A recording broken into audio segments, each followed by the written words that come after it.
తులను శుభ్రం చేసుకోవాలి. వ్యక్తిగత పరిశుభ్రతను పాటిస్తూ భౌతిక దూరాన్ని తప్పక పాటించాలి. అర్హులందరూ వ్యాక్సిన్ వేయించుకోవాలి. నిబంధనలు పాటిద్దాం, కరోనాను చేద్దాం. వార్తల ముందుగా ముఖ్యాంశాలు.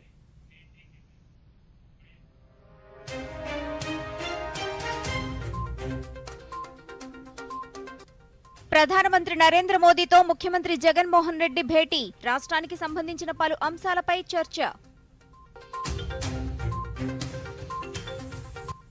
4వ రోజు కొనసాగుతున్న శాసనసభ బడ్జెట్ సమావేశాలు. ఇటీవల మృతి చెందిన మాజీ సభ్యులకు సంతాపం తెలిపిన శాసనసభ. సూక్ష్మ సేద్యంలో ఆంధ్రప్రదేశ్ దేశంలోనే ముందంజలో ఉందన్న రాష్ట్ర వ్యవసాయ శాఖ మంత్రి. అవసరమైన వారందరికీ బిందు సేద్య సౌకర్యానికి కల్పిస్తామన్న కాకాని గోవర్ధన్ రెడ్డి.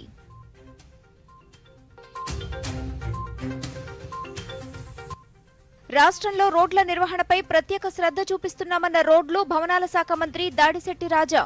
ఇప్పటివరకు 10,359 కిలోమీటర్ల మేర రోడ్లకు మరమ్మతులు పూర్తి చేశామని శాసనసభలో వెల్లడి.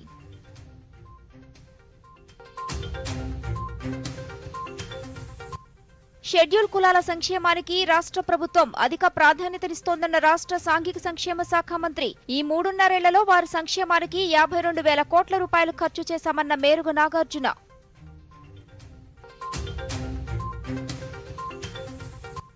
వరుసగా 5వ రోజు పార్లమెంటు ఉభయ సభల్లో కొనసాగని కార్యకలాపాలు. రాహుల్ గాంధీ క్షమాపణలు చెప్పాలన్న అధికార పక్షం, అదానీ హిండెన్బర్గ్ నివేదికపై చర్చించాలన్న విపక్షాలు. ఉభయ సభలు సోమవారానికి వాయిదా.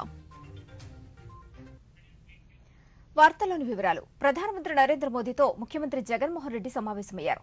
ఢిల్లీలోని పార్లమెంటు ఆవరణలోని ప్రధాని కార్యాలయంలో ఈ సమావేశం జరిగింది. రాష్ట్రానికి సంబంధించిన పలు అంశాలపై ముఖ్యమంత్రి ప్రధానితో చర్చించారు. ఢిల్లీ పర్యటనలో భాగంగా ముఖ్యమంత్రి ఈ రోజు పలువురు కేంద్ర మంత్రులతో కూడా సమావేశం కానున్నారు.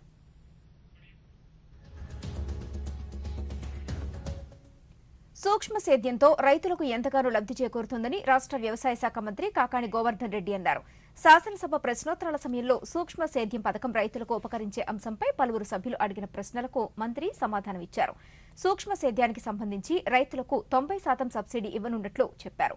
బిందు సేద్యం ఎక్కువగా చేసినందున జాతీయ ఉత్పత్తిలో 15.6% పండ్ల ఉత్పత్తిలోనే దేశంలోనే ఆంధ్రప్రదేశ్ రాష్ట్రం ముందంజలో ఉందన్నారు.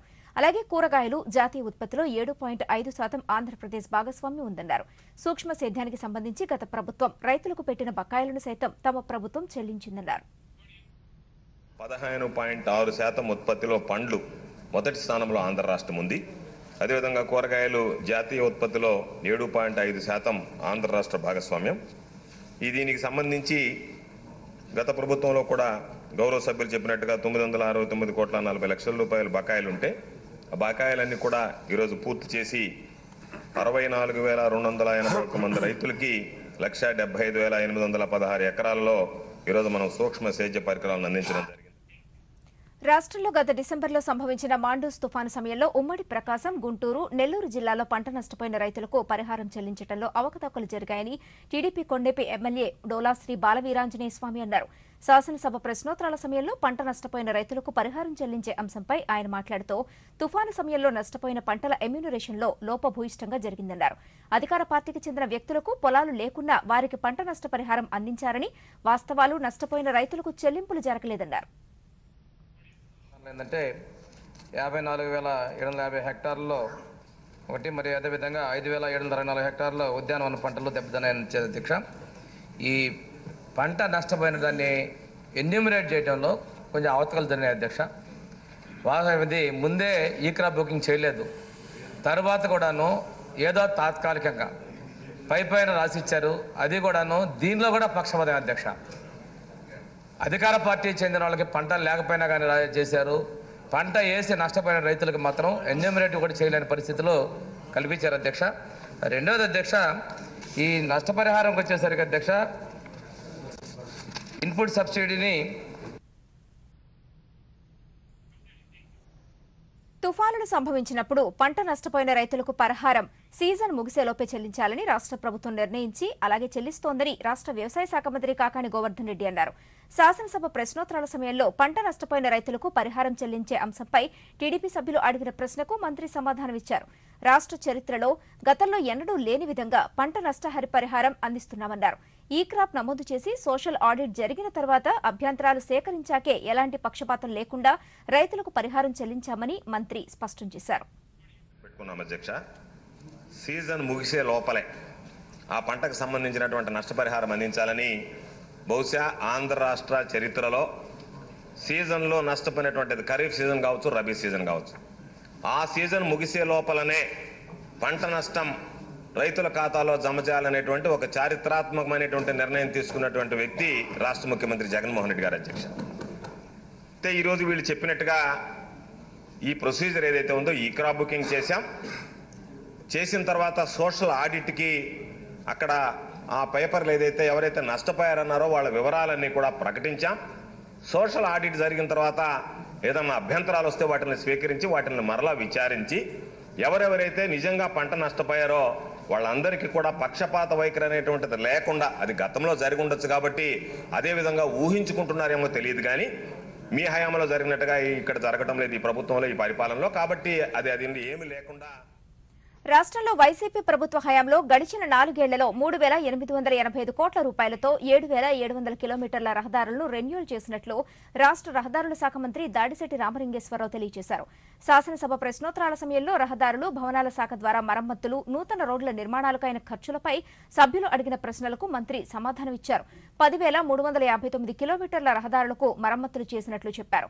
సభ్యులు సభ దృష్టికి తీసుకువచ్చిన అంశాలపై వారికి లిఖితపూర్వక సమాధానాన్ని అందించనున్నట్లు మంత్రి వెల్లడించారు. 3,432 కిలోమీటర్ల రహదారులను ప్రత్యేక మరమ్మతులు చేయుటకు ప్రతిపాదించడం జరిగింది. మరియు FDR టెక్నాలజీతో 502 కోట్లతో 466 కిలోమీటర్ల రహదారులను పూర్తి చేయడం జరిగింది. వైఎస్సార్ జలకళ కింద 4 ఏళ్లలో 19,908 బోరు బావులను ఏర్పాటు చేసినట్లు రాష్ట్ర విద్యుత్ శాఖ మంత్రి పెద్దిరెడ్డి రామచంద్రారెడ్డి తెలియజేశారు. శాసనసభ ప్రశ్నోత్తరాల సమయంలో వైఎస్సార్ జలకళ బోరు బావులకు విద్యుత్ కనెక్షన్ల అంశంపై పలువురు టీడీపీ సభ్యులు అడిగిన ప్రశ్నకు మంత్రి సమాధానమిచ్చారు. తమ ప్రభుత్వం అధికారంలోకి వచ్చాక వర్షాలు సమృద్ధిగా కురవడంతో రైతులు బోరుబావులు ఏర్పాట్లు చేసుకునేందుకు ఆసక్తి చూపలేదని చెప్పారు. అయితే ఆఫ్లైన్, ఆన్లైన్ ద్వారా ఎంతో పారదర్శకంగా లబ్ధిదారులు గుర్తించి 212 కోట్ల 26 లక్షల రూపాయల వ్యయంతో బోరుబావులు ఏర్పాటు చేసినట్లు చెప్పారు. గత ప్రభుత్వం 5 ఏళ్లలో కేవలం 33,116 బోరుబావులను మాత్రమే ఏర్పాటు చేసిందని పేర్కొన్నారు. 95 లక్షలు బోర్వెల్స్ కు ఎనర్జైజేషన్ మనం ఫ్రీగా చేసింది 1,721 అయితే ఖర్చు 54,95 లక్షలు వచ్చింది అధ్యక్ష. అంచేతే ఇప్పుడు ఉచితంగా బోర్ ట్రాన్స్ఫార్మ్ ఇస్తాము, ట్రాన్స్ఫార్మ్ నిర్మాణానికి కూడా ఖర్చు మేమే ఇస్తాము. అట్లే 180 మీటర్స్ కేబుల్ కూడా ఇచ్చి కనెక్షన్ ఇస్తామని చెప్పాము. దాదాపు దానికి తోడు రైతులు కూడా కొద్దిగా భరిస్తే అది తప్పకుండా ఆచరణలో సాధ్యమవుతుంది అధ్యక్ష. మీరు చెప్తున్నారు చాలా ఇచ్చారని చెప్పి, మీరు కూడా అప్పుడు ఎన్టీఆర్ జలసిరి ఇచ్చారు అధ్యక్ష. కమాండ్ ఏరియాల్లో మాత్రమే ఇచ్చారు అధ్యక్ష. అది కూడా 200 అడుగులు మాత్రమే వేశారు అధ్యక్ష. ఈ మొత్తం వీళ్ళు కేవలం 33,116 బోర్లు 5 సంవత్సరాల్లో చేశారు అధ్యక్ష. మనమేమో ఈ వైఎస్ఆర్ జలకళ కింద రాష్ట్రంలో షెడ్యూల్ కులాల సంక్షేమానికి రాష్ట్ర ప్రభుత్వం అధిక ప్రాధాన్యతనిస్తోందని రాష్ట్ర సాంఘిక సంక్షేమ శాఖ మంత్రి బేరుగు నాగార్జున అన్నారు. షెడ్యూల్ కులాల సంక్షేమంపై పలువురు సభ్యులు అడిగిన ప్రశ్నలకు మంత్రి సమాధానమిచ్చారు. షెడ్యూల్ కులాల సంక్షేమానికి జగన్మోహన్ రెడ్డి ప్రభుత్వం కట్టుబడి ఉందన్నారు. వారి సంక్షేమానికి గత తెలుగుదేశం ప్రభుత్వం 5 ఏళ్లలో 33,000 కోట్ల రూపాయలు మాత్రమే ఖర్చు చేసిందని, అయితే జగన్మోహన్ రెడ్డి ప్రభుత్వం 3 ఏళ్ల 8 నెలల్లో 52,000 కోట్లకు పైగా ఖర్చు చేశారన్నారు. దేశం గర్వించేలా విజయవాడలో అంబేద్కర్ విగ్రహం ఏర్పాటు చేస్తున్నామన్నారు. ప్రతిపక్షాలను మాట్లాడుతూ ఉన్నారు, ఎందుకంటే వాళ్ళ చేతకాల దళితులకు 5 సంవత్సరాల్లో 3,33,625.49 కోట్లు 5 సంవత్సరాలు వాళ్ళు ఖర్చు పెట్టారు అధ్యక్ష. ఈ 3 సంవత్సరాల 8 నెలల వ్యవధిలో 52.65 వేల కోట్లు మేము ఖర్చు చేస్తాం అధ్యక్ష. అంటే దళితుల మీద ఎంత త్రికరణ శుద్ధి ఉందో గౌరవ ముఖ్యమంత్రి గారికి, దళితుల అప్లిట్మెంట్ కోసం ఎంత పనిచేయాలని ఆలోచనతో ఉన్నారో ముఖ్యమంత్రి గారికి చాలా అర్థమవుతుంది అధ్యక్ష. దాంతో కాకుండా ఇందాక జోగారా గారు చెప్పారు, నాకు ఖర్చు చేస్తున్నారు తెలుగుదేశం పార్టీ అధికారంలో ఉన్నప్పుడు ఎవరికి ఇచ్చారో, ఏ బినామీకి ఇచ్చారో, ఎవరు లబ్ధిదారులో, ఎవరు లబ్ధి పొందారో కూడా తెలియని పరిస్థితున్నా ఈరోజు ఒక్క పైసా కూడా ఎక్కడా వృధా కాకుండా, అవినీతి లేకుండా, మూలనున్నటువంటి ఏ పేదవాడు ఉన్నాడో వాడి తలుపు తట్టి డబ్బులు అందిస్తూ వారికి ఒక భరోసా కల్పిస్తున్నా ఉన్నారు. అది జగన్మోహన్ రెడ్డి గారికి ధన్యవాదాలు చెప్పడం అనేది చాలా గొప్ప ఆలోచన అధ్యక్ష, తెలుసుకోవాలా. మరి ఈ రాష్ట్రంలో అంబేద్కర్ స్మృతివనం పెడతానని చెప్పారు. ఇందాక సుధాకర్ బాబు గారు ఉటంకించారు, దాంతోపాటు జోగులు గారు చెప్పారు, జోగారావు గారు చెప్పారు. అంబేద్కర్ స్మృతివనం పెడతానని చెప్పి 5 సంవత్సరాల్లో పారిపోతే ఎవరు అడగకుండా 125 అడుగుల విగ్రహాన్ని విజయవాడ నడిబొడ్డున ప్రతిష్టాత్మకంగా తీసుకొని ఈరోజు జగన్మోహన్ రెడ్డి గారు. ఇటీవల మృతి చెందిన మాజీ సభ్యులకు శాసనసభ ఈ రోజు నివాళులర్పించింది. మాజీ సభ్యులు బిక్కిన గోపాలకృష్ణరావు, చుక్కా పీటర్ పాల్, కొలుసు పెద్దరెడ్డయ్య, వట్టి వసంతకుమార్, గుమ్మడి కుతూహలమ్మ, పాతపాటి సర్రాజు మృతికి సంతాపంగా తెలుపుతూ వారి కుటుంబ సభ్యులకు ప్రగాఢ సానుభూతిని తెలియజేస్తూ శాసనసభ 2 నిమిషాల పాటు మౌనం పాటించింది. చుక్క పీటర్ పాల్ గారి మృతి పట్ల ఆంధ్రప్రదేశ్ రాష్ట్ర శాసనసభ మాజీ సభ్యులు కొలుసు పెదరెడ్డయ్య గారి మృతి పట్ల ఆంధ్రప్రదేశ్ రాష్ట్ర శాసనసభ మాజీ సభ్యులు శ్రీ వట్టి వసంతకుమార్ గారి మృతి పట్ల ఆంధ్రప్రదేశ్ రాష్ట్ర శాసనసభ మాజీ సభ్యురాలు డాక్టర్ గుమ్మడి కుతూహలమ్మ గారి మృతి పట్ల ఈ సభ తీవ్ర సంతాపాన్ని వ్యక్తం చేస్తూ ఆంధ్రప్రదేశ్ రాష్ట్ర శాసనసభ మాజీ సభ్యులు శ్రీ పాతపాటి సర్రాజు గారి మృతి పట్ల ఈ సభ తీవ్ర సంతాపాన్ని వ్యక్తం చేస్తూ వీరి ఆత్మలకు శాంతి చేకూరాలని కోరుతూ వారికి మృతికి సంతాపంగా కొద్దిసేపు మౌనం పాటిద్దాం.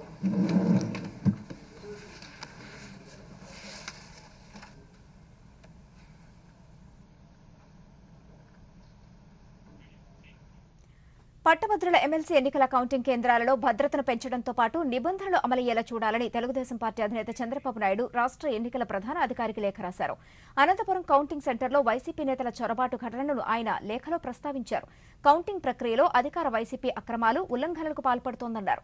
వైసీపీ మూకలు అక్రమ పద్ధతుల ద్వారా పట్టభద్రుల ఎమ్మెల్సీ కౌంటింగ్ ప్రక్రియను ప్రభావితం చేసే ప్రయత్నం చేస్తున్నారని, ఈ నేపథ్యంలో 3 పట్టభద్రుల నియోజకవర్గాల కౌంటింగ్ కేంద్రాల్లో తక్షణమే భద్రతను పెంచాలని కోరారు. ఎన్నికల పరిశీలకులు కౌంటింగ్ ప్రక్రియలో చురుగ్గా పాల్గొనేలా చూడాలని కోరారు.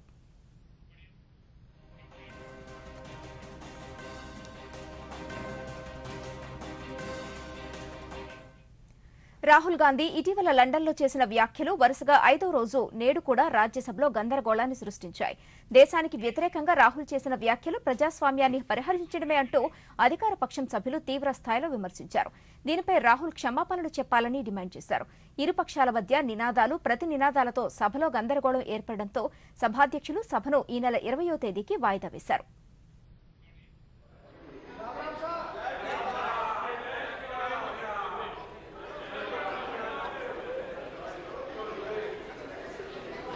Honorable members, I have received today 11 notices under Rule 267 to discuss the government failure to constitute a joint parliamentary committee to investigate the charges of corporate fraud, political corruption, stock market manipulation and financial mismanagement against the Adani Group, to discuss the government's questionable role in promoting business interests of Adani Group of companies. The demand to discuss the Hindenburg report on Messrs. Adani Enterprises and other companies of his group, which has put in danger people's deposit in LIC, SBI and other banks. Honorable members, when I get a notice, I go through all the notices and then put them in category. So bear with me. After carefully going through the issue, the notices I find cannot be allowed. వార్తల్లో ఇప్పుడొక స్వల్ప విరామం.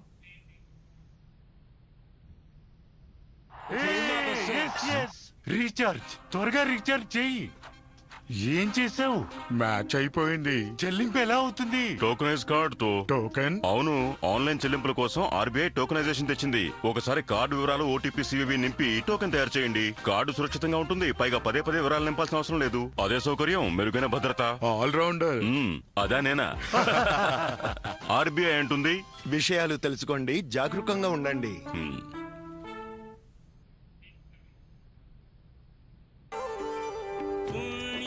अयोध्या तीर्थ है सब तीर्थों का सार, भव भव के वंदन कर एक बार सब तीर्थों का सार।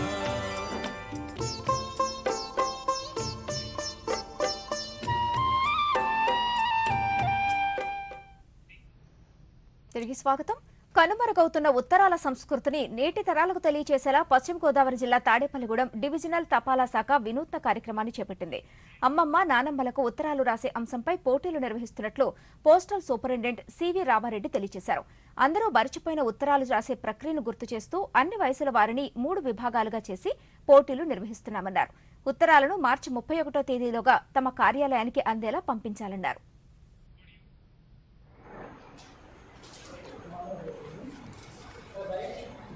తాడేపల్లిగూడెం పోస్టల్ డివిజన్ నందు మేము లెటర్ రైటింగ్ కాంపిటీషన్ అనేది ఒకటి మేము కండక్ట్ చేయడం జరుగుతుంది. ఈ యొక్క లెటర్ రైటింగ్ కాంపిటీషన్ అనేది ఏంటంటే అమ్మమ్మకు నానమ్మకు ఉత్తరం రాయడం. దీని యొక్క ప్రధాన ఉద్దేశం ఏంటంటే మర్చిపోయిన ఈ యొక్క లెటర్ రైటింగ్ అంటే ప్రజెంట్ ఏజ్ గ్రూప్ వాళ్ళు అసలు ఒకరికొకరు పర్సనల్ లెటర్ రాసుకోవడం అనేది ఆల్మోస్ట్ ఆల్ మొబైల్స్ చేతికి వచ్చిన తర్వాత అందరూ మర్చిపోయారు. సో ఆ మర్చిపోయిన యొక్క అలవాటును మళ్ళీ పిల్లలకు అలవాటు చేయాలనే ఉద్దేశంతో ఈ లెటర్ రైటింగ్ అంటే ఒక లెటర్ రాసేటప్పుడు ఏ విధంగా స్టార్ట్ చేయాలి, ఎలా సంబోధించాలి, చెప్పాల్సిన మెసేజ్ని ఏ విధంగా అందులో రాయాలి, దెన్ లెటర్ని ఏ విధంగా ముగించాలి. సో ఆ లెటర్ రాసిన లెటర్ను మళ్ళీ ఒక కవర్లో ఎన్వలప్ పెట్టి దానిపైన రిజిస్టర్డ్ పోస్ట్ ద్వారా పంపిస్తున్నారా, స్పీడ్ పోస్ట్ ద్వారా పంపిస్తున్నారా, లేకపోతే ఆర్డినరీ పోస్ట్ ద్వారా పంపిస్తున్నారా, ఆ కవర్ మీద ఆ టైప్ ఆఫ్ సర్వీస్ రాయడం, ఫ్రమ్ అడ్రస్ రాయడం, టు అడ్రస్ రాయడం, దెన్ మళ్ళీ పోస్ట్ ఆఫీస్కి వెళ్ళి ఈ కవర్ని ఏ విధంగా స్పీడ్ పోస్ట్లో బుక్ చేయాలి. అంటే ఒకటి మర్చిపోయిన యొక్క లెటర్ రైటింగ్ను మళ్ళీ అందరికీ దీని గురించి అందరికీ ప్రాక్టీస్ చేసి దీనికి అందరికీ తెలియజేయాలా చేయడం ఒకటి. నెంబర్ 2 పోస్ట్ ఆఫీసులో ఉన్న స్పీడ్ పోస్ట్ సర్వీస్ గురించి అందరికీ తెలియజేసేలా. ఈ పిల్లలకు చాలామందికి తెలియదు. సో అందువల్ల ఈ యొక్క సర్వీస్ గురించి కూడా తెలియజేయాలన్న ముఖ్య ఉద్దేశంతో ఈ 2 యొక్క ప్రయోజనాలను ఆశించి ఈ యొక్క కాంపిటీషన్ పెట్టడం జరిగింది. సో అందువల్ల అందరూ కూడా ఈ యొక్క స్కూల్స్ ప్రిన్సిపల్స్ను కానీ హెడ్ మాస్టర్స్ని కానీ పేరెంట్స్ని కానీ అందరికీ నేను చేసే విన్నపం ఏంటంటే మీ యొక్క పిల్లలకు ఈ యొక్క కాంపిటీషన్ గురించి వాళ్ళకు వివరించి, దీంట్లో 4 రకాల ఏజ్ గ్రూపులు ఉన్నాయి. ఫస్ట్ ఏజ్ గ్రూప్ 8 నుంచి 12 సంవత్సరాలు, రెండోది 13 నుంచి 18 సంవత్సరాలు, నెక్స్ట్ 19 నుంచి 40 సంవత్సరాలు, 4th కేటగిరీ 40 సంవత్సరాల పైన పడిన వాళ్ళకండి. సో అందువల్ల లాస్ట్ డేట్ అనేది 31st మార్చ్ అనేది. సో మీరు ఈ కాంపిటీషన్లో పాల్గొనడానికి మీరేం ఇక్కడికి వచ్చి రాయాల్సిన అక్కర్లేదు. మీ ఇంట్లో కూర్చొని మీరు లెటర్ రాసి ఆ వచ్చిన లెటర్ని త్రూ స్పీడ్ పోస్ట్ ద్వారా superintendent post offices Tadepalligudem division, Tadepalligudem head post office 534101 అనే ఈ అడ్రస్కు త్రూ స్పీడ్ పోస్ట్ ద్వారా పంపించవలసి ఉంటుంది.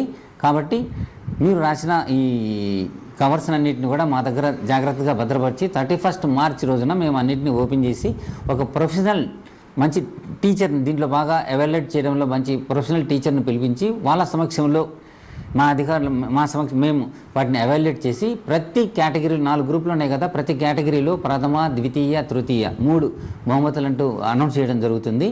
కాబట్టి అందరూ పేరెంట్స్ అందరూ కూడా ఈ యొక్క అవకాశాన్ని మీ యొక్క పిల్లలకు వివరించేసి వాళ్ళని ఇందులో కాంపిటీషన్లో పార్టిసిపేట్ చేసి వాళ్ళకి ఈ యొక్క లెటర్ రైటింగ్ను వాళ్ళు డెవలప్ చేసుకునేలా మీరు వాళ్ళని ఎంకరేజ్ చేస్తారని ఆశిస్తున్నాను. Thank you. రాహుల్ గాంధీ లండన్లో చేసిన వ్యాఖ్యలపై నేడు లోక్సభ తీవ్ర గందరగోళం నెలకొంది. దీనితో సభ వచ్చే సోమవారానికి వాయిదా పడింది. ఈ రోజు సభ ప్రారంభమయ్యాక ఈ అంశం ప్రధానంగా ప్రస్తావనకు వచ్చింది. అయితే విపక్షాల నుంచి ప్రతి నినాదాలు రావడంతో సభ సమావేశాలను ఈ నెల 20వ తేదీకి వాయిదా వేశారు. सदन को चलने दें, आपको नारेबाजी करने नहीं भेजा सदन में, देश की जनता देख रही है, इसलिए मेरा आपसे आग्रह है सदन को चलने दें. हाउस ऑर्डर में आएगा, मैं सबको बोलने का मौका दूंगा. हाउस ऑर्डर में నిబంధనల ప్రకారమే సభ జరుగుతుందని రాహుల్ గాంధీ సభకు వచ్చి బేషరతుగా క్షమాపణలు చెప్పి కేంద్ర సమాచార ప్రసారాల శాఖ మంత్రి అనురాగ్ ఠాకూర్ అన్నారు. వీరు ఈ దేశానికి పార్లమెంట్కి మించిన వ్యక్తులా అని అనురాగ్ ఠాకూర్ ప్రశ్నించారు. मैं आपसे आग्रह करता हूं कि सदन को चलने दें. सही मायने में अनफॉर्चुनेट है कि वो सांसद हैं, क्योंकि जिस सदन का वो हिस्सा है उसी को ही बदनाम करने का, उसी के बारे में झूठ फैलाने का काम वो विदेशी धरती पर करते हैं. सदन में होंगे तो शायद कुछ कर पाएंगे। उनको शायद ये पता नहीं कि हाउस रूल्स प्रोसीजर से चलता है, स्पीकर की डायरेक्शन से चलता है। मैं तो रूल्स का ये बुकलेट भी उनको देने के लिए लाया था कि वो समझ सकें कि रूल से हाउस चलता है। लेकिन सदन में होंगे तो समझेंगे, रूल्स प्रोसीजर को पढ़ेंगे तो समझेंगे। जिसकी अपनी औसतन हाजिरी ही देश की औसतन हाजिरी से, उनकी अपनी हाजिरी कम हो औसतन हाजिरी से, तो आप समझ सकते हैं उनको क्या पता होगा। दूसरा, एक के बाद दूसरा झूठ बोलना उनकी आदत बन गई। పశ్చిమ బెంగాల్లోని ఠాకూర్ బారిలో ఈ రోజు జరిగే మతువా మహామేళాను సందర్శించాలని ప్రధానమంత్రి నరేంద్ర మోదీ దేశ ప్రజలను కోరారు. దయా సేవా మార్గాన్ని చూపించిన శ్రీ శ్రీ హరిచంద్ ఠాకూర్జీకి నివాళులర్పించాలని ట్విట్టర్లో కోరారు. ఈ మేరకు కేంద్ర మంత్రి సంతను ఠాకూర్ చేసిన ట్వీట్కు ప్రధాని రీట్వీట్ చేశారు. మతువా మహామేళా మతువా కమ్యూనిటీ సంస్కృతిని ప్రదర్శించే ముఖ్య కార్యక్రమమని, మేళాను సందర్శించాలని కోరుకుంటున్నట్లు ప్రధాని కోరుకున్నారు. హరిచంద్ ఠాకూర్జీ చూపిన దయ, సేవా మార్గాలు మానవత్వానికి ఎప్పటికీ రుణపడి ఉంటామని పేర్కొన్నారు. వార్తల్లో ఇప్పుడు ఒక విరామం. पुण्य अयोध्या तीर्थ है सब तीर्थों का सार, भव भव के बंधन कटे वंदन कर एक बार सब तीर्थों का सार।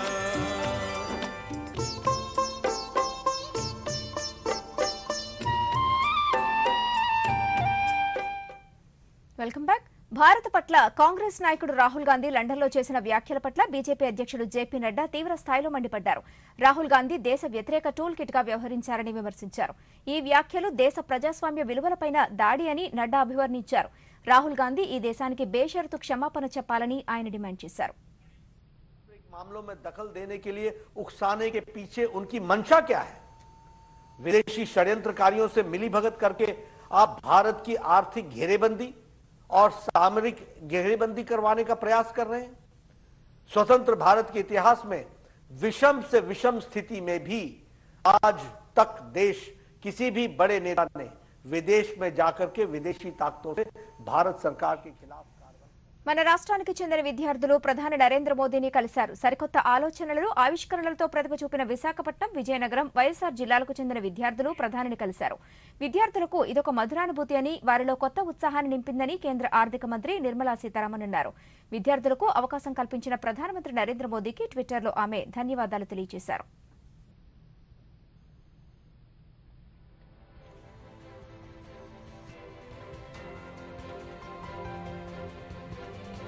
ఉత్తర తమిళనాడు నుంచి కర్ణాటక మీదుగా కొంకణ్ తీరం వరకు కొనసాగుతున్న ద్రోణి ప్రభావంతో పాటు బంగ్లాదేశ్ పరిసర ప్రాంతాల నుంచి ఒడిశా మీదుగా ఉత్తర కోస్తాంధ్ర వరకు ఉపరితల ఆవర్తనం కొనసాగుతోంది. వీటి ఫలితంగా రాష్ట్రంలో రాగల 3 రోజుల పాటు తేలికపాటి నుంచి మోస్తరు వర్షాలు కురిసే అవకాశం ఉందని వాతావరణ శాఖ అధికారులు తెలిపారు. రాగల 24 గంటల్లో దక్షిణ కోస్తా, ఉత్తర కోస్తాల్లో 1-2 చోట్ల భారీ వర్షాలకు కురిసే అవకాశం ఉన్నట్లు అధికారులు పేర్కొన్నారు. శ్రీకాకుళం, విజయనగరం, పార్వతీపురం, మన్యం, అల్లూరు సీతారామరాజు, విశాఖపట్నం, కోనసీమ, కాకినాడ, తూర్పుగోదావరి, పశ్చిమ గోదావరి, ఏలూరు, కృష్ణా, ఎన్టీఆర్, గుంటూరు, పల్నాడు, బాపట్ల, ప్రకాశం జిల్లాల్లో మోస్తరు నుంచి భారీ వర్షాలు కురవచ్చని తెలియజేసింది.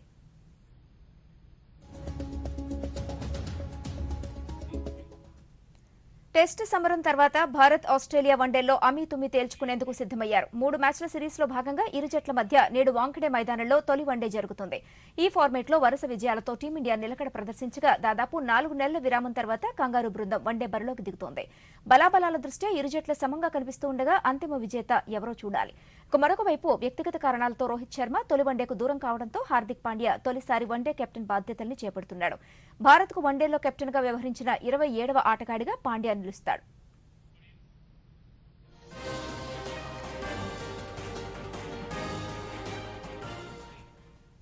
కరోనాను నియంత్రించేందుకు ప్రతి ఒక్కరూ మాస్కును తప్పనిసరిగా ధరించాలి. ముక్కు, నోరు కప్పి ఉంచేలా సరైన పద్ధతిలో మాస్కును ధరించాలి. తరచూ చేతులను శుభ్రం చేసుకోవాలి. వ్యక్తిగత పరిశుభ్రతను పాటిస్తూనే భౌతిక దూరాన్ని తప్పక పాటించాలి. అర్హులందరూ వ్యాక్సిన్ వేయించుకోవాలి. నిబంధనలు పాటిస్తూ కరోనాను జయిద్దాం.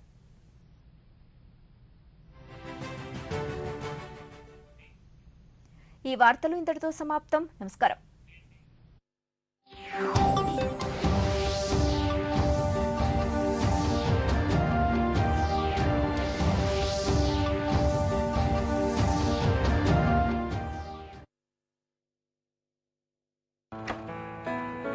మావయ్య ఇవన్నీ అవును ఏళ్ల తరబడి In the UK said that we need to mobilize the scale of capital needed to build clean energy and its green buildings for construction and bring about both environmental and social transformation. So the focus on green growth as a whole.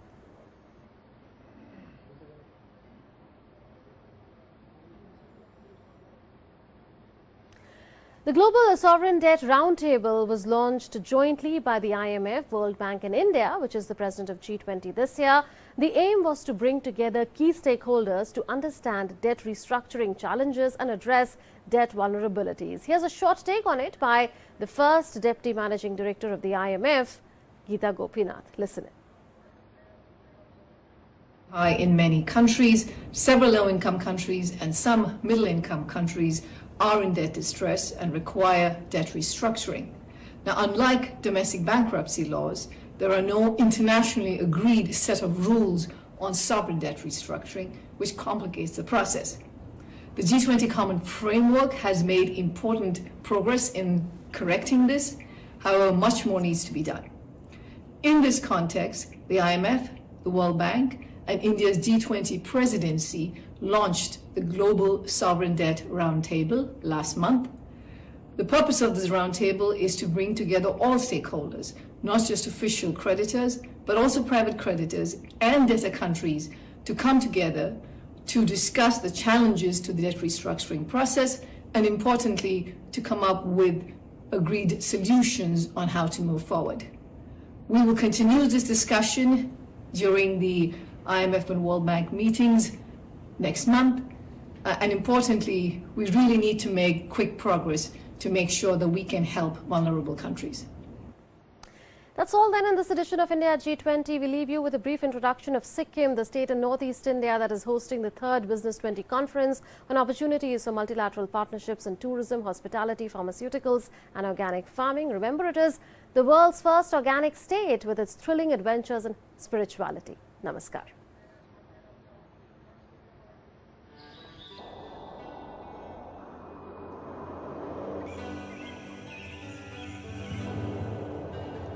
Sikkim is not a destination, it's a journey.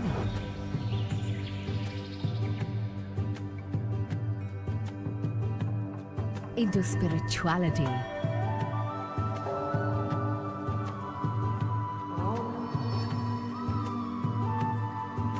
into untouched nature.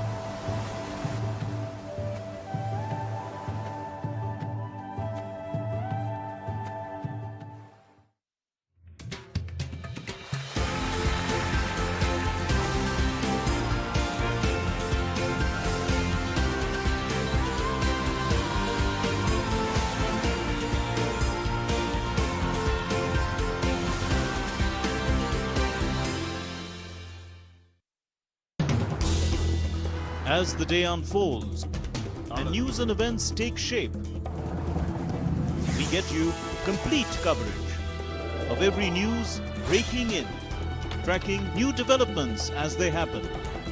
Midday Prime English, Monday to Friday, 2 p.m. on DD India.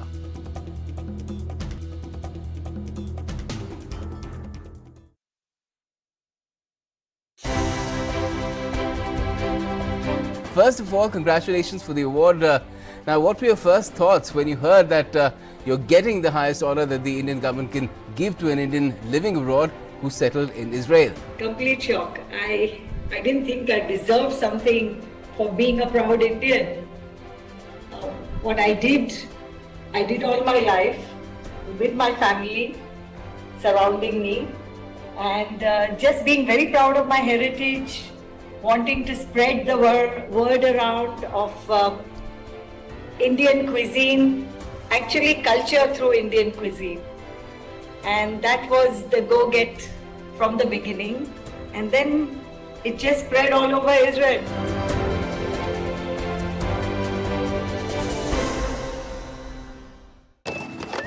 कब तक लंबी लाइनों में उम्र बिताइएगा? Digital payment अपनाइए, चुटकी में हल पाइए। पुराने तरीके कब तक अपनाइएगा? डिजिटल पेमेंट बहुत आसान है, देखिए चुटकी में पेमेंट चुका। बटुआ ढूंढ रहे हैं? डिजिटल पेमेंट अपनाइए, कभी भी कहीं भी और सुरक्षित। हमने तो इन्हें डिजिटल पेमेंट करना सिखा दिया। आपने? आरबीआई कहता है कि डिजिटल पेमेंट अपनाओ, औरों को भी सिखाओ।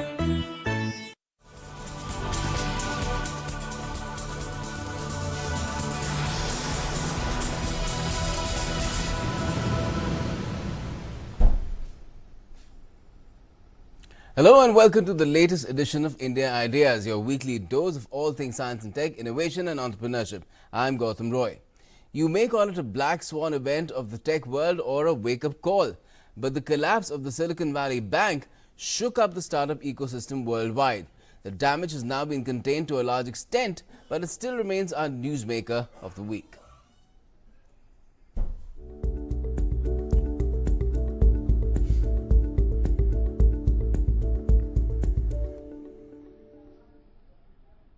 SVB, as it's also known, was America's 16th largest bank. At its peak, it held upwards of $209 billion in assets, while in 2020, its assets amounted to around $50 billion. The COVID digital surge boosted its stock a lot. At one stage in 2021, it was the preferred banking institution for almost half of all US VC-backed startups. Its collapse sent the startup ecosystem into a tizzy. Even some Indian startups were vulnerable. A lot of the crisis has now been handled through government and regulators' intervention, but it's still important to understand what happened, why it happened, and what lessons can be derived from it. And to do that today with us, we have Anirudh A. Damani, Managing Partner, Arth Venture Fund, which is a $33 million early stage venture capital fund that is investing in 40 revenue stage companies. We also have Eklavya Gupta with us, co-founder Reka Club, which says it's Asia's largest recurring revenue exchange, which allows firms to convert their recurring revenue into upfront capital in just 48 hours. And Gaurav V.K. Singhvi is with us as well, co-founder We Founder Circle, which says it's a global platform of founders for founders, helping startups with business, community and funding. Welcome to you all. Let me start with you, Anirudh. First of all, do you feel with the kind of steps the likes of Janet Yellen and FDIC and others have taken, the damage done to the startup ecosystem by the SVB collapse has been contained? I think, hi Gautam, thank you so much for having me back on the show. I think in many ways, these are unprecedented times, right? It's never happened before that a bank run happened on a bank, and 20 to 25% of the bank's deposits got called within a 24-hour period. So what Janet Yellen, the FDIC, and even what the UK authorities have had to do was definitely unprecedented. What they had to do, first of all, was to ensure to depositors that the money was safe. And I think they've done that. They've contained at least the crisis to a large level. Now, there's going to be a very big lacuna simply because you no longer have an SVB bank. SVB did a lot for the startup ecosystem. It was the preferred banking partner for funds and for startups, both India and outside. And now, how do we contain? How do we fill up that lacuna? It could actually be a great opportunity for another startup to come in. But let's see if HSBC and the new SVB management in the US will continue to support startups like the way SVB did in the past. Yes, that is of course going to be a question, because a lot of people preferred SVB for certain specific regions, and which is why they did not go to larger banks. Now, Eklavya, a lot has been talked about what happened and why it happened, but tell us in the first place, how did Silicon Valley Bank find itself in such a prime spot that it caused such seismic tremors with its collapse? No, I think the classic case of asset liability management at larger scale, right? Like while they had large deposits, and the startup deposits were only increasing in 2021 because of increased funding and liquidity in the global markets. They invested in long-term bonds. Silicon Valley Treasury team invested in long-term bonds. Unfortunately, because of sudden rise in interest rates, because of how the macroeconomics have moved in the last 2 years, the bond values went down, the yields went up, and there were certain mark-to-market losses, at the bank's balance sheet, which led to a liquidity, crisis. Effectively, people got panicked when the SVB announced the results last week, because of which people started to go bank run. It was more about people panicking at the same time, I think, because it was not a solvency issues. Assets were still greater than liabilities at that point in time when we were talking about, but it was more about panic being created and immediate liquidity being a problem. and which created this issue. So I think fundamentally it lies down to the fact that it was an asset liability mismatch that we have seen in certain other cases as well, which could have been probably better managed in hindsight, but it always looks easy to do in hindsight to that extent.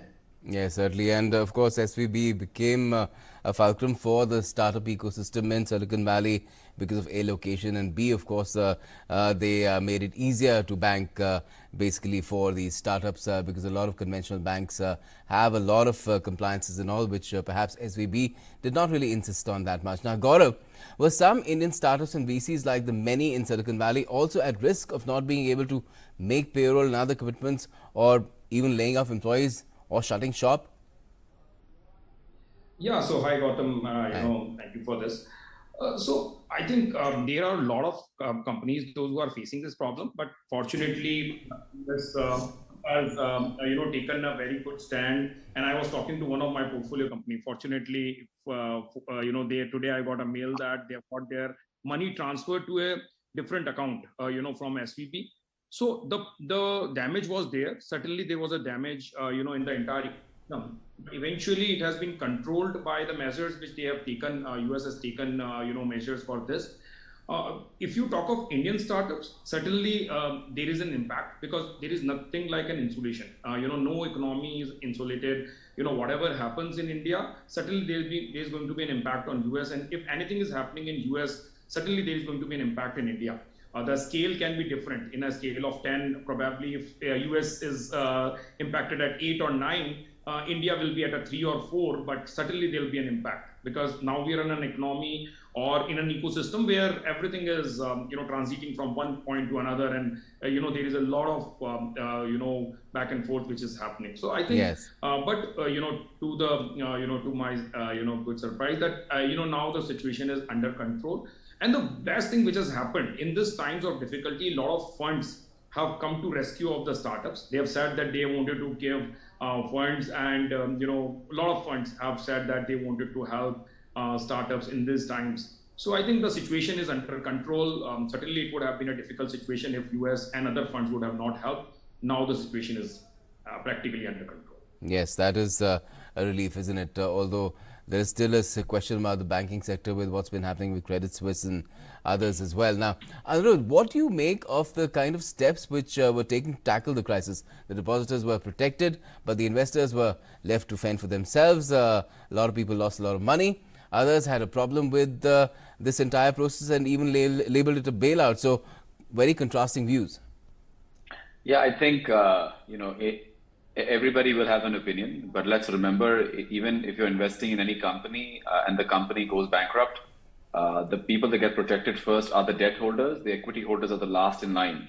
So in the case of a bank where, the entire business is of ALM or asset liability matching, and if something goes wrong over there, the people that lose everything are the equity holders. Now, there had to be faith to be maintained within the US banking system. Let's remember that SVB got an award just 10 days before its collapse for being one of the top banks in the US. Let's not forget, it was, I think, the 17th or the 18th largest bank in the US. It was not some regional bank that we're just talking about with very little in assets. So to protect that bank, to make sure that the entire industry that got affected by its collapse, to protect all of that, certain steps have to be taken. You may call it a bailout. It probably looks like a bailout, feels like a bailout. So guess what? It probably is a bailout.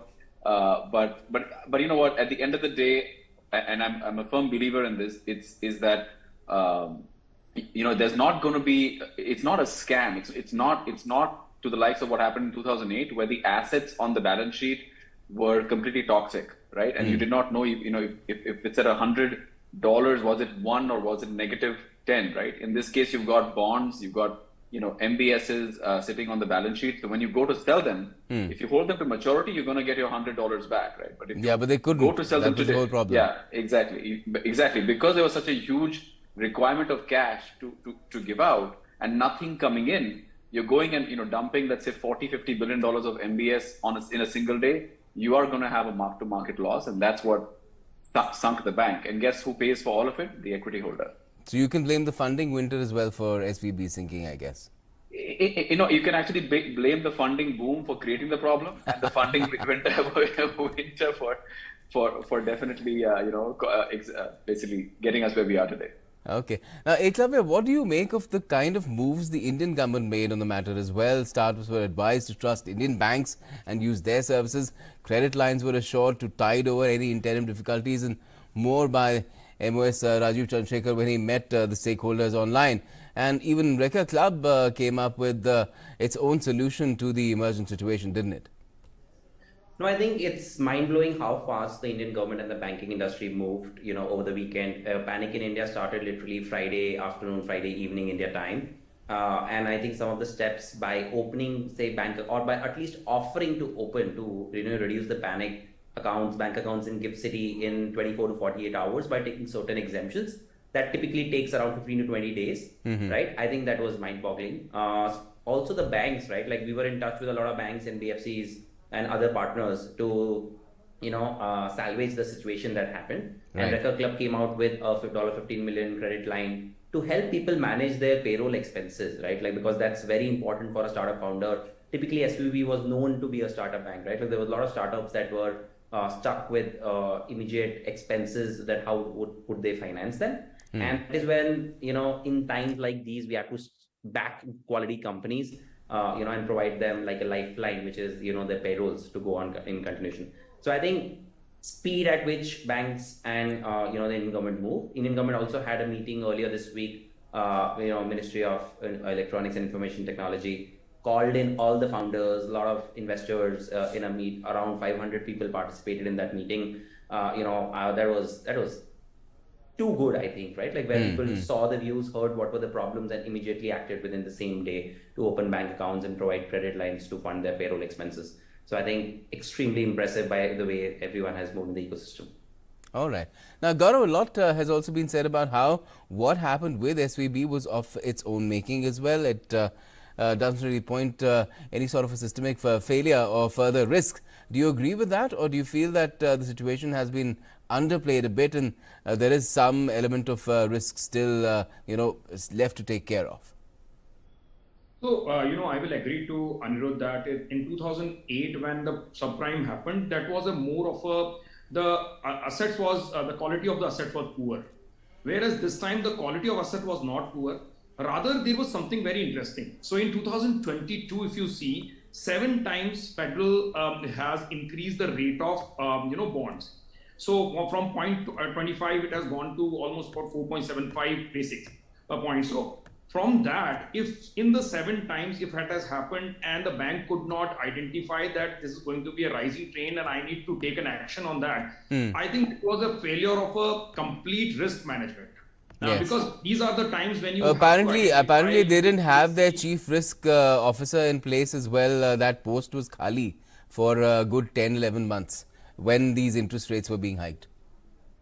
Yeah, and I think, the most interesting thing is that when you are having allocated such a large chunk to one asset class, which is a, security health till maturity, and that to a 30 years, and you're not keeping a very close track of it. Now, I think for the 7 consecutive times, it has not just happened in the one night that the rate has gone almost about, 5 times, or it not happened that way. It has gradually increased. So what I personally feel that as a bank, when you are banking on too much of securities, and that too such kind of securities, you should have had a very powerful security mechanism or a risk management mechanism where you could have gone deeper into it.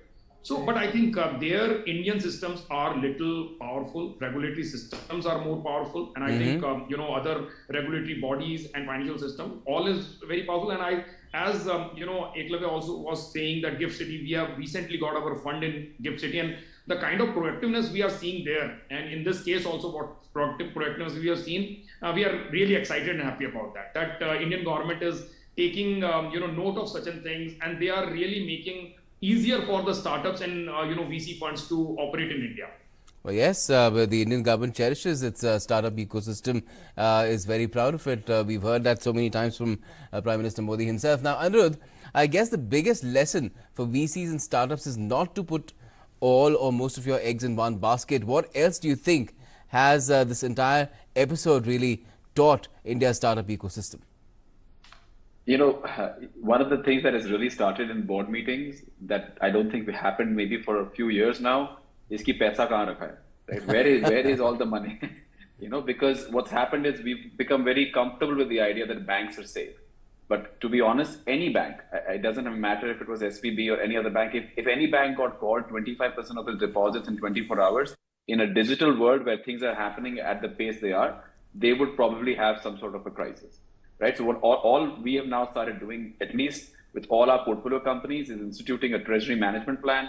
Whether you have 5 crores in the bank account or whether you have 500 crores in the bank account, we're asking them where is the money, where have you kept the FDs, where have you, how are you managing the FDs? Many of the times we figured just recently that maybe the FDs were booked, 11 months ago, and the interest rate was maybe 5, 6%, 4 or 5%. The new interest rates are 7.5%. Should we break them? I think these kind of questions were not getting asked. I think from all levels there was a bit of complacency. This has definitely been a big lesson in that we all need to manage our capital efficiently. We do need to diversify the money over 2 to 3 banks.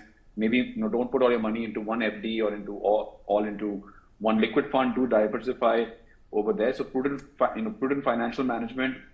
And lastly, I think it's really a good time to have robust regulations.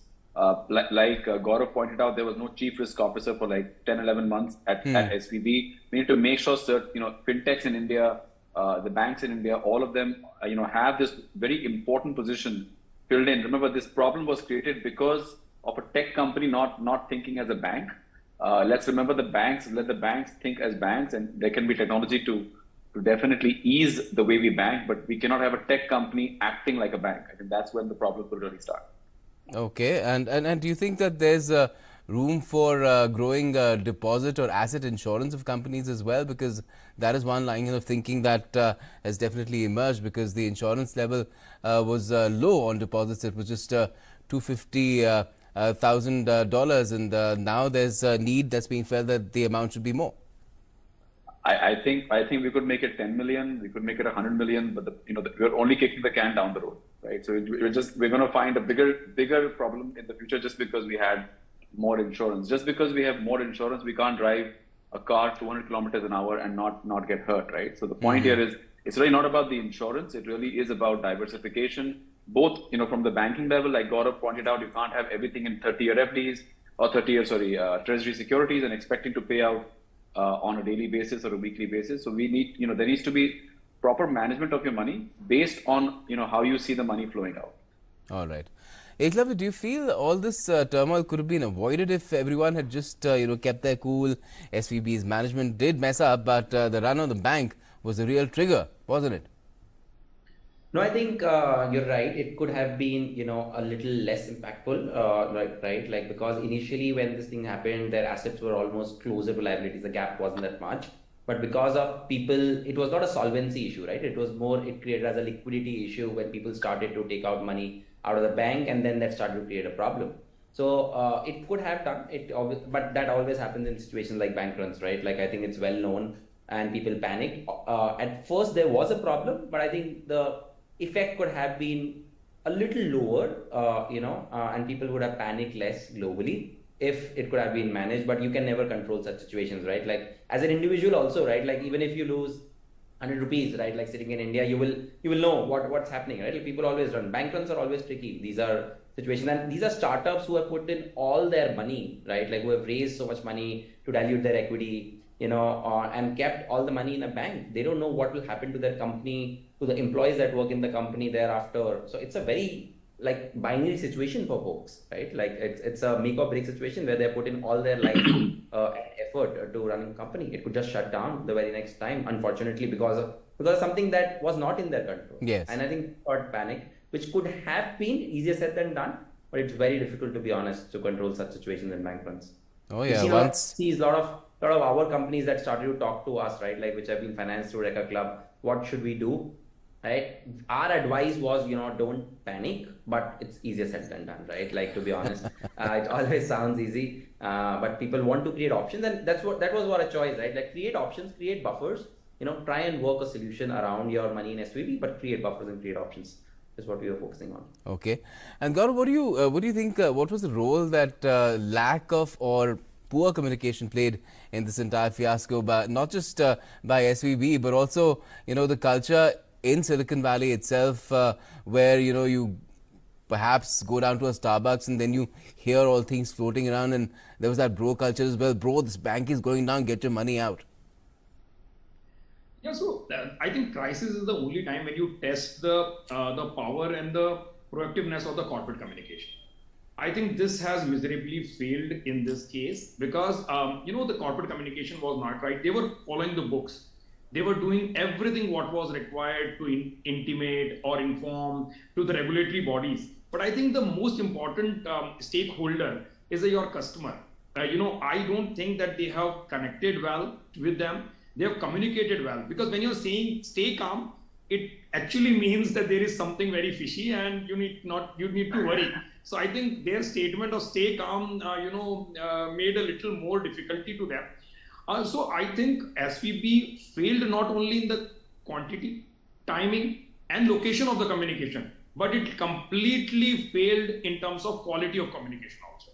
So that way, I feel that they could have handled this situation in a much better way. They could have done a little more proactive actions, and fortunately, the assets which they were holding were not poor assets. They were good assets. They could have really made some other arrangement, intermediary arrangement, or they could have done something well with the customers also, with the startups also, if they would have communicated a little better. So that's I personally feel that it was not handled properly. The communication was difficult. Okay, Anirudh, the final question to you. We've talked about how, and that's something that's been recognized as well, the startup ecosystem in the country has found opportunity in different sort of crises. We've seen that through the COVID phase and then later on as well. Do you think that there is some sort of an opportunity in this crisis as well for the entire ecosystem? Absolutely. I think, adversity creates opportunity always, right? And I think the collapse of SVB really has opened up opportunities for debt funds to come in. Remember, SVB provided a lot of debt options to startups. They were very, very flexible. They came up with very unique debt options. So I think there's going to be some proliferation of. They also had a recurring revenue model like, our friends here, Record Club. I was just saying that, like Record Club, right? And I think there'll be some amazing opportunities again for local, both not just startups, but probably some new funds to come in. You could have working capital funds coming in and things like that. So I think there is a definite opportunity over there to open up. Secondly, I think also SVB's user interface was what people really, really loved, and how simple it was to use. And probably I'm hoping it continues to be that way. And third, I think even the wealth management for founders, right? I think that was a big money spinner and a big part of creating that brand identity with SVB. So I think there's going to be great opportunity to come in. Let's make sure that this time whoever's creating this opportunity is much more proactive, is not taking out 30-year, putting money to 30-year bonds when they know that most startups get funded for 18 months, right? Well, and they need the money. Yeah, let's hope the bad gets discarded and falls to the wayside, and all the good things that SVB did, somebody else carries them forward, and we hope that somebody else, more of those entities are in India and they bank in India as well. That's what the government hopes as well. Let's see how things progress. We can only hope for better over here. Thanks a lot for joining us and talking about it today. Thank you. Thank you. All right, so that was India Ideas for this week, and keep looking out for India Ideas every Thursday. We come to you at the same time at 8 p.m. right here on DD India. For all the latest, keep watching DD India as well.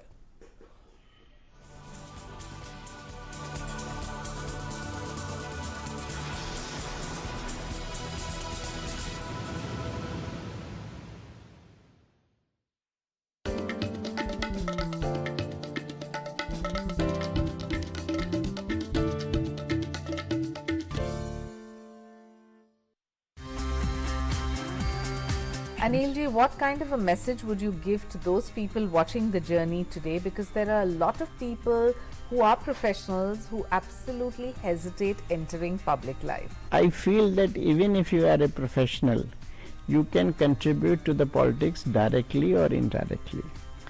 In Parliament also, I have seen the professionals, the lawyers, the engineers, the doctors, they are contributing more.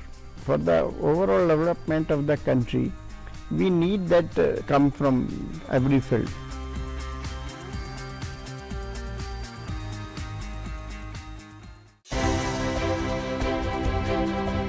first of all, congratulations for the award. Now, what were your first thoughts when you heard that you're getting the highest honor that the Indian government can give to an Indian living abroad who settled in Israel? Complete shock. I didn't think I deserved something for being a proud Indian. What I did all my life with my family surrounding me, and just being very proud of my heritage, wanting to spread the word around of Indian cuisine, actually culture through Indian cuisine. And that was the go-get from the beginning. And then it just spread all over Israel.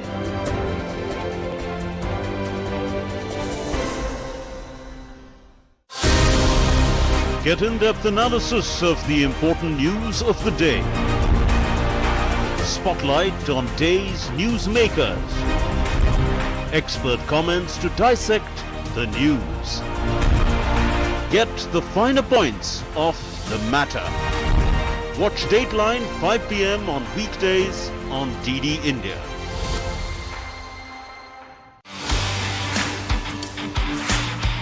Are you satisfied with what you have achieved?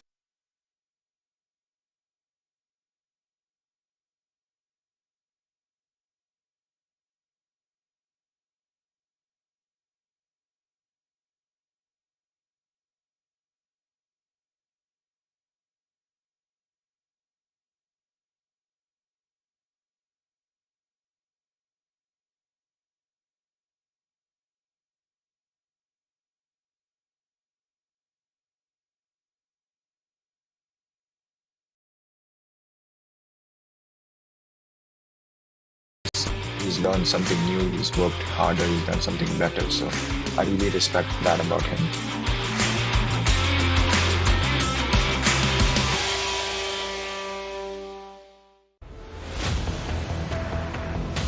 The strongest rebuttal by India based on pure facts in response to New York Times opinion piece on alleged curbs on information flow in Kashmir Valley has evoked a deafening silence from those who advocated the article. We are 1/5 of the world.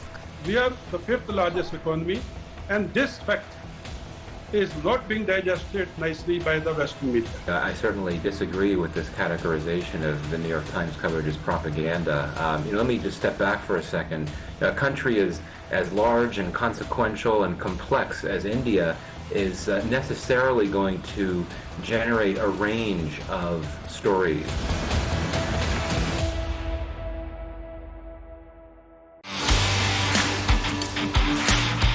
Are you satisfied with what you have achieved so far at this stage? My potential is way more. The way I'm training, the way I'm working, I should be achieving way more.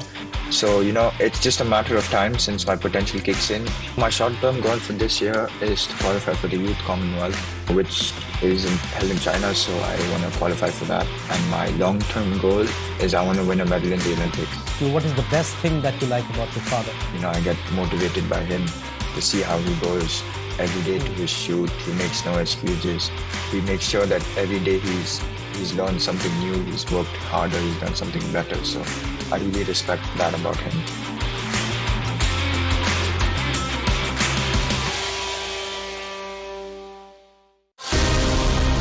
Get in-depth analysis of the important news of the day. Spotlight on day's newsmakers. Expert comments to dissect the news. Get the finer points of the matter. Watch Dateline 5 p.m. on weekdays on DD India.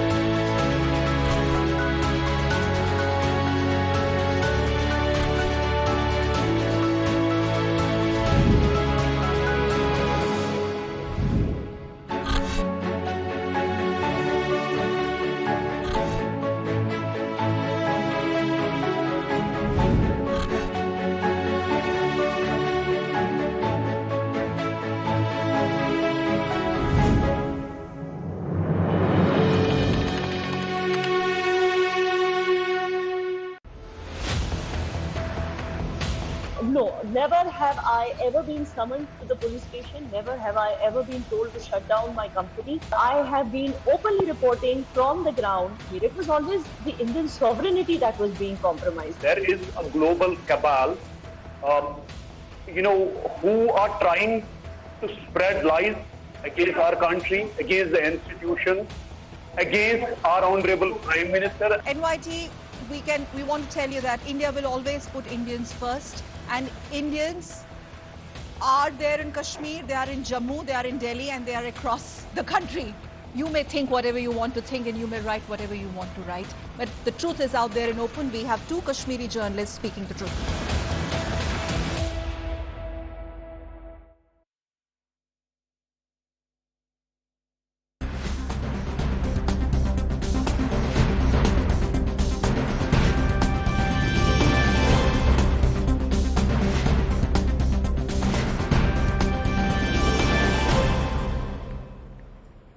Welcome to Midday Prime. Over the next 60 minutes, it's a power-packed afternoon that we have put together for you, where we get you all the latest from the field of politics, business, sports and entertainment to keep you engaged, to keep you engrossed for the next 1 hour. I am Anil Thomas. Let's get started with the big news of this hour.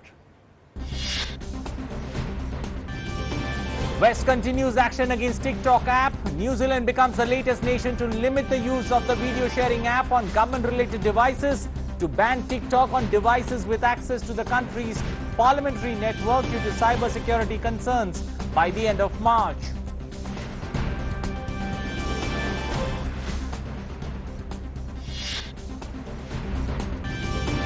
US approves sale of 220 Tomahawk cruise missiles worth $1.3 billion to Australia. US says proposed sale to improve Australia's capability to interoperate with US maritime forces and other allied forces.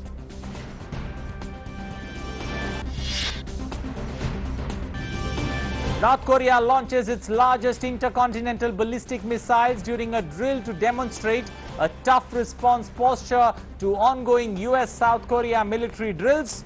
North Korea says its monster missile ICBM test confirms its war readiness.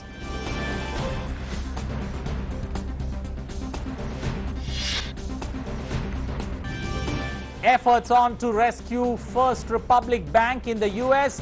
Biggest lenders in the country, including JP Morgan Chase and company, along with Morgan Stanley, to deposit up to $30 billion into First Republic Bank's coffers to stabilize the lender. Focus on preventing the California-based bank from becoming the third bank to fail in less than a week.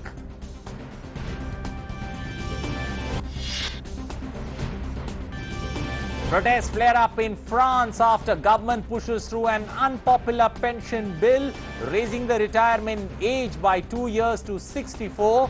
In the National Assembly, police fire tear gas and water cannons to disperse crowds in many parts of the European country. And in sports, the first of the three-match one-day international series between India and Australia kicks off in Mumbai. Hardik Pandya is the captain to lead the Indian squad as India win the toss and opt to field first.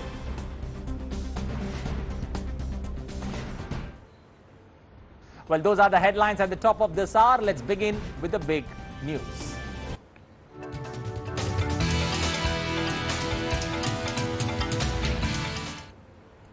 Well, New Zealand said on Friday it will ban TikTok on devices with access to the country's parliamentary network due to cybersecurity concerns, becoming the latest nation to limit the use of video sharing app on government-related devices. In New Zealand, TikTok will be banned on all devices with access to Parliament's network by the end of March, a decision that the Parliamentary Service Chief Executive Rafael Gonzalez Montero said in an email to Reuters was taken after advice from cybersecurity experts and discussions within government and other countries.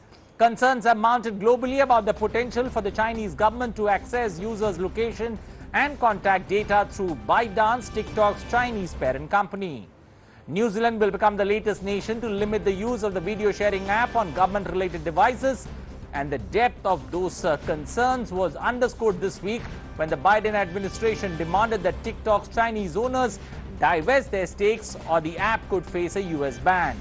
TikTok has said it believes the recent bans are based on fundamental misconceptions and driven by wider geopolitics, adding that it has spent more than $1.5 billion on rigorous data security efforts and rejects the spying allegations. TikTok has come under increasing scrutiny due to fears that user data from the app owned by Beijing-based company ByteDance could end up in the hands of Chinese government, undermining Western security interests. Our system works slightly differently to other countries. Departments and agencies follow the advice take advice from the GCSB in terms of their IT and their cybersecurity policies, and we don't have a blanket across the public sector approach to this, which happens in other areas. And so I'd expect that departments and agencies, including the Parliament, would consider the advice of the GCSB in making those decisions. Well, meanwhile, Britain said on Thursday it would ban TikTok on government phones with immediate effect, a move that follows other Western countries who have barred the Chinese-owned video app over security concerns. Britain's National Cybersecurity Centre has been reviewing whether TikTok should be barred from government phones, while the United States, Canada, Belgium and the European Commission have already banned the app. Cabinet Officer Minister Oliver Dowden told Parliament government devices would only be able to access third-party apps from a pre-approved list. The ban does not include personal devices, and there would be limited exemptions where TikTok is required on government devices for operational reasons. TikTok said it was disappointed by the ban. And so today we are strengthening the security of those devices in two key respects. First, we are moving to a system where government devices will only be able to access third-party apps that are on a pre-approved list. This system is already in place across many departments. Now it will be the rule across government. Second, we are also going to ban the use of TikTok on government devices. We will do so with immediate effect. Mr. Speaker, this is a precautionary move. We know that there is already limited use of TikTok across government, but it is also good cyber hygiene. Given the particular risk around government devices which may contain sensitive information, it is both prudent and proportionate to restrict the use of certain apps, particularly when it comes to apps where a large amount of data can be stored and accessed. Meanwhile, China's foreign ministry said on Thursday that the United States has yet to provide evidence that TikTok threatened national security and that the US should stop suppressing such companies. TikTok, which is owned by Chinese tech giant ByteDance, said on Wednesday the Joe Biden administration had demanded that TikTok's Chinese owners divest their stakes in the popular video app or face a possible US ban. The move is the most dramatic in a series of recent steps by US officials and legislators who have raised fears that TikTok's US user data could be passed on to the Chinese government. ByteDance-owned TikTok has more than 100 million US users. TikTok's chief executive, Shouzi Chu, is due to appear before the US Congress next week. It's not clear if the Chinese government would approve any divestiture. It is also the first time under the administration of Democratic President Joe Biden that a potential ban on TikTok has been threatened. Biden's predecessor, Republican Donald Trump, had tried to ban TikTok in 2020 but was blocked by US courts. Any US ban would face significant legal hurdles. TikTok and the US Treasury-led Committee on Foreign Investment in the United States, or the CFI-US, has been negotiating for more than 2 years on data security requirements. TikTok said it had spent more than $1.5 billion on rigorous data security efforts and rejects spying allegations.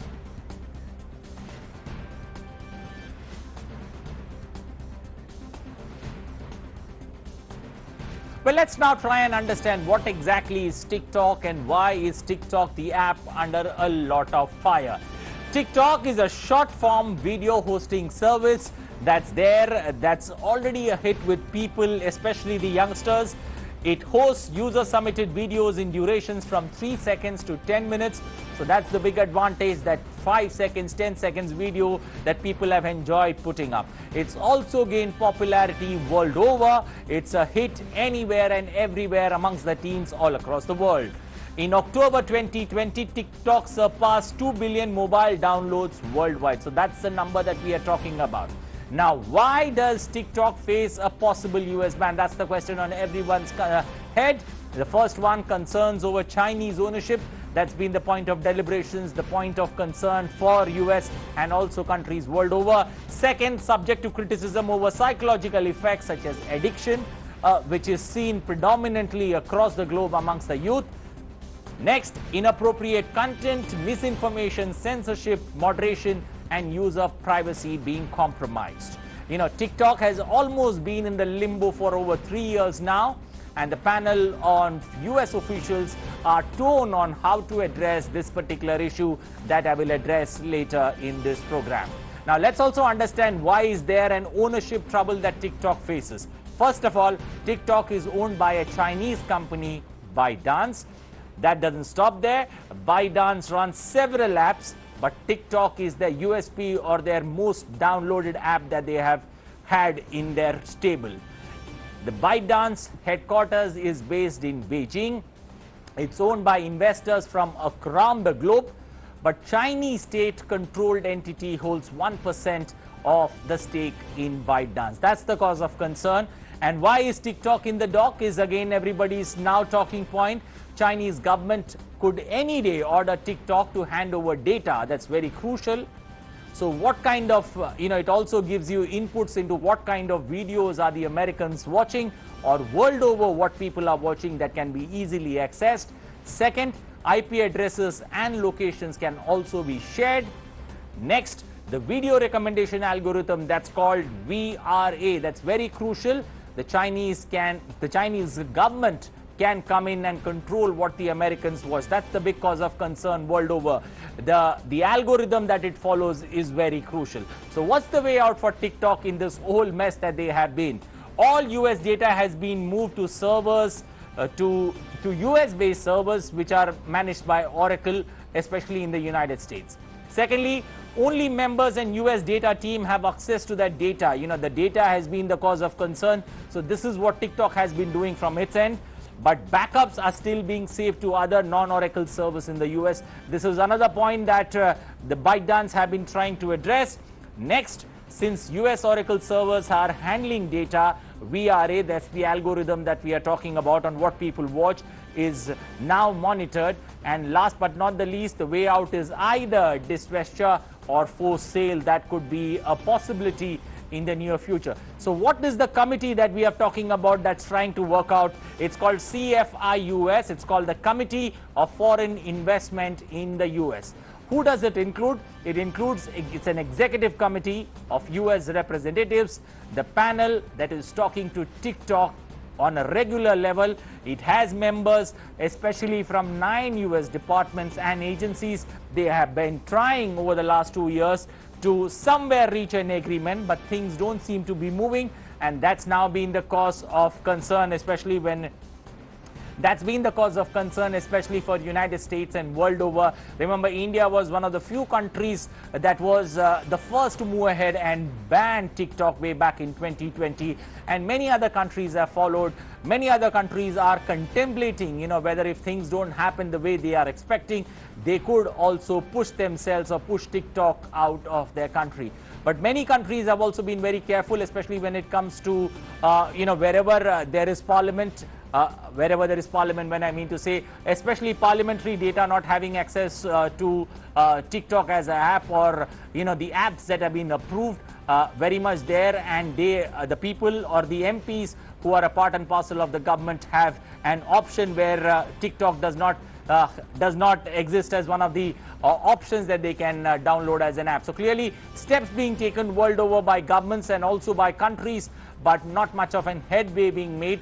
On the other side of this short breather, we are going to get an expert to try and understand what's the way out of this logjam, especially when it comes to United States and other countries that are contemplating banning TikTok. But after this short break, stay tuned with us on DD India.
changing world of news.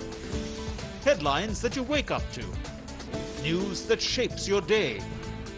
Stories that matter to you. The latest and most accurate updates. A fresh start to a new day. The Breakfast News, Monday to Friday, 8 a.m. on DD India. Namaste India. Namaste land. Marhaban ila al-Hind. Zari India. Salam India. Namaste India. Namaskar Bharata.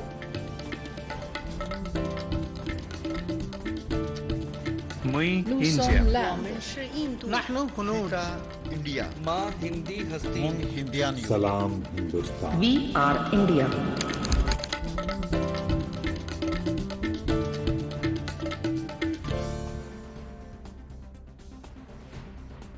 Your window to rising India. India's voice on global platforms. Latest news from India and around the world. In-depth analysis of global headlines.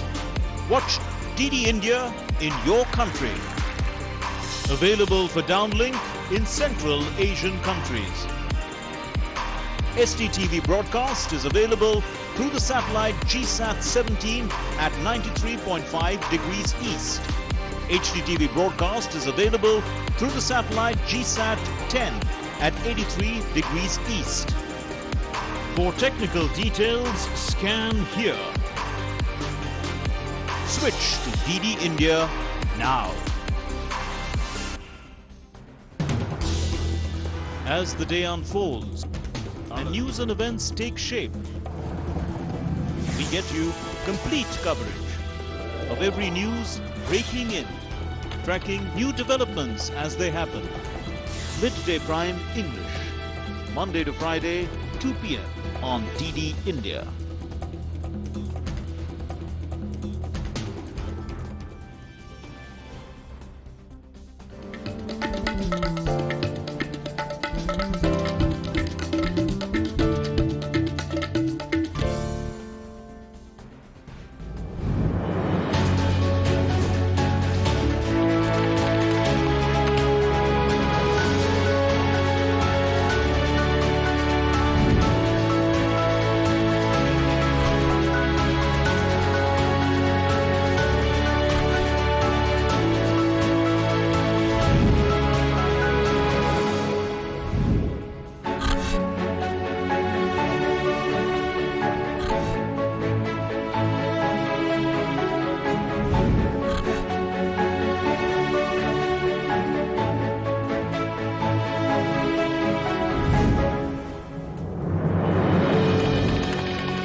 Well, to get a perspective on what's in store for TikTok and what could it mean for ByteDance and its future, is the way forward that the Chinese company becomes a US company? That's when it could look for survival, or are they going to be? Is there going to be a forced sale that ByteDance will have to do, or TikTok will have to do? To get a perspective on that, joining us this afternoon is Subimal Bhattacharya, an expert on digital services, joining us this afternoon on Midday Prime there. Good afternoon, sir. Welcome to Midday Prime. Let me begin by asking, what's the way out for TikTok in the mess that they are in at this point of time? Well, I think in the US right now, there is almost a kind of unanimity to be able to rein in TikTok, because TikTok by far has become the most popular social media here. And the concerns around security, the concerns around the data that's being collected, the concerns around the algorithm behind TikTok, that's one of the biggest concerns. currently in US and the whole week in Washington DC, as I have met a lot of people across, I have seen the concerns that people have. So I think, there is a consensus that TikTok cannot operate the way as it is. A certain section, as you have just said, that want it to become a completely US company, and another section says that it should be banned. It shouldn't be allowed unless and until everything is very, very transparent about how it operates and what is the algorithm behind it. So it's a question of time. In fact, there are a lot of organizations that also give the example of India when it banned, TikTok in June 2020, where why India had taken this step at the right time, and why US should also be taking. So that is also a good section that gives the India's example of dealing with TikTok. Okay, Mr. Bhattacharya, when one looks at the step that India took, especially in 2020, to ban TikTok, it's been an important guiding star for other countries to follow. But having said that, the Republican president before Joe Biden also tried something similar. But at that point of time, they ran into some kind of logjam in the US courts. Why was that particular problem not faced by India but being faced by the US? No, I think, court comes at a later point of.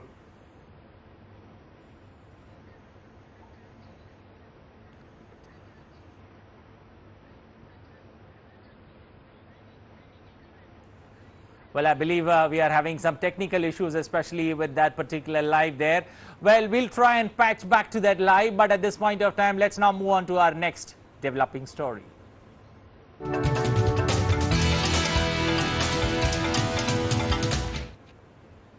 Well, the largest banks in the United States have moved to shore up First Republic Bank in an effort to ease fears that the regional lender could be the next domino to fall after the second largest banking collapse in US history. A group of 11 private US banks, including the Bank of America, Citigroup, and JP Morgan Chase, announced on Thursday that they would deposit $30 billion into the crippled California-based First Republic Bank of America. Citigroup, JP Morgan Chase, and Wells Fargo said they would each make a $5 billion uninsured deposit, while Goldman Sachs and Morgan Stanley are each making an uninsured deposit of $2.5 billion. BNY Mellon, PNC Bank, State Street Trust, and US Bank are also each making an uninsured deposit of $1 billion. Shares of First Republic pared earlier losses to trade higher on Wall Street on Thursday, following reports it could receive the infusion of funds from some of the country's most prominent financial institutions. The deposits were welcomed by the heads of the U.S. Department of the Treasury, the Federal Reserve, the Federal Deposit Insurance Corporation, and the Comptroller of the Currency. Washington has been scrambling to prevent a financial crisis following the rapid collapse of Silicon Valley Bank, or SVB, late last week after it experienced a traditional bank run, whereas depositors rushed to withdraw their funds all at once. Meanwhile, Credit Suisse has announced it will be borrowing up to 50 billion Swiss francs from the Swiss National Bank under a covered loan facility and a short-term liquidity facility. The decision comes shortly after shares of the lender fell sharply on Wednesday, hitting an all-time low for a second consecutive day after the top investor, Saudi National Bank, was quoted as saying it wouldn't be able to provide further assistance. According to a statement issued by Credit Suisse, the latest steps will support Credit Suisse core businesses and clients as Credit Suisse takes the necessary steps to create a simpler and more focused bank built around client needs. In addition, the bank is making a cash tender offer in relation to 10 US dollar denominated senior debt securities for an aggregated consideration of up to 2.5 billion US dollars, as well as a separate offer to 4 euro denominated senior debt securities for up to an aggregated 500 million euros.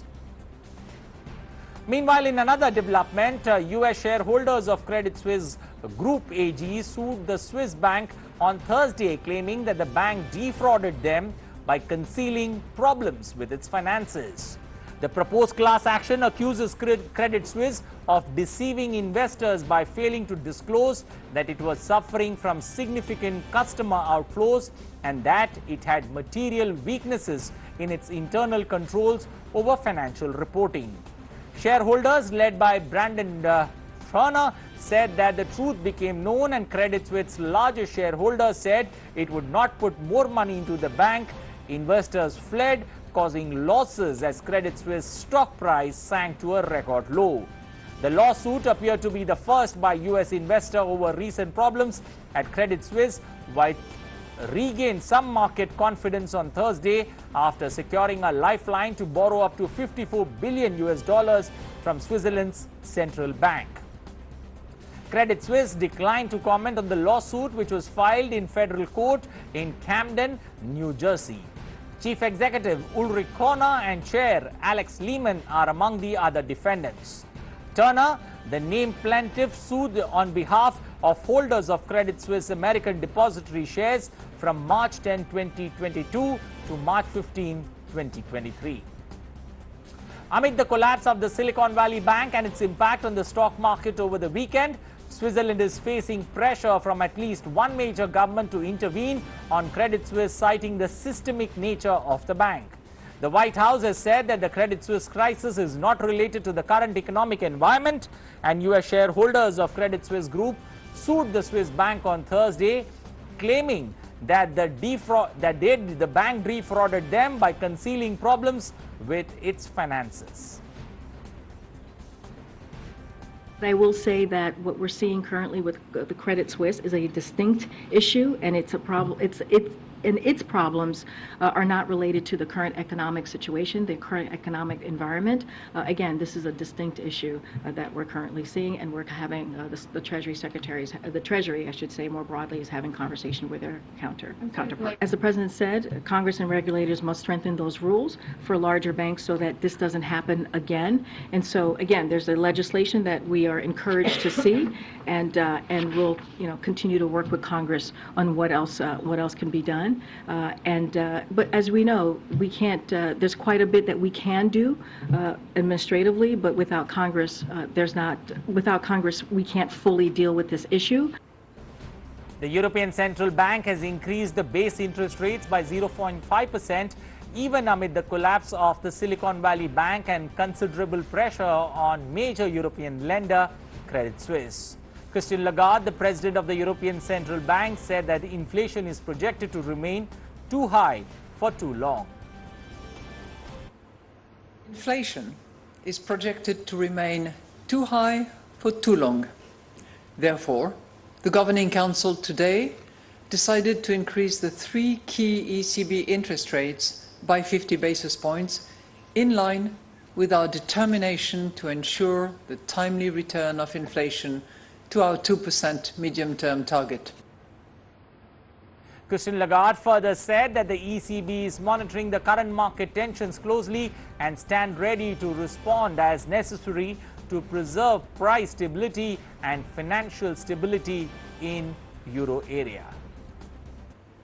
We are monitoring current market tensions closely and stand ready to respond as necessary to preserve price stability and financial stability in the euro area. And now on Business Prime, it's time to get you all the updates from the world of business.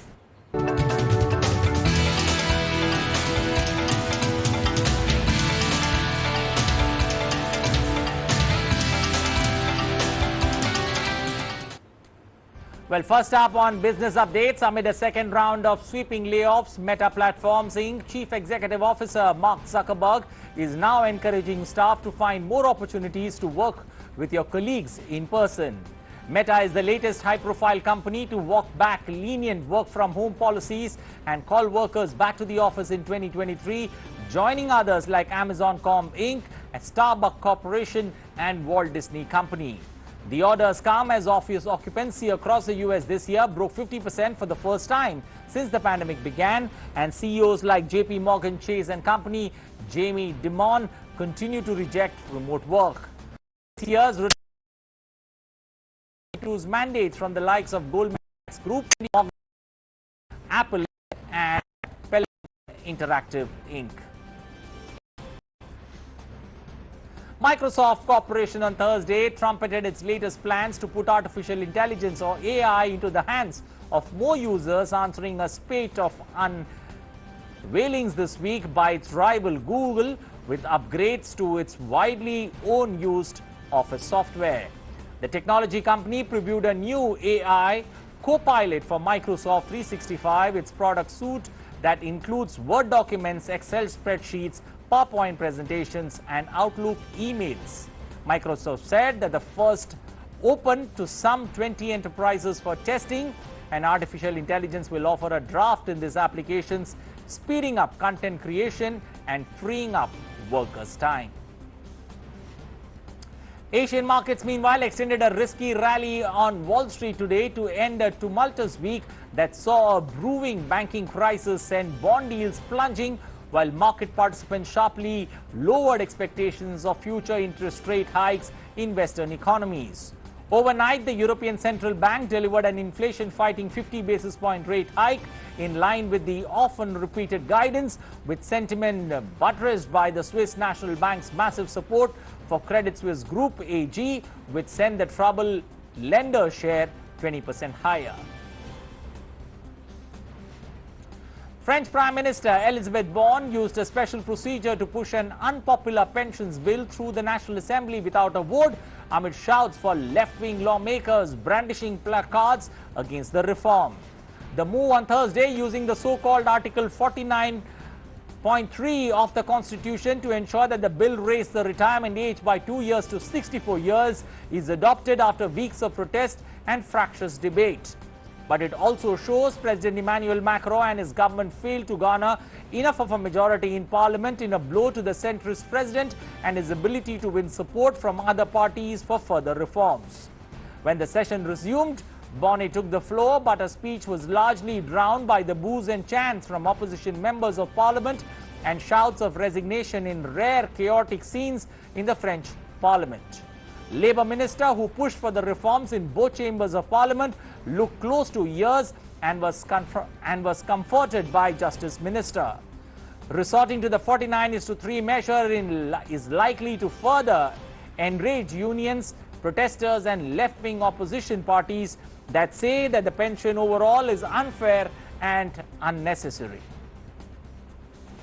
Meanwhile, in France's Nantes city, clashes between police and protesters erupted during the mass protest against the government push for pension reform bill. Demonstrators hurled objects at police and overturned rubbish bins on the streets as smoke from tear gas rose around them. Police fired tear gas and charged in an effort to disperse the crowd. Some protesters threw cobblestones, and fire burned in the streets nearby as at least one car was set on fire, along with piles of rubbish and debris. Also, several other French cities, including Marseille and Nantes, spontaneous protests broke against the reform. Well, time now to get you all the updates from across the globe.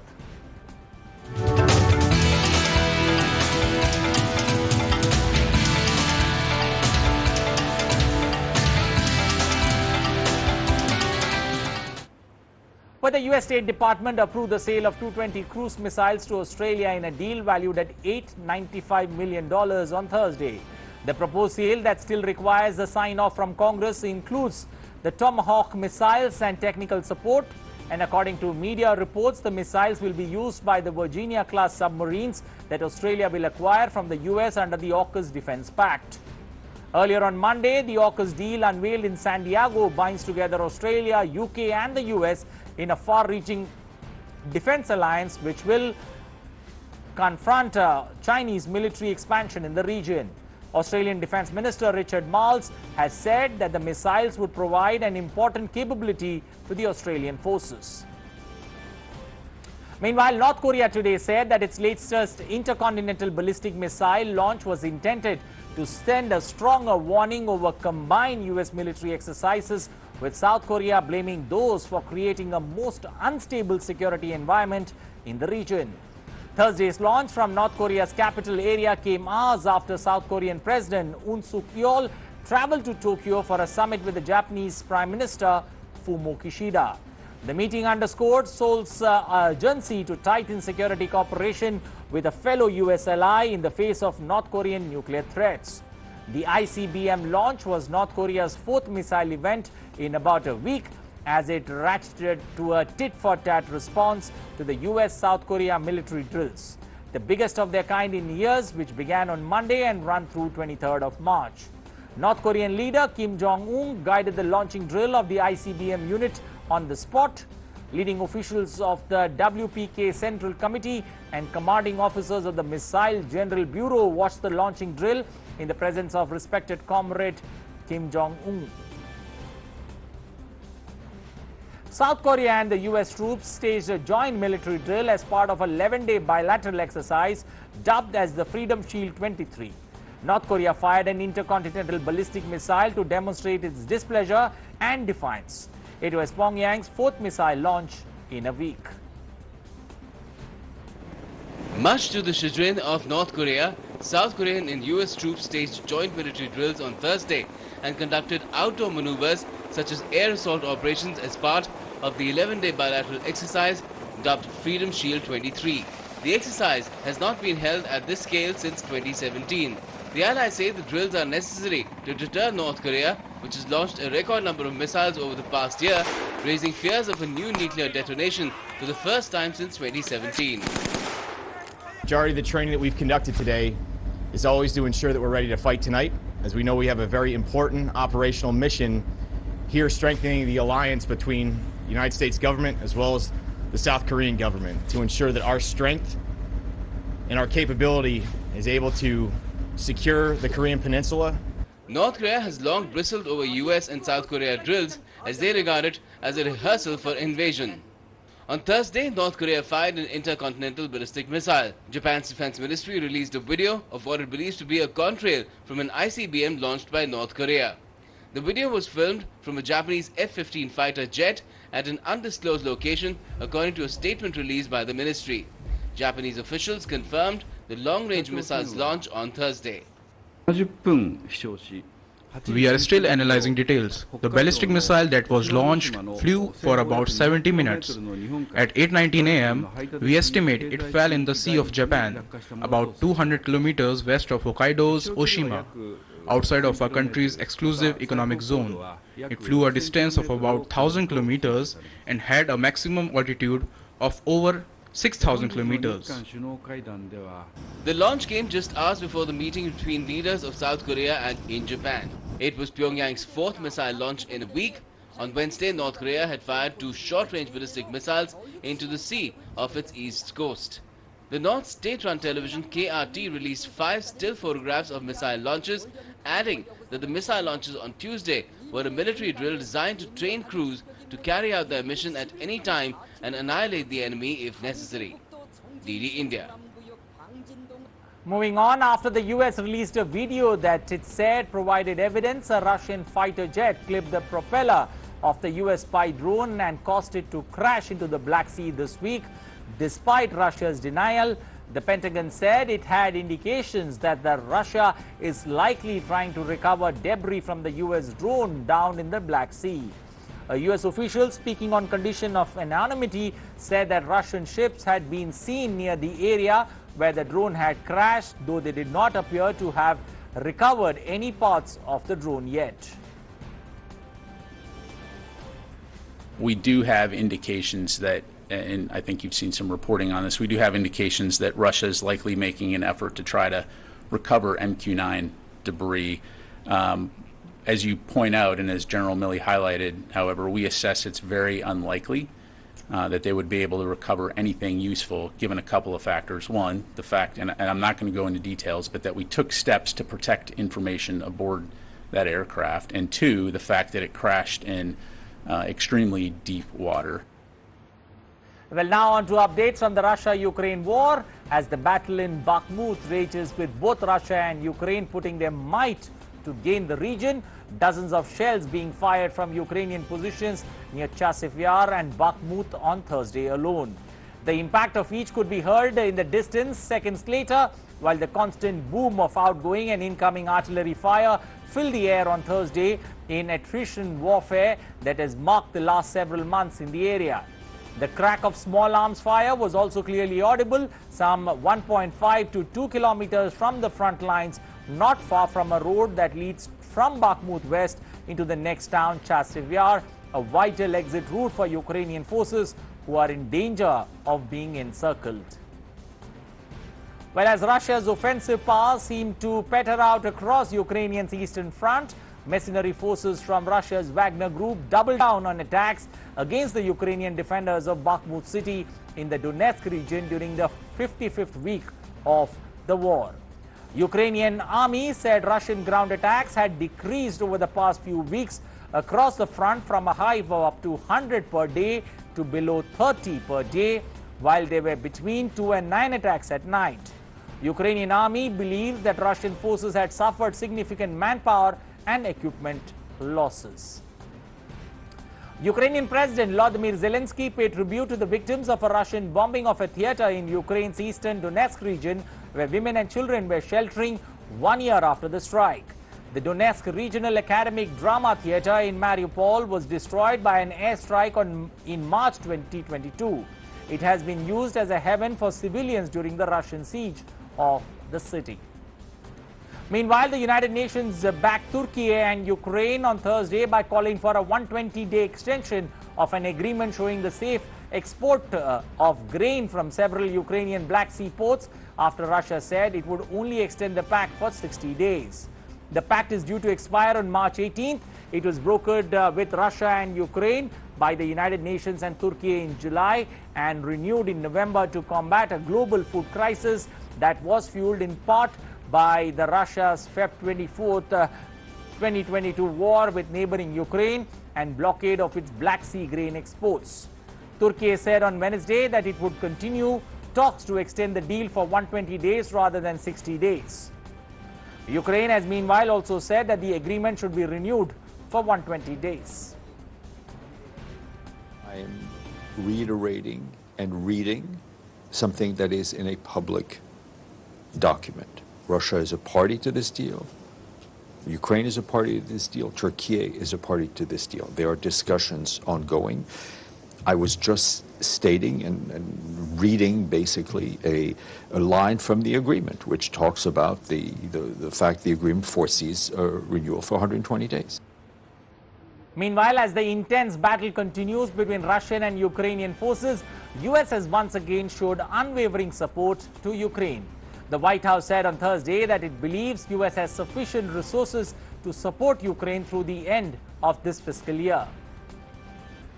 So look, thanks to the bipartisan congressional support for Ukraine that was passed in September, we believe we have the resources we need through the end of this fiscal year. And I think that's important. Again, that was done in a bipartisan way. So, of course, we're going to continue to elevate whether any additional resources are needed based on the conditions that we're currently seeing on the ground. Meanwhile, Poland has pledged it would send 4 MiG-29 fighter jets to Ukraine, the first NATO member to do so in a significant move in Kyiv's battle to resist Russia's onslaught. Warsaw has now taken a lead among NATO allies in supplying Kyiv with heavy weapons.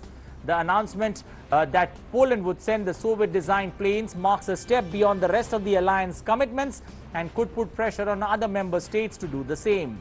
Poland's President Andrzej Duda said that the planes from about a dozen that it had inherited from the former German Democratic Republic would be handed over in the coming days after being serviced. Firstly, literally within the next few days, we will hand over, as far as I remember, 4 aircrafts to Ukraine in full working order. The rest are being prepared and serviced and will be successively handed over. An UN-mandated investigating body said that the report published on Thursday that Russia had committed wide-ranging war crimes in Ukraine such as willful killings, torture and the deportation of children. The report, based on more than 500 interviews as well as satellite images and visits to detention sites and graves, come as the International Criminal Court in The Hague is expected to seek the arrest of Russian officials for forcibly deporting children from Ukraine and targeting civilian infrastructure. The Independent International Commission of Inquiry on Ukraine said that the Russian forces have carried out indiscriminate and disproportionate attacks on Ukraine, resorting to torture, killing civilians outside of combat, and failed to take measures to safeguard the Ukrainian population. The document gave details of torture methods used in Russian detention facilities, where victims were subject to electric shocks with a military phone, a treatment known as a call to Russian President Vladimir Putin, or hung from the ceiling in a parrot position. Russia denies committing atrocities or targeting civilians in Ukraine. U.S. Secretary of State Anthony Blinken has announced $150 million in new humanitarian assistance for Africa's Sahel region, saying it would provide life-saving support to refugees and others impacted by conflict and food insecurity. Making the announcement during a visit to Niger on Thursday, Anthony Blinken said that the aid would address the needs in Niger, Burkina Faso, Chad, Mali and Mauritania. The package also included funding to support Sahelian refugees in Libya and Niger. I announced nearly $150 million in new humanitarian assistance to help meet needs in West and Central Africa and the Sahel created by regional instability.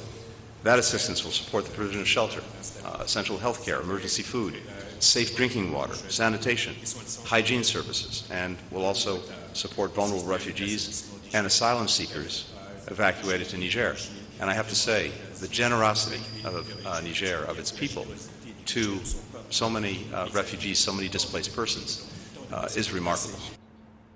In U.S., a freight train derailed near Anacortes, Washington on Thursday, spilling about 5,000 gallons of diesel. Emergency crews immediately responded to the spill. In a statement, the Washington State Department of Ecology said that the spill happened on a burn and that most of the diesel leaked on the land side with no indication of impacts on water or wildlife.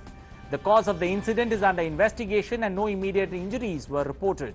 The derailment came hours after another BNSF train derailed in western Arizona and a little over a month and a half after a Norfolk Southern freight train derailed in East Palestine, Ohio, causing cars carrying toxic vinyl chloride and other hazardous chemicals to spill and catch fire.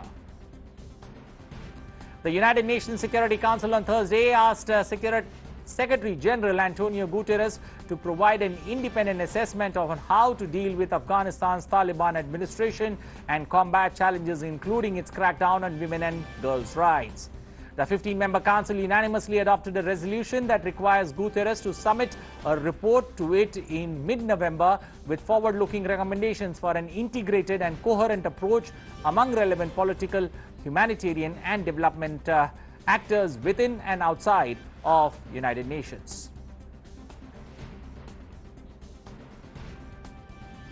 Well, time now to get you all the update from the world of sports.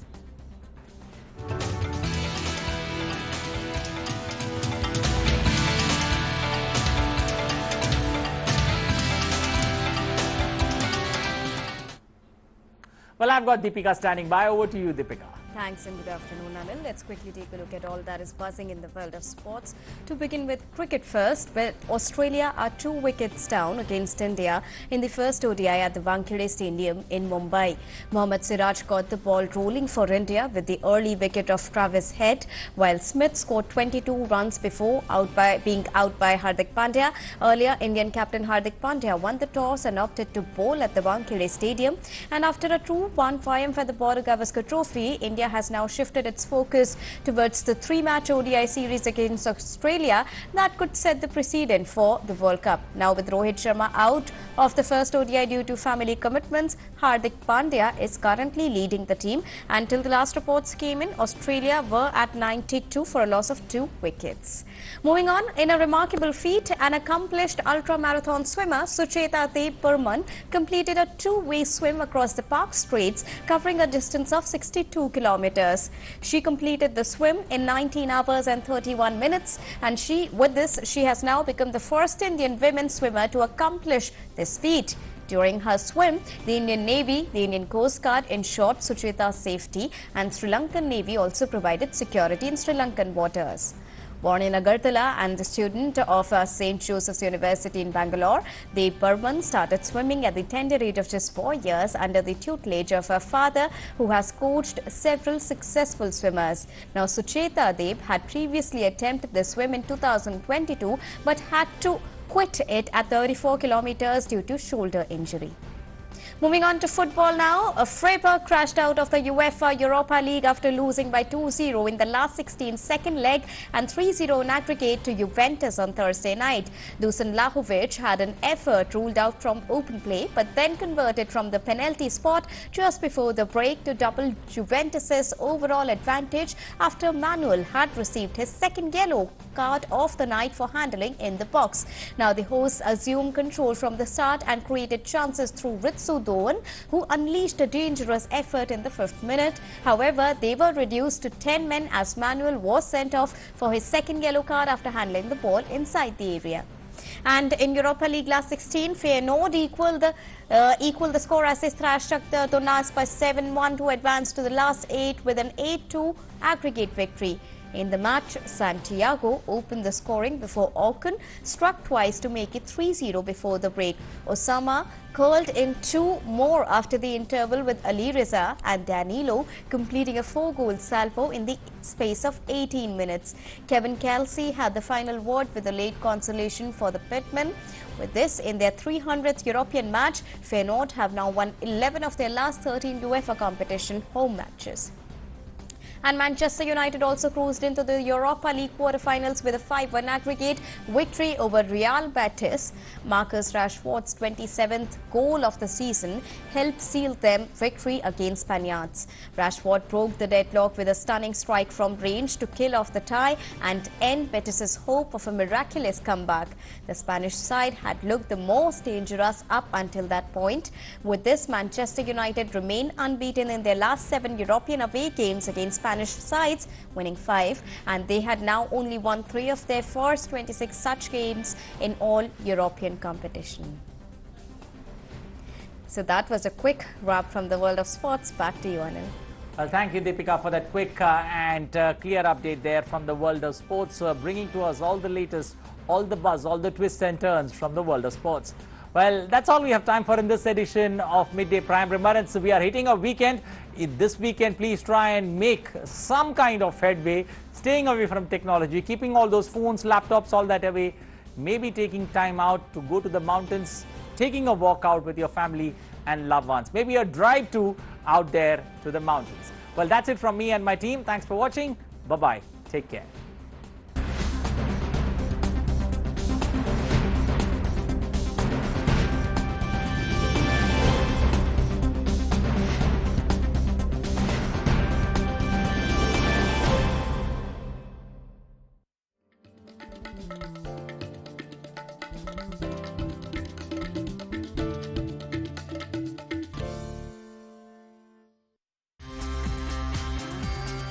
Anilji, what kind of a message would you give to those people watching the journey today? Because there are a lot of people who are professionals who absolutely hesitate entering public life. I feel that even if you are a professional, you can contribute to the politics directly or indirectly.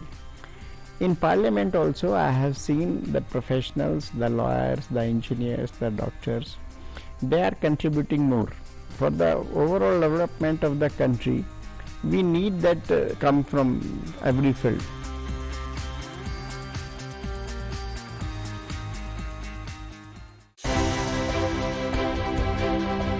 first of all, congratulations for the award. Now, what were your first thoughts when you heard that you're getting the highest honor that the Indian government can give to an Indian living abroad who settled in Israel? Complete shock. I didn't think I deserved something for being a proud Indian. What I did all my life with my family surrounding me, and just being very proud of my heritage, wanting to spread the word around of Indian cuisine, actually culture through Indian cuisine. And that was the go-get from the beginning. And then it just spread all over Israel.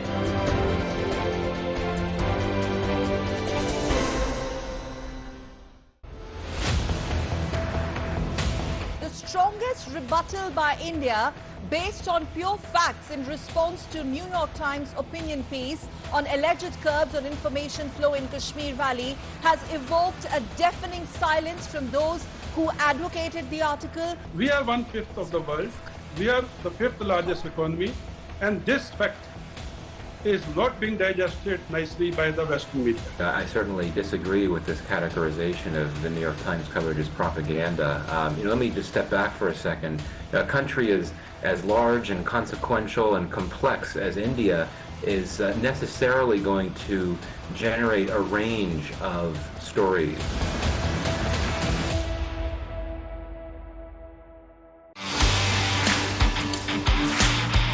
Are you satisfied with what you have achieved so far at this stage? My potential is way more. The way I'm training, the way I'm working, I should be achieving way more. So, it's just a matter of time since my potential kicks in. My short-term goal for this year is to qualify for the Youth Commonwealth, which is held in China, so I want to qualify for that. And my long-term goal is I want to win a medal in the Olympics. What is the best thing that you like about your father? I get motivated by him to see how he goes every day to his shoot. He makes no excuses.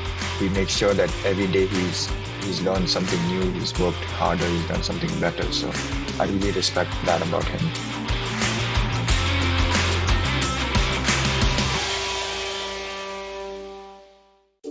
Hi Mom, फिर से shopping? बाबूजी, आपने इसे बिगाड़ के रखा। Limit में करो तो कुछ बुरा नहीं होता है। बिना लिमिट शॉपिंग करेगी आपके कार्ड पे। ऐड ऑन जो है। मैंने तो कार्ड पे लिमिट सेट कर दिया। अच्छा, इसके फायदे ये हैं कि रिस्क कम हो जाता है और अगर फ्रॉड भी हुआ तो तुरंत बैंक को बोल दीजिए, नुकसान कम। दादू! नेक्स्ट टाइम ये pink dress. You're the limit. Limit तो सेट है। आरबीआई कहता है जानकार बनिए, सतर्क रहिए।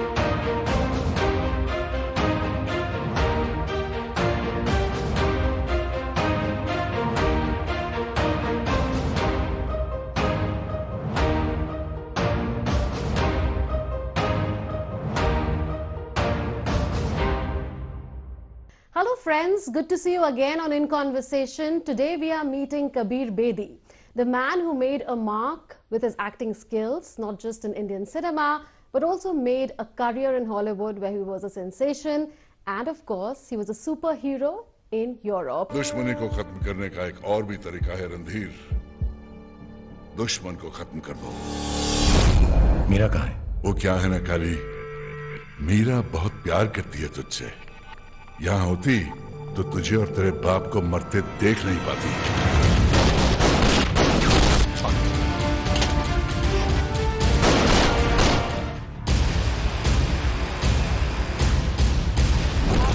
Are still at large. He has abducted my son's fiancée. Not only that, he has stolen $2 million in cash from my casino.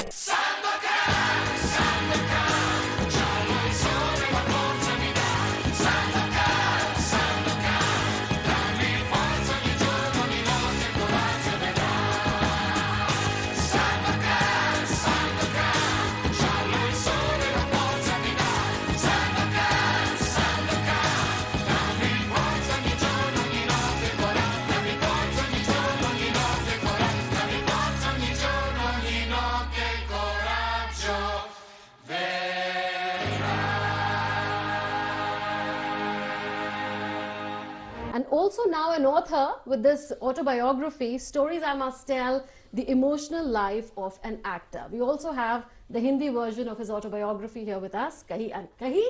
And also joining us is Ajay Jain. He is a bibliophile himself. He is an author, he is a traveler, he is a photographer, and he's the founder of Kumsum Travel Cafe. And Kumsum is working on the promotion of Stories I Must Tell, Kahi and Kahi. In my heartfelt autobiography, I bare my soul with emotional honesty, with stories about affairs and anxieties, milestones and mistakes, and successes that made India proud.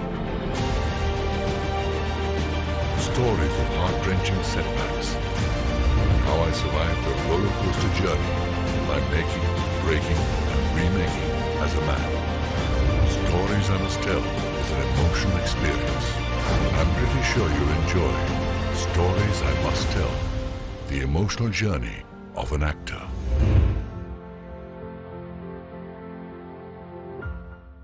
Pleasure to have the two of you here on In Conversation on Doordarshan. Thank you so much, Munmun. Thank you so much. The pleasure is ours. Great to be here. Absolutely. Kabirji, this is the first book that has been penned by you. Yes. Take us back in time. What made you pen down your life story? You know, Munmun, I knew I had a very interesting story, but I was paralyzed for years as to how to tell it. Because if I tell everything and all the incidents that happened, all the sets and all the people that I met and all the countries I traveled to and all the incidents that happened, I would have a 500-600 page book. Nobody reads 500-600 page books. So, and then so many stories overlapped, and then this kind of thinking of a war and peace kind of structure where your characters drift in and out in different stories, it became too complex for me. So I was paralyzed by that. When the pandemic started, and I suddenly realized all my film work stopped, all my voice work stopped, all my motivational speech stopped, everything stopped. I thought, okay, I've got time. So I forced myself to think. I figured out a way I would tell my larger story through a series of stories. Each chapter is a story into itself. Each chapter goes back and forth in time, but each story has a logic of its own. And I found that the most interesting way to tell the story. Something that would hold readers because they understand the dynamic of each story. And so finally I decided I must tell my story. I know how to tell it. And once I was clear, I just wrote like a madman through the pandemic, 10 hours a day, and I got the book done. You know, nobody has seen all my films. India has seen my Indian films and a few, maybe the James Bond film, maybe Bold and Beautiful, but all my American series have not seen. The Americans have not seen my Bollywood work nor my Italian work, and neither America nor India have seen all my work in Italy, which is the majority of my career. So nobody knows all my films, nobody knows all my life. What you've read of me is of different gossip magazines, different articles, different interviews I gave, but never enough to tell my whole picture. The background I have, my incredible parents, what happened in the relationships that I had that were so written about and so scandalized so many people, what happened in those things, what happened in my journey from Bollywood to Europe to Hollywood, all that had to be told. And so I said, if not now, when? If not me, who? Absolutely, and this is indeed the story of your whole life, and there's so much diversity in your story which is reflected in the book. Having said that, I was thinking that since everyone who's read your book is saying that this is extraordinarily honest, that you've bared your soul, that you haven't held back at all. Was this a conscientious decision? Did you consider it like that over a period of time, or is that how you always wanted it to be? I always wanted it to be like that because I said to myself, you know, truth is the best defense. Tell it like it happened and let the chips fall where they may. I have talked to my triumphs, I've also talked to my tragedies, I've talked to my strengths and my weaknesses, Where I was wrong, I admit I was wrong, but I told it as honestly as I could. Now, I've talked about, in relationships, I've talked about the relationships that were well known, that were publicized. Other relationships that are not known, I admit that I had relationships, that I was wrong to have those relationships, but I haven't named people who are living their own lives, minding their own business. So I admit my guilt, but who that person is, I don't think people have a right to know and ruin their lives. So I've been very candid in terms of my culpability. And I think it's important that, you know, because it's not just affairs, etc. It's dilemmas you face, crises you face in life. What happens in a relationship, only two people in that relationship know. What is the truth of what happened between Parveen Babi and me? What is the truth of what happened between Prathama and me, where we were the original bohemians of Bollywood. And we had this marriage, and it became a kind of flower power marriage that evolved into an open relationship. And how did this happen in a marriage? What are the consequences of that? How do you live with that? And what goes wrong with that? All those things I've explored very carefully. But I didn't want my book to be, I did this, I became a big star, I won this award, I went there, and then I went to Hollywood and did the Bond film. Nobody, your eyes glaze over if it's just a catalogue of your achievements. People want to know what happened and what went wrong. And people want to see you as a human being. It's very important. I put on above my computer, don't be afraid to be vulnerable. And I was vulnerable. I allowed myself to be seen naked as far as what happened with me. Those are the important. So honesty was part of the deal I made with myself when I set out to write the book. This is unusually candid. We haven't seen, I think, many biographies, autobiographies particularly, barely any. Ajay, what are your impressions? Because I know that you've had a lot of interactions on this particular book, Stories I Must Tell, with him, and your company in a way is promoting the book as well. So what are your impressions of the book as a whole? I think we do see a lot of biographies, autobiographies and memoirs going around, right? But a lot of them fall short of expectations because they're not open enough, they're not honest enough. And if as a reader somebody picks it up, you know, they want to, okay, not know everything, but they want to know something important. It shouldn't be a PR mouthpiece for the protagonist, right? And what's amazing about this book, like Mr. Bedi said himself, he's willing to, you know, kind of expose himself. Right? Truth is the best defense. He's willing to be honest and then let the conversations happen, because then, you know, nothing's under the carpet, right? And that's the beauty of a book like this, and that's how personal stories have to be written, should be written, and that's when they'll get sold. Otherwise, if they do get sold, they're just getting sold to please somebody, and nobody's going to read those books. This is a book that's been written to be read, and it is being read.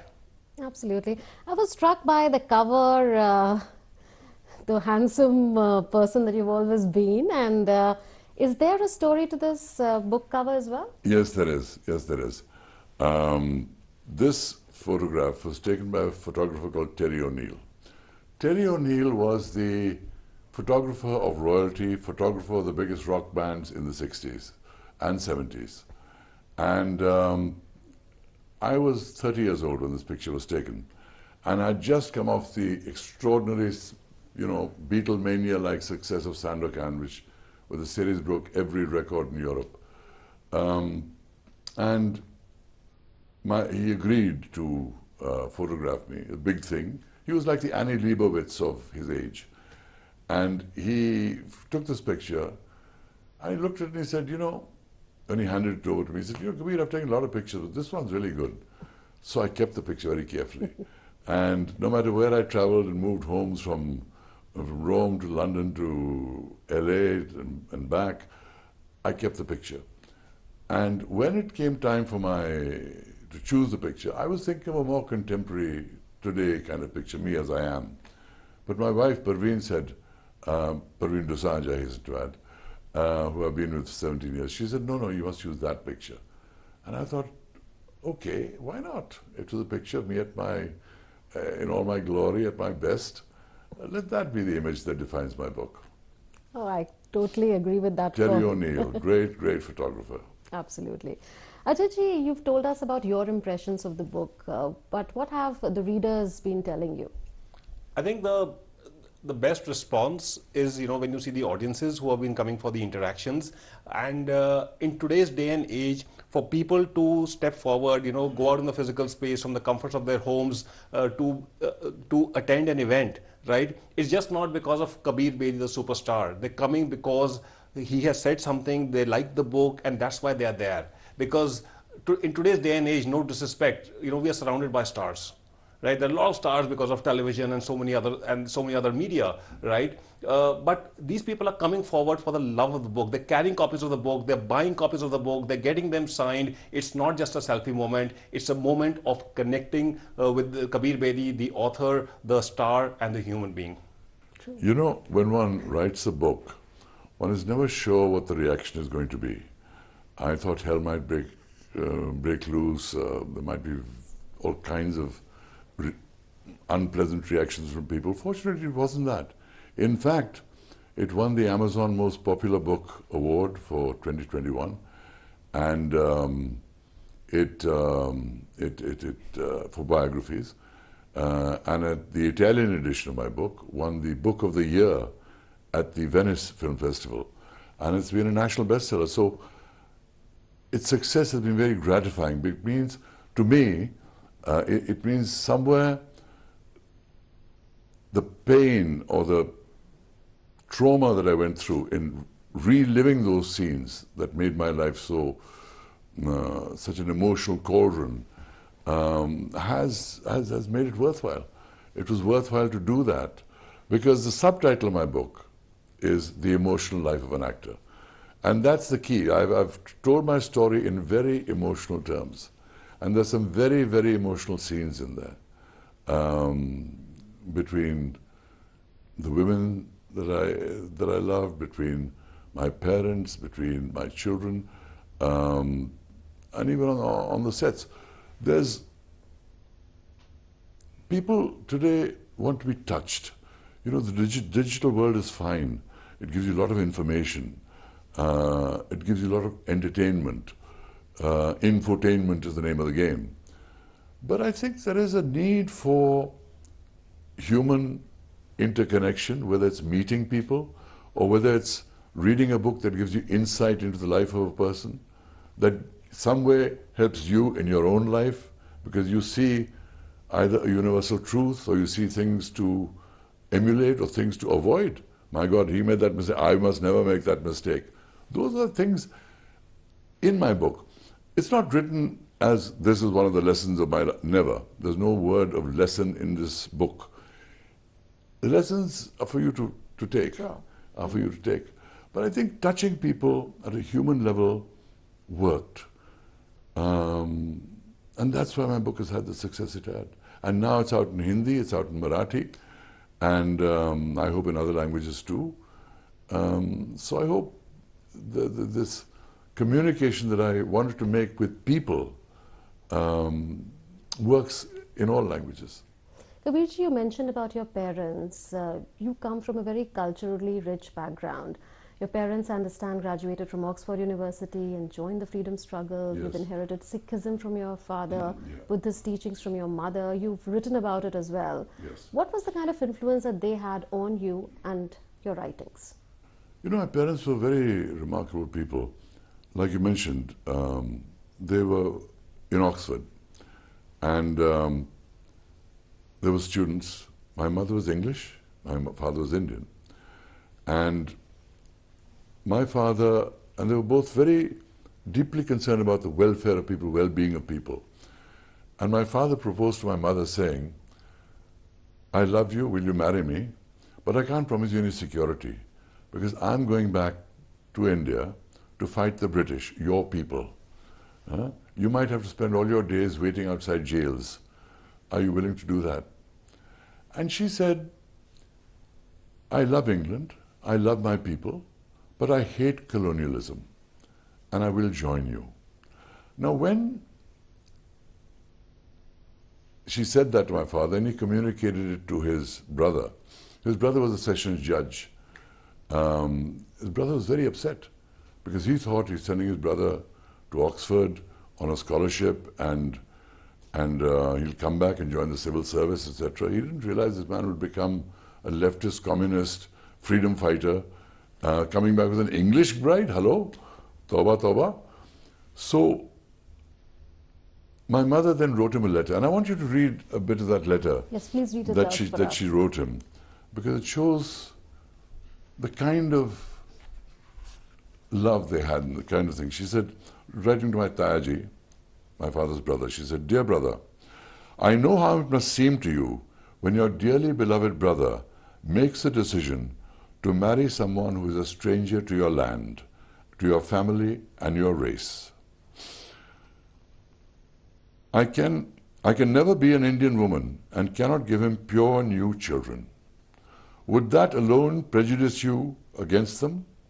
Baba and I are one country in spirit, and color is a union beside that. When I loved Baba first, it was not for the first time. We come together out of space. We have loved before, and we will love again after this. I repeat, there is one thing I cannot do, become an actual Indian woman. I know full well that some women of his own race will miss a perfect husband in Baba. But my spirit is with India and not with England, with Baba and not a man of my own country. My children will be an even greater bond. Will you deny me your perfect understanding for something I cannot help? It just happened that my soul is not in my country, but in another. Your sister, Frida." How touching, and this is pure love. Pure love, pure love. And that love, you know, is the remarkable thing about their lives, because they were divided by so many things, different temperaments. My father came back, became a flaming communist, trade union organizer, speeches, sent to jail. My mother was more pacifist. She was picked by Mahatma Gandhi to lead the satyagraha in our hometown in Punjab, Dera Baba Nanak. And she led the satyagraha against the British, her own people, and was imprisoned for it. And that was her part of the freedom struggle. So they had very different paths. And they gave up all possibilities of great jobs, had very little money, really sacrificed a lot. And after independence, my father became a very philosophical man and actually evolved a philosophy of his own. And he became a big philosopher in Italy. And my mother stayed behind in India, became a Buddhist, and by the end of her life became the highest ranked Buddhist nun in the world. Yet, between them, there was this great bond of love. And somebody asked my mother, even after she wore the robes, "Do you love your husband, Baba?" She said, "Love has different meanings than when you set out in life. Love has different meanings in time." And obviously there was a great, deep love that united them.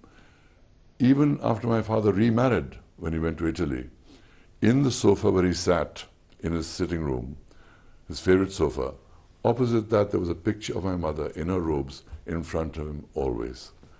That was the strength of their bond. And if you read what my father wrote about my mother after she passed away, it'll bring tears to your eyes. That's one of the chapters of my book.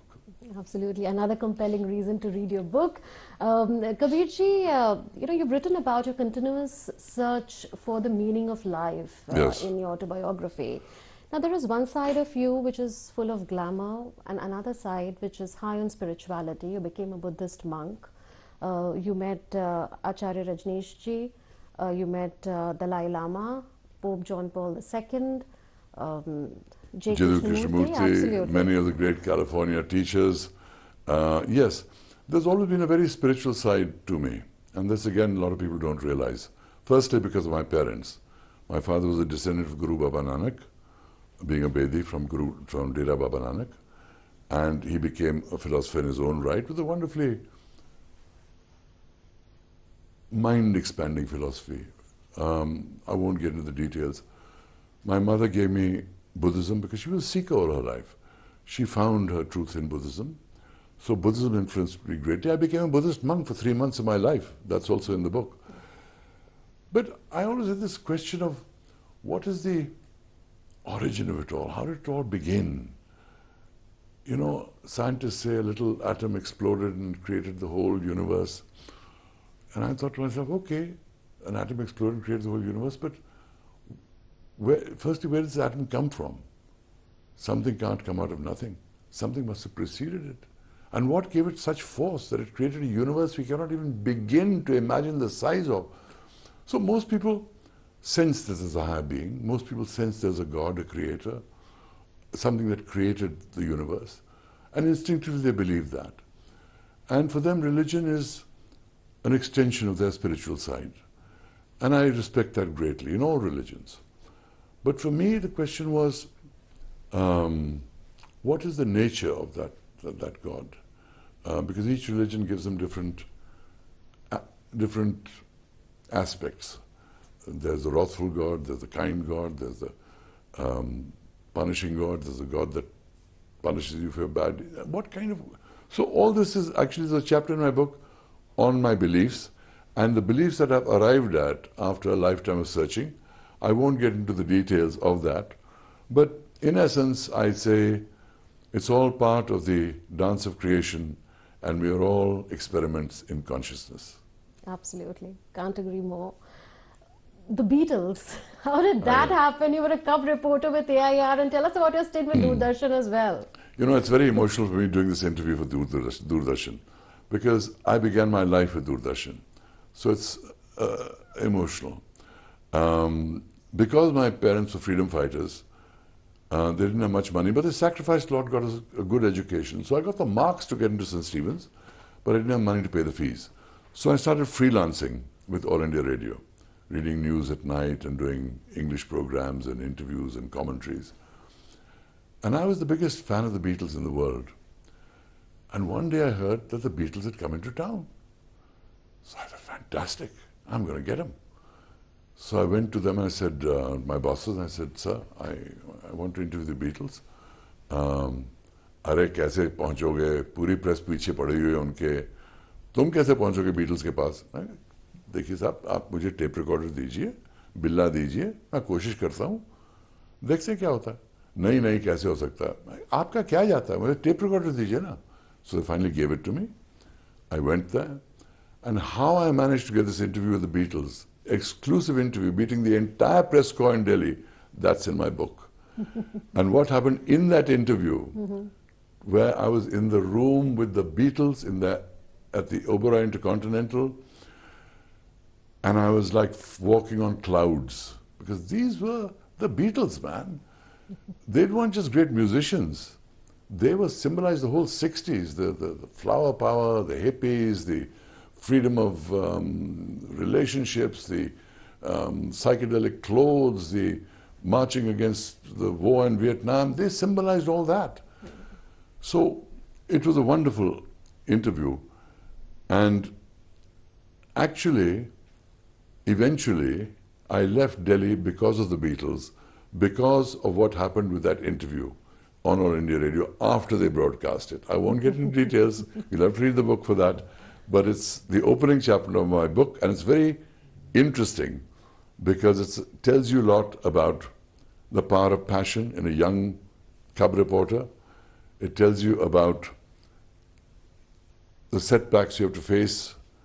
It tells you about making life-changing decisions that took me from Delhi to Bombay in search of a new life with 700 rupees in my pocket. You also write about your late son, Siddharth. What made you write about him?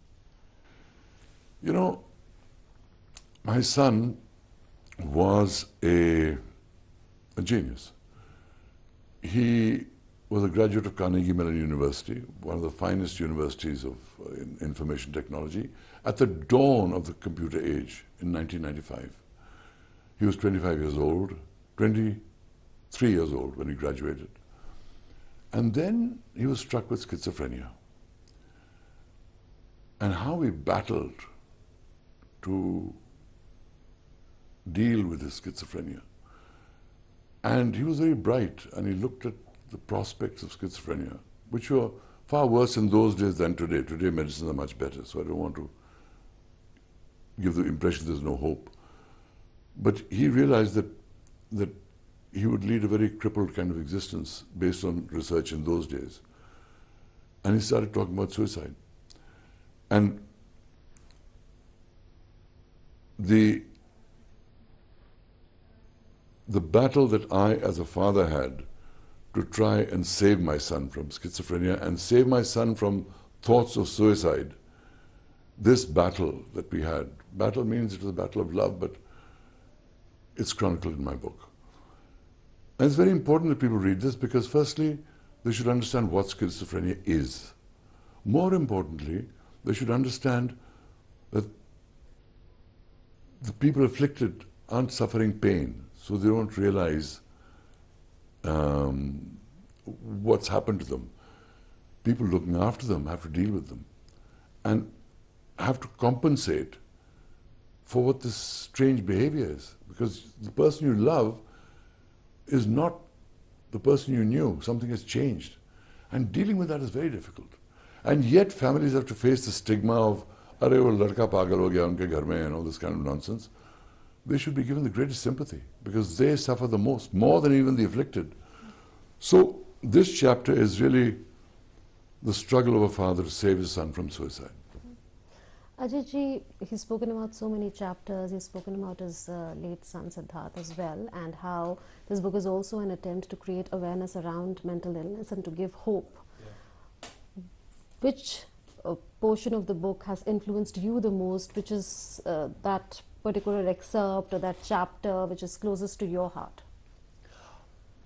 I would say that, like the whole story, is like kind of, because it's a series of stories within stories. And I think just talking about children touched me because I have children. They're, in their teens and 20s, and they've had their share of mental health problems. Right? I've been at a short notice. Personally, I've had to rush to the US and London because, like, the call I got was, "You're going to lose them." Right? Wow. So, wow. Fortunately, it wasn't so drastic, but it was scary. Right? My son is, as we speak, he's 18. He's undergoing a lot of treatment in London right now. Right? And I don't speak about it publicly, but the fact is that I think we are all of us parents are going through a very difficult time, and and when I look back, how, like, my relationship with my father was not a very good one, right? But I realized, but he was always there. He was always the rock. He was always patient. He was always forgiving. And now I realize that why he was like that. And so when I read about dealing with children, dealing with them having mental health problems, and mental health problems are something which are scary. Now I realize they're scary because you don't know what's happening. When there's a physical ailment, you can measure. The brain we still don't understand. Yeah, very true. Right. But I think it's important to look at that. But my book is not just about heavy stuff. There's lots of fun stories in there as well. I remember my friend Omar Sharif, with whom I did 3 films. Omar was a very intelligent guy, very bright, and he would get bored very easily. And one thing he would do whenever we were shooting a film, he would go to the chef at the hotel we stayed, and he'd plan a dinner, table for 6, table for 8, and he'd choose the wines, he'd choose the food, menu and everything else. Then during the day he'd say, "Kabir, come and have dinner with me. Munmun, come and have dinner with me. Ajay, come and have dinner with me." And he'd make a table for 8. And this dinner would start. Now, it depended how the conversation went. If the conversation was interesting, Omar was all there. If it started to get boring, or if people started saying silly things, he would pick a fight. Because he loved to pick a fight. And he hated boredom. So to get over boredom, he would pick a fight. And these fights inevitably end. And somebody, if Omar Sharif picks a fight with you, what are you going to do? You're going to fight him on his table? People retreat. And the more they retreat, the more he attacks. And so it would always end up with either somebody leaving the table in tears, or Omar Sharif banging down the napkin and walking off in a huff. And this is the pattern he had. He tried it with me once, never again. We were friends after that for life, Right. because he knew he was with me. But I saw him reduce so many people to tears, and that was one of his quirks. He was a wonderful, wonderful man. Omar Sharif to me was a kind of role model, because he was the first actor from the East, and I call him from the East because he's from Egypt, that actually went and became a big star in Hollywood. And I thought, if Omar Sharif can do it, I can do it. I never became a big star in Hollywood. I did a lot of very important films. I became a big star in Europe. But Omar always remained, like a role model for me, because he was the original poster boy of the foreigner going to Hollywood and making it. कौन करेगा मेरा अंत? मुझे ले चल मुझे। सरवन, तू मुझे यहाँ कैसे छोड़ सकता है? सरवन, मुझे कैसे छोड़ सकता है? Fantastic! Let's book our tickets to magical Jaipur. Friends, welcome to our famous Trinidadian hospitality. Mumtaz Mahal, the Taj Mahal. You cannot die while it lives on. But at what cost? At what cost? Thousands of hands bent and broken. Thousands of eyes gone blind with reckoning. Thousands of bodies ground into dust. Thousands of lives swallowed up in our lives to purchase the dream of one man, one woman.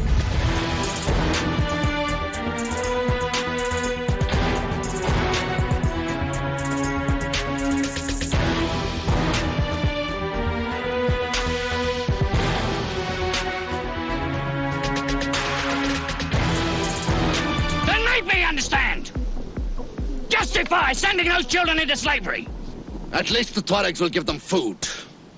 They will give them work. They will be as part of the family. Do you really believe that? Then you take them back. I go to find Suleiman. Dad, please. You'll be fine, son. Just fine. I'll be close to you wherever you are. I love you. Kabirji, this book is subtitled as The Emotional Life of an Actor. What was the process of writing it like? You've told us that you spent 10 hours a day. During the pandemic, you've completed the book. But was it like a catharsis? Were you overtaken by emotions when you were writing it? Were there tears rolling out? Were you, laughing in solitude? How was it? All of the above, all of the above. Because, to write about these things, especially deeply emotional matters about my son, about my relationships, about times when I was against the ropes, even after all my success, when I lost everything, financially, emotionally, everything, and I was devastated. To write about that, you have to relive those moments. And to relive those moments is very painful, because you'd hope to have left them behind as part of your experience, something you learn with time. So I had to kind of stir the pot of my emotions and let them come to the surface. But I believe that led to some very powerful writing, because I don't write in a lot of fancy words. I write very cleanly and evocatively. I was a copywriter, trained as a copywriter. So I have a great respect for economy of words. But I managed to convey the power of what happened in those moments in a way that really held people. And so, yes, it took me a lot to dig back in and come up with that. But I think the pain was worth it, given the way people have reacted to my book. Absolutely. Ajay, your thoughts on that? There's not just a lot of diversity in the stories that he's written, but we also see that the art of writing is so vivid that the reader is transported to the scene that is being described. Was that like a double delight for you? Yeah, I think as a writer myself, as somebody who, when reading can't help looking at any form of writing with a critical eye, I think it's stories are all around us, right? It's all about how you bring the story out, right? It could be, catch any everyday person, right? The way you write the story, it will suddenly seem the most interesting life on earth. It's the way it's written, right? So, and especially personalities like Kabir Bedi, they have so much to say, and he's right that he had to spend a lot of time figuring what to include and what not to include, and the styling became important because it's very easy to go on and on and on, like a personal diary, right? It would become an endless tome, and you would lose readers, right? And for me, for somebody who promotes books, who wants people to read, you can't afford to lose people halfway. It's like, you're watching a series on Netflix or on television, or you're going to a movie hall, right? After a few episodes or after half an hour of the movie, you walk away, right? You have to keep them gripped. So the art of storytelling is more important than the story itself. So this is really a class in writing. I tell people, your job is to buy my book and start reading it. My job is to keep you reading it. Oh, wow, very well said. That's why people call my book riveting, because once you start,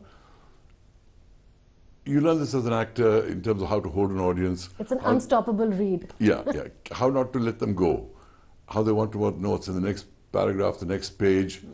Because you create a kind of dramatic tension in the way you narrate the story. That is very compelling.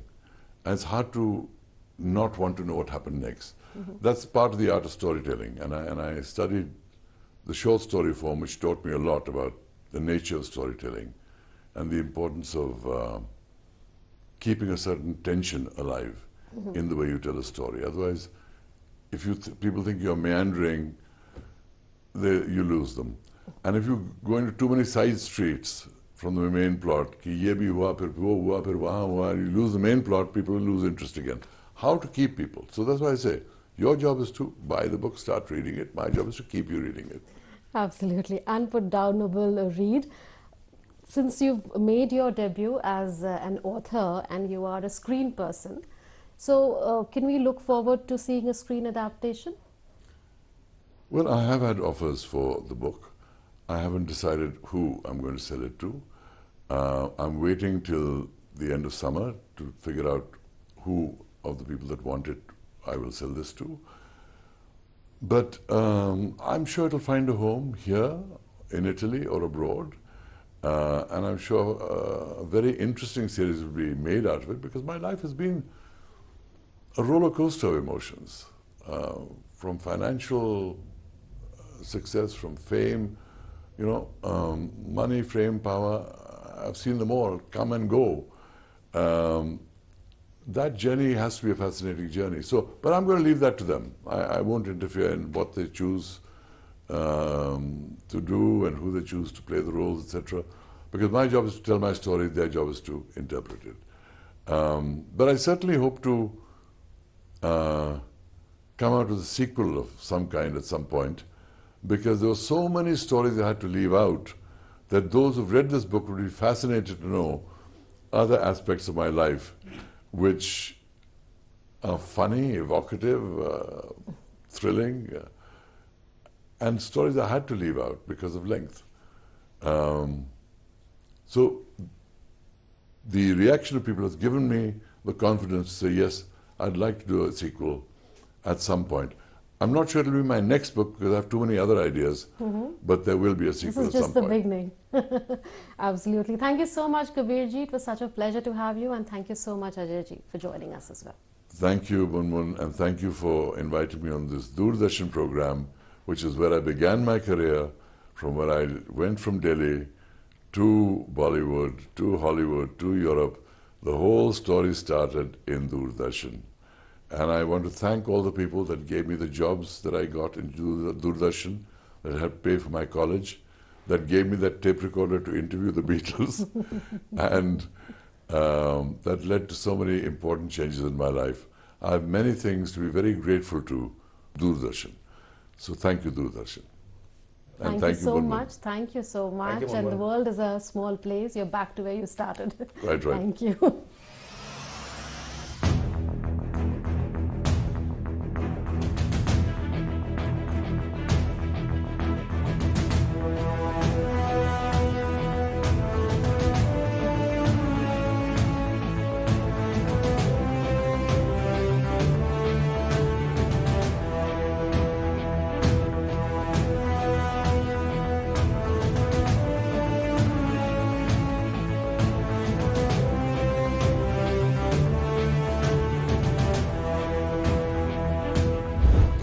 वही है जिसने नगरवासियों को कर भुगतान के विरुद्ध भड़काया।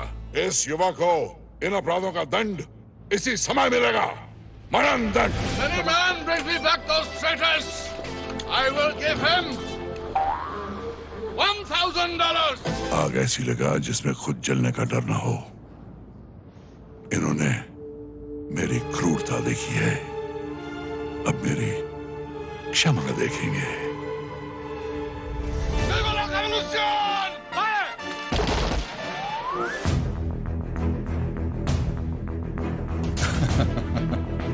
प्रेम तुझे निर्बल बना देगा मुझा।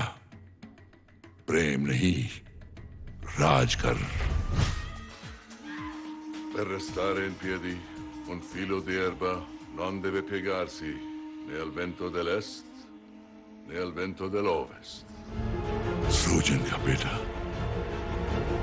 Sarvan Srujan का बेटा है। Farti una doccia, riposarti, quello che vuoi. Mohenjodaro तेरा, तमाम सिंधु भूमि तेरी। जिस कुमारी को निहारेगा वो तेरी होगी, लेकिन पहले शस्त्र उठा मुझा और बहा दे रक्त उस नवलोकिनी का, उस पुजारी का, सरमन का।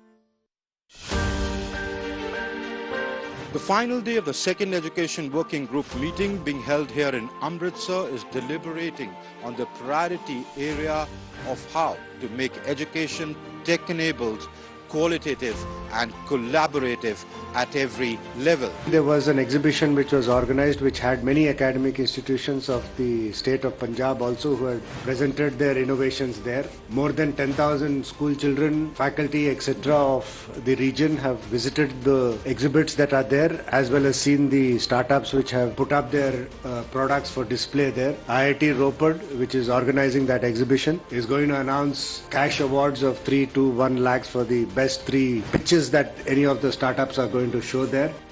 Watch India at G20 at 7:30 p.m. IST today on DD India. I'm a traveler. I love traveling, crossing borders, mountains and oceans. During my first expedition, I had the most difficult time paddling across, not because the terrain was hilly, but because the hills were barren. And that was how I decided, right there and then, that I had to do something to protect the environment around me. I pick trash in my town for 72 hours every year with my teammates and young people. And this idea has evolved into forming the Project 72 Hours. We paint a town red and blue and yellow and green. I have been traveling on my bamboo bicycle to around 40 countries across the world. In my small way, I go out to the world with my own message of giving a little love to our planet Earth and taking good care of her. My name is Shevitio Solo, and this is my solo ride.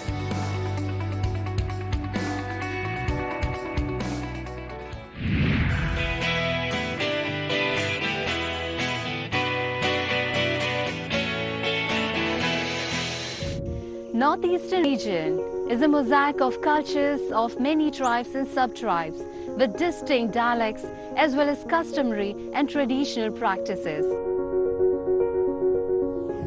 Each state is a traveler paradise with picturesque hills and green meadows that shelters thousands of flora and fauna.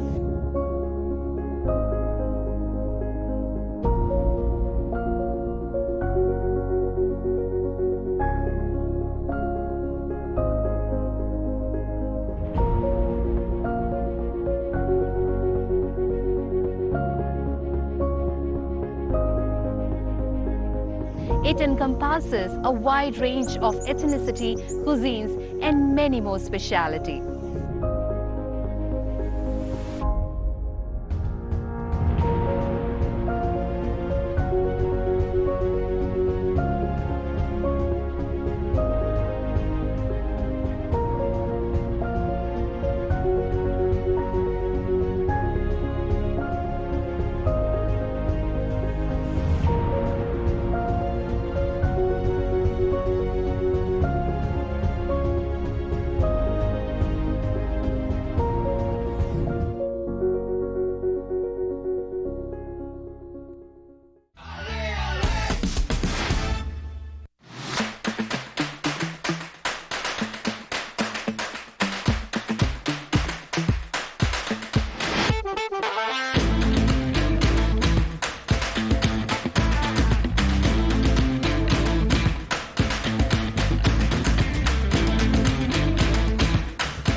I am Karpum Pegu, and in this series, I travel my home state Assam to explore its beauty, meet new people, and learn some new recipes.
No, never have I ever been summoned to the police station. Never have I ever been told to shut down my company. I have been openly reporting from the ground. It was always the Indian sovereignty that was being compromised. There is a global cabal, who are trying to spread lies against our country, against the institutions, against our honorable Prime Minister. NYT, we want to tell you that India will always put Indians first, and Indians are there in Kashmir, they are in Jammu, they are in Delhi, and they are across the country.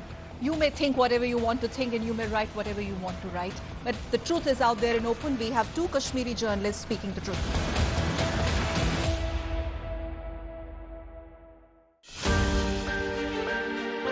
The final day of the second education working group meeting being held here in Amritsar is deliberating on the priority area of how to make education tech-enabled, qualitative and collaborative at every level. There was an exhibition which was organized which had many academic institutions of the state of Punjab also who had presented their innovations there. More than 10,000 school children, faculty, etc. of the region have visited the exhibits that are there, as well as seen the startups which have put up their products for display there. IIT Ropar, which is organizing that exhibition, is going to announce cash awards of 3 to 1 lakhs for the best 3 pitches that any of the startups are going to show there.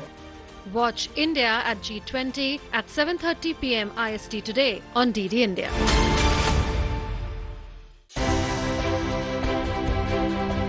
First of all, congratulations for the award. Now, what were your first thoughts when you heard that you're getting the highest honor that the Indian government can give to an Indian living abroad who settled in Israel? Complete shock. I didn't think I deserved something for being a proud Indian. What I did all my life with my family surrounding me, and just being very proud of my heritage, wanting to spread the word around of Indian cuisine, actually culture through Indian cuisine. And that was the go-get from the beginning. And then it just spread all over Israel.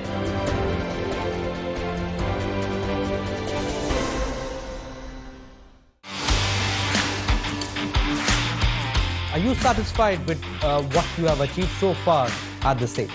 My potential is way more. The way I'm training, the way I'm working, I should be achieving way more. So, it's just a matter of time since my potential kicks in. My short-term goal for this year is to qualify for the Youth Commonwealth, which is held in China, so I want to qualify for that. And my long-term goal is I want to win a medal in the Olympics. So what is the best thing that you like about your father? I get motivated by him to see how he goes every day to his shoot. He makes no excuses. He makes sure that every day he's learned something new, he's worked harder, he's done something better. So I really respect that about him.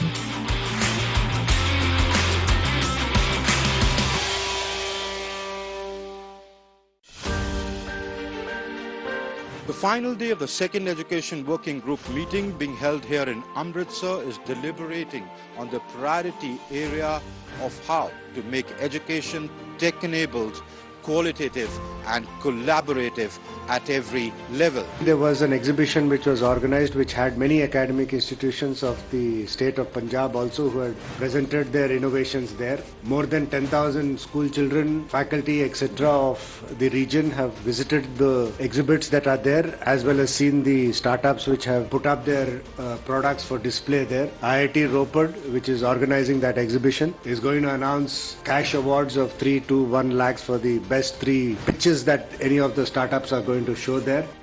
Watch India at G20 at 7:30 p.m. IST today on DD India.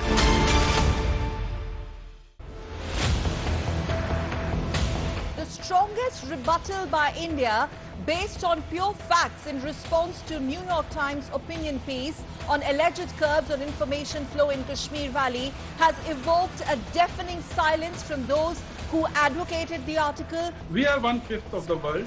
We are the 5th largest economy, and this fact is not being digested nicely by the Western media. I certainly disagree with this categorization of the New York Times coverage as propaganda. Let me just step back for a second. A country as large and consequential and complex as India is necessarily going to generate a range of stories.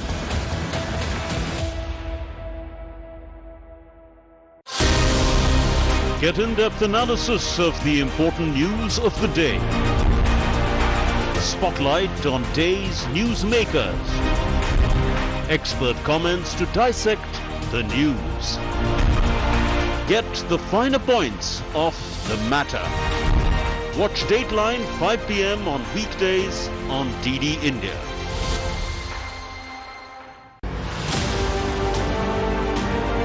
G20 नए विचारों की परिकल्पना के लिए और सामूहिक action को गति देने के लिए एक ग्लोबल प्राइम मूवर की तरह काम करें।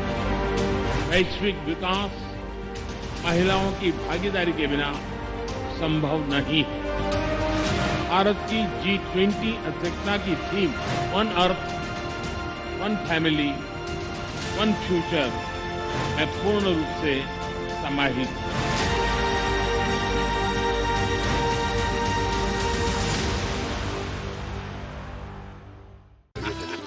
मिठाई तो हमारे जमाने में होती थी। हाँ तो जाइए ना अपने जमाने में। रोमांस तो हमारे जमाने में होता था। पेमेंट भी उसी जमाने का है। अरे भैया डिजिटल पेमेंट करना सीखे नए जमाने में। इजी, सेफ एंड फास्ट है। हमने तो इनको डिजिटल पेमेंट करना सिखा दिया। आपने? ये सेल्फी लेते हैं। ये हमारे जमाने का है। आरबीआई कहता है कि डिजिटल पेमेंट अपनाओ, औरों को भी सिखाओ।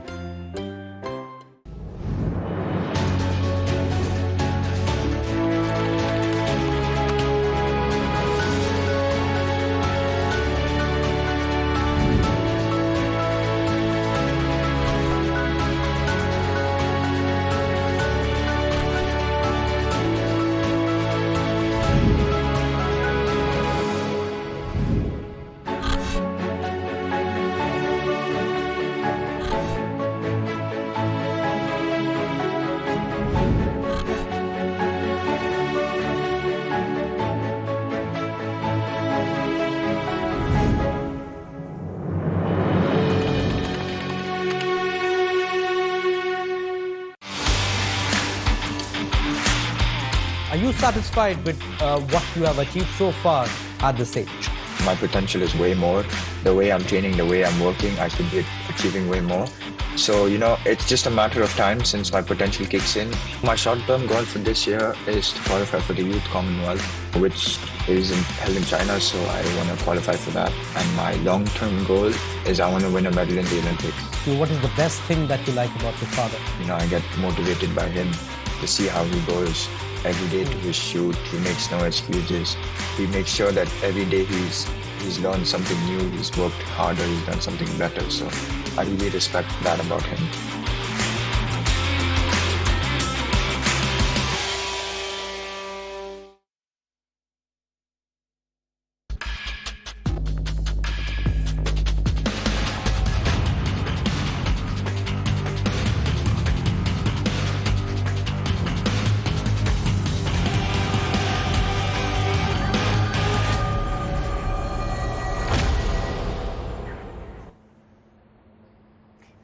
and welcome to Sports Buzz with me, Deepika, your daily half-an-hour window that brings you all the latest news and updates from different sporting arenas. Let's begin with top headlines of the hour. India versus Australia first ODI currently underway at Mumbai's Wankhede Stadium. India wins the toss, opts to bowl. India's Jasmine, Shashi Chopra and Shruti Yadav to be in action at the ongoing Women's World Boxing Championship. India is looking forward to secure at least 4 medals at the Kuwait International Tournament.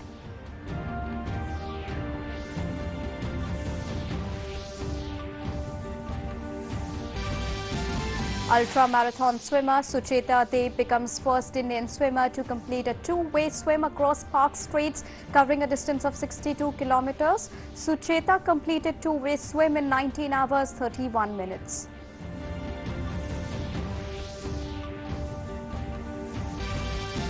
At All England Open Badminton Championship, women's doubles pair of Teresa and Gayatri enter quarterfinals, defeat world number 9 pair of Fukushima and Hirota.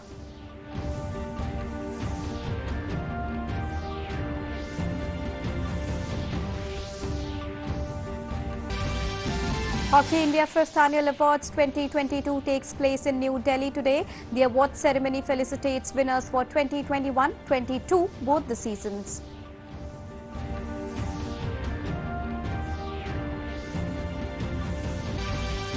And in Europa League, Manchester United cruises into quarterfinals. On the other hand, Freiburg and Arsenal crashes out of UEFA Europa League.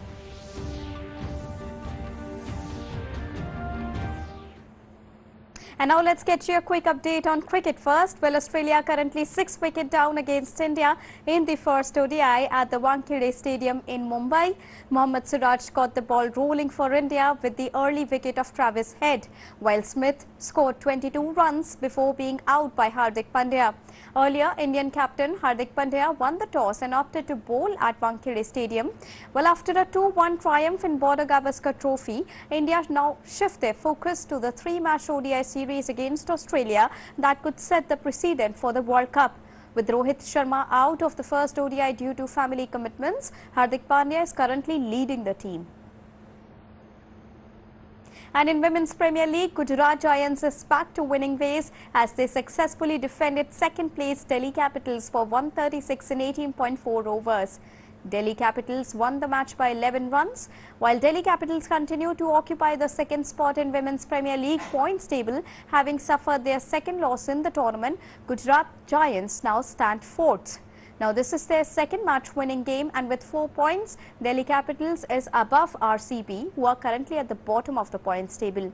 Laura Woolwart and Ashley Gardner were the star performers for Gujarat Giants, scoring 57 off 45 balls and 51 from 33 deliveries. Moving on, several former cricketers are playing in the ongoing Legends League cricket in Doha. Paul Collingwood, who is playing for India Maharajas, said that playing with the old players reminds him of his old days. He also gave his opinion on the final of the World Test Championship. Our sports correspondent Mukesh Shukla had an exclusive conversation. Take a listen.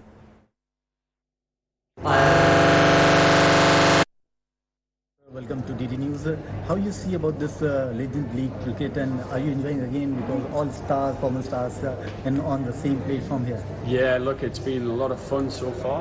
We've still got another week or so to go in the league, but from our point of view as players, turning up and seeing all these players that you played against and played with throughout our era and throughout our years is it's just great to reminisce and chat about all the experiences we had as cricketers throughout our career. And you know, it's important that you know, as legends as well, that we go out there and put a show on and try our hardest to win the games. But also, you know, I guess when people were growing up, all the spectators and the supporters growing up, may have been teenagers and seeing all these, seeing us play in our era, and now they still want to see how we go against each other. So it's exciting for us as players, and it's exciting for the supporters as well. This time, these leagues give a more boost to the cricket arena also, because you also playing in this cricket league, and the IPL is going on.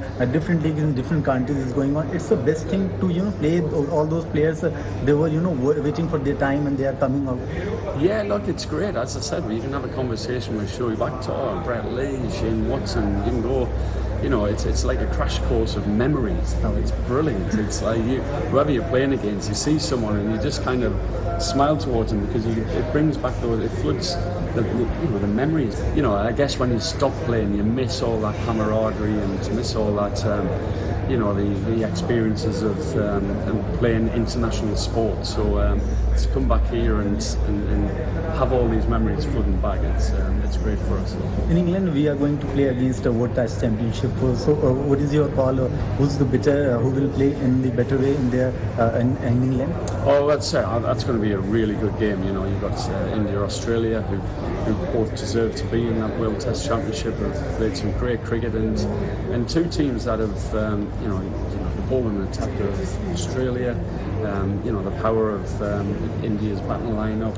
It's going to be a great game. I think it's too difficult to actually choose who's going to win that game. That's why it's a final, and that's why people want to watch, because the unknown of who's going to win or lose that is how do you pick a team out of those two? It's in English conditions. You've got to adapt to the conditions, but at the Oval, I think you're going to get a very good cricket wicket, and the best team will win. And you also missed it, like Rishabh Pant, you are talking about how he was a flourish player. He was playing brilliant when England was playing last test match. So what do you take on that? Yeah, look, it's disastrous that Rishabh's had that accident, and we can't see his play at the moment. What an exciting player, an amazing kind of free-spirited player who can take the game away from the opposition. And when you're playing test matches, you need those types of players. We need test cricket to become as exciting as what one-day cricket is and white ball cricket is. So for it to survive, these are the types of players that we need to play the game. And Rishabh is certainly one of those that will have an approach, like a one-day approach or a T20 approach in test matches. And last year when we played against him, it was such a great spectacle, even though it was against us. But to watch him, nearly take the game away from us, and what a player. Moving on to boxing now. In the ongoing IBA Women's World Boxing Championship at New Delhi's IG Stadium, 3 Indian boxers will enter the ring today. Jasmine will take on Tanzanian boxer in 60 kg weight category, Shashi Chopra in 63 kg weight category, while Shruti Yadav in 70 kg weight category. India is hosting the championships for the 3rd time this time. Now, in a remarkable feat, an accomplished ultra-marathon swimmer, Sucheta Dev Burman, completed a 2-way swim across the Park Straits, covering a distance of 62 kilometers. She completed the swim in 19 hours and 31 minutes, and with this, she has now become the first Indian women swimmer to accomplish this feat. During her swim, the Indian Navy, the Indian Coast Guard ensured Sucheta's safety, and the Sri Lankan Navy also provided security in Sri Lankan waters. Now, born in Agartala and being the student of St. Joseph's University in Bangalore, Dev Burman started swimming at the tender age of just 4 years under the tutelage of her father, who has coached several successful swimmers. Sucheta Dev Burman had previously attempted the swim in 2022 but had to quit it at 34 kilometers due to shoulder injury.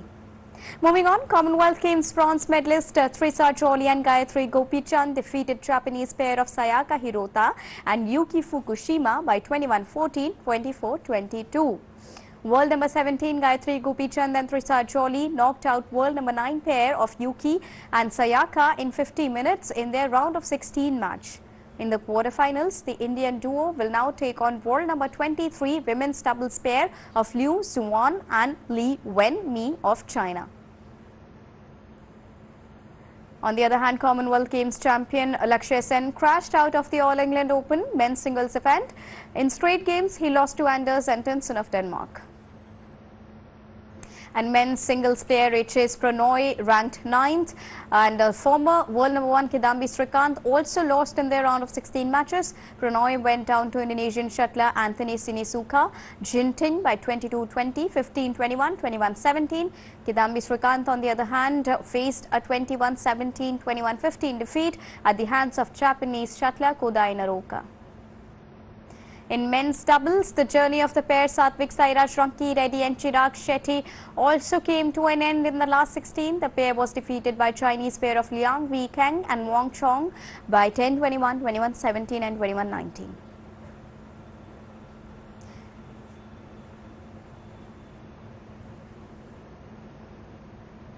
Moving on to hockey now. Hockey India's annual awards were distributed today. Hardik Singh and Savita Punya have won the Hockey India Balbir Senior Award for Player of the Year 2022. The annual awards were held in New Delhi to honour hockey stars and legends. Union Sports Minister Anurag Singh Thakur and Union Agriculture Minister Narendra Singh Tomar cheered the players on the occasion of the annual prize distribution ceremony that has been organised by Hockey India. On this occasion, Union Sports Minister said that the country is setting new records in the field of sports. He further said that the Government of India has increased the sports budget to 3 times as compared to 2014. Take a listen. खेल को प्रोत्साहन देने का काम भी जो प्रधानमंत्री जी ने किया है, वो मुझे लगता है केवल बजट बढ़ाने से कई बार काम नहीं चलता है।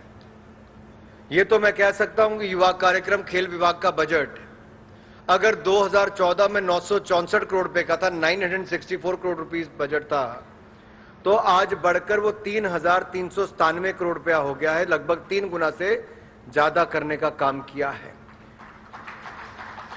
बजट भी बढ़ा दिया, सपोर्ट सिस्टम बढ़ा दिया, लेकिन सबसे बड़ी बात यह है कि मनोबल बढ़ाने के लिए खिलाड़ियों से सीधा संवाद भी करना हो तो प्रधानमंत्री पीछे नहीं रहते। And the Union Minister Kiran Rijiju also congratulated the players on the occasion and expressed that he is hopeful that the Indian team will present its strong claim at the Paris Olympics.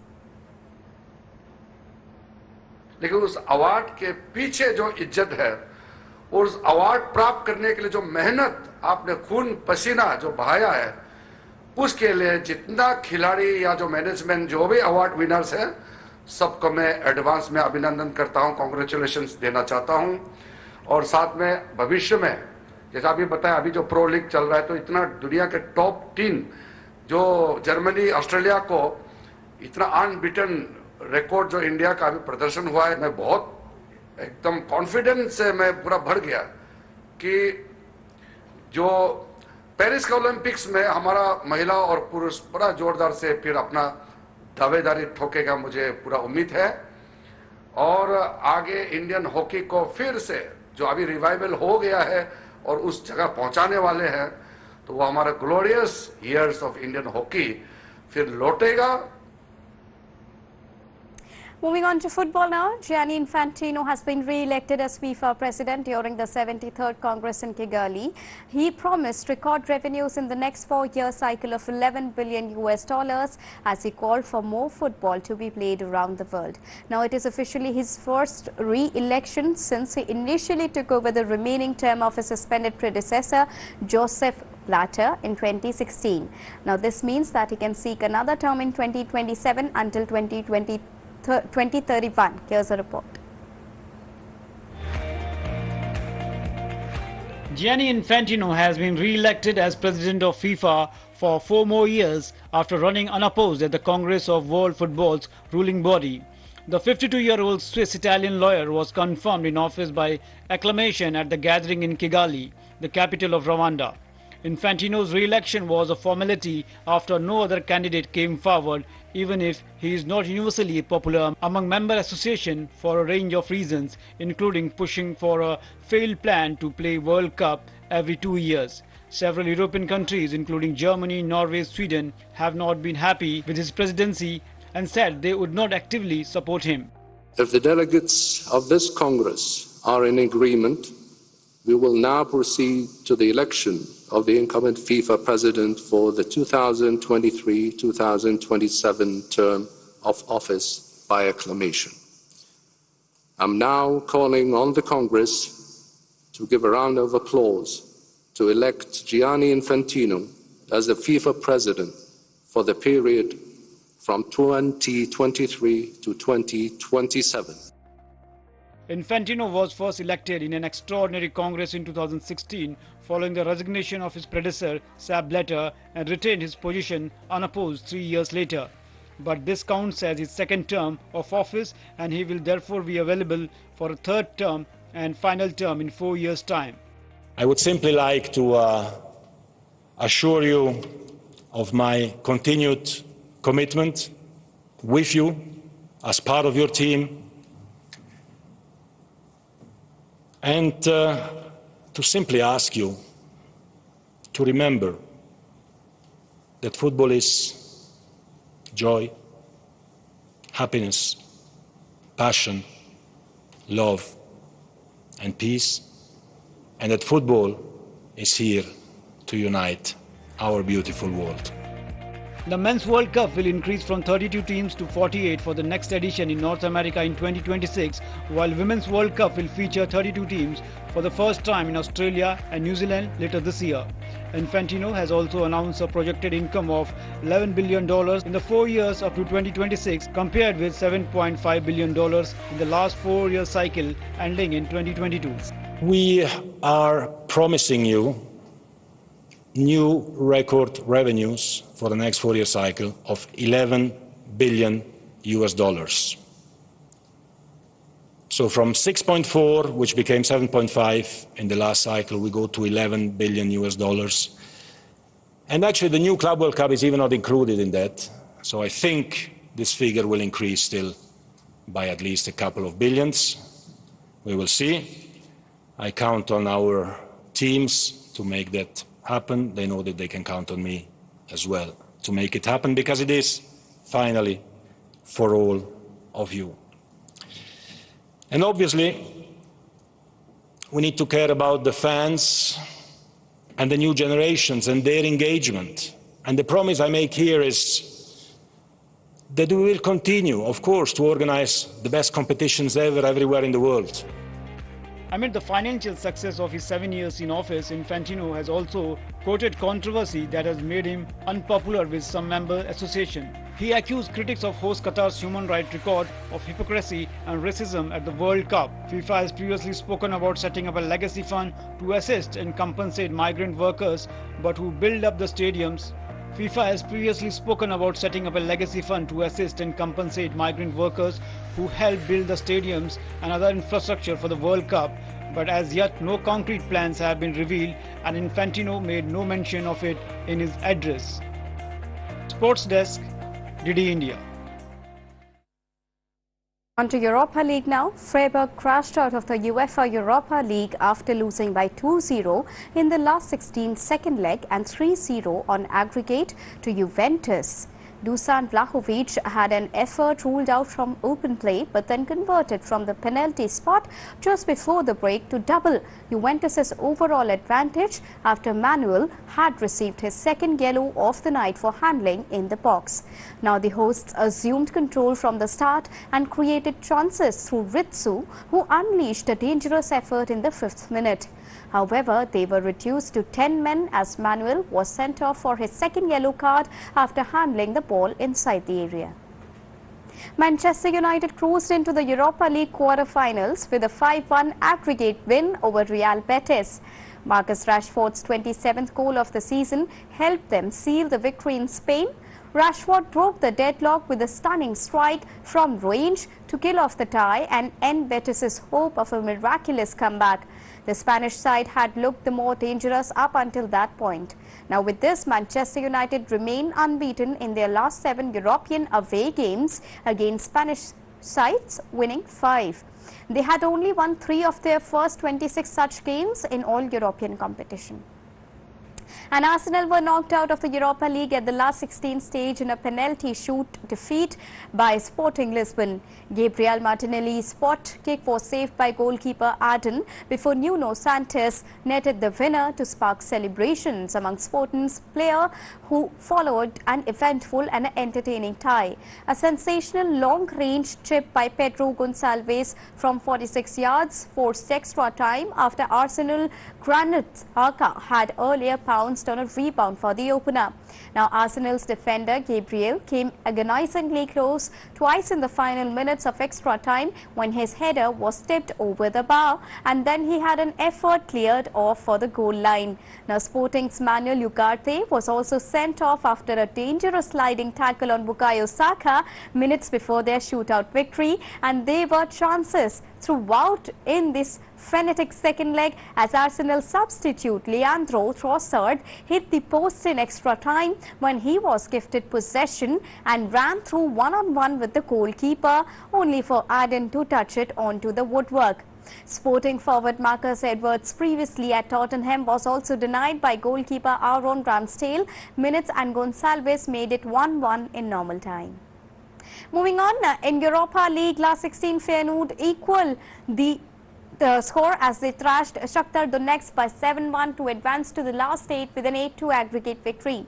In the match, Santiago opened the scoring before Orkun struck twice to make it 3-0 before the break.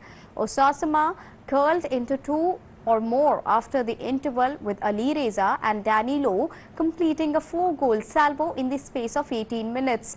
Kevin Kelsey had the final word with a late consolation for Pittman. With this, in their 300th European match, Feyenoord have now won 11 of their last 13 UEFA competition home matches. Well, Crystal Palace sacked manager Patrick Vieira after 20 months in charge on Friday after their 1-0 defeat at Brighton, and Hove Albion left them 3 points above the relegation zone.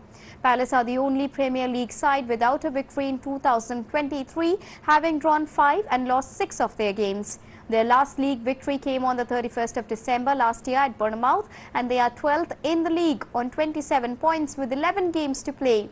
Former France international Vieira, who captained Arsenal to 3 league titles and 4 FA Cups as a player, took over from Roy Hodgson in July 2021 on a 3-year contract. Palace finished 12th in Vieira's first season in charge and made it to the FA Cup semi-finals. The club did not confirm who will replace Vieira or take charge of Sunday's Premier League trip to leader Arsenal. Moving on to tennis now. In the men's event, Carlos Alcaraz beat Felix Auger as he seeks to return to the world #1 spot. The Spanish top seed, who must win his first Indian Wells title to replace Djokovic at the top of the rankings, won by 6-4 and 6-4. Now, Italy's Jannik Sinner has also been able to make it to the last 4. However, Sinner came out with hard-fought victory in the quarterfinals. He defeated American 4th seed Taylor Fritz by 6-4, 6-4 and 4-6 in a 3-setter match. And world #1 Iga Swiatek continued her pursuit of back-to-back Indian Wells titles as she cruised past Romania's Surana in straight sets to make it to the semi-finals. The 21-year-old beat Sarstia, ranked 83 in the world, by 6-2, 6-3. The defending champion won 8 consecutive games en route to comprehensive victory in California. Moving on, India are currently in control of the proceedings against Australia in the first ODI at the Wankhede Stadium in Mumbai. After being put into bat, Australia are 9 wickets down for 189 runs. And before we let you go, let's quickly take a look once again at the headlines. India versus Australia first ODI underway at Mumbai's Wankhede Stadium. India won the toss, opted to bowl. India's Jasmine, Shashi Chopra and Shruti in action at ongoing Women's World Boxing Championship. India is looking forward to secure at least 4 medals.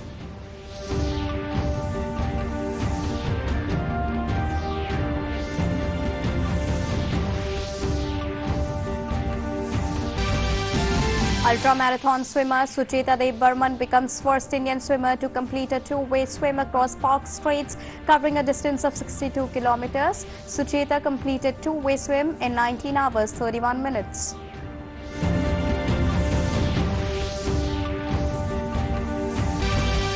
At All England Open Badminton Championship, women's doubles pair of Teresa and Gayatri make it to the quarterfinals. They defeated world number 9 pair of Fukushima and Hirota.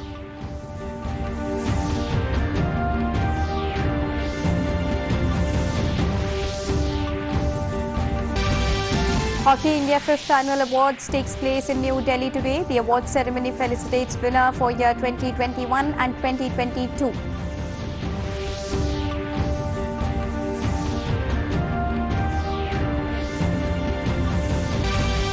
And in Europa League, Manchester United cruises into quarterfinals. On the other hand, Freiburg and Arsenal crashes out of UEFA Europa League.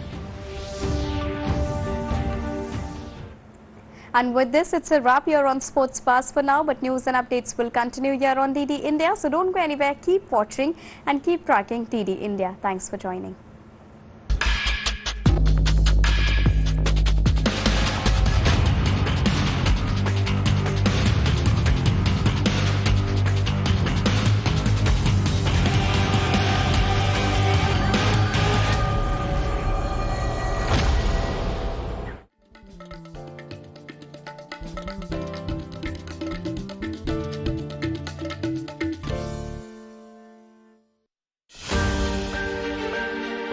The final day of the second Education Working Group meeting being held here in Amritsar is deliberating on the priority area of how to make education tech-enabled, qualitative and collaborative at every level. There was an exhibition which was organized which had many academic institutions of the state of Punjab also who had presented their innovations there. More than 10,000 school children, faculty, etc. of the region have visited the exhibits that are there, as well as seen the startups which have put up their products for display there. IIT Ropar, which is organizing that exhibition, is going to announce cash awards of 3 to 1 lakhs for the best 3 pitches that any of the startups are going to show there.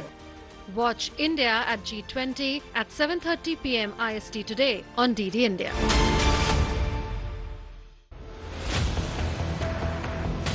The strongest rebuttal by India based on pure facts in response to New York Times opinion piece on alleged curbs on information flow in Kashmir Valley has evoked a deafening silence from those who advocated the article. We are 1/5 of the world.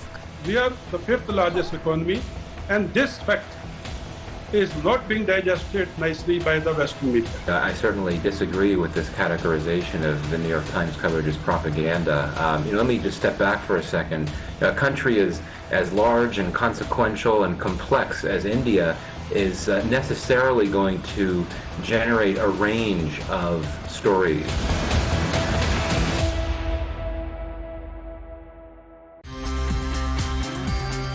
Anilji, what kind of a message would you give to those people watching the journey today? Because there are a lot of people who are professionals who absolutely hesitate entering public life. I feel that even if you are a professional, you can contribute to the politics directly or indirectly. In Parliament also, I have seen the professionals, the lawyers, the engineers, the doctors, they are contributing more. For the overall development of the country, we need that come from every field.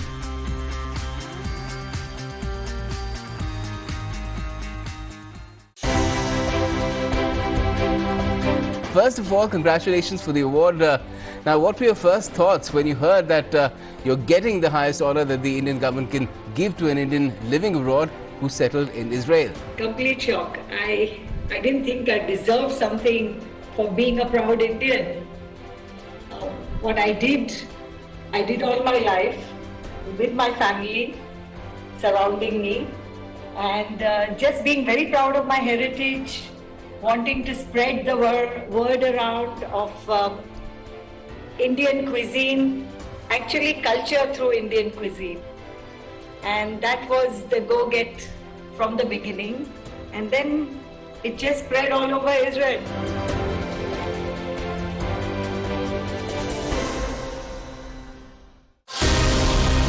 Get in-depth analysis of the important news of the day.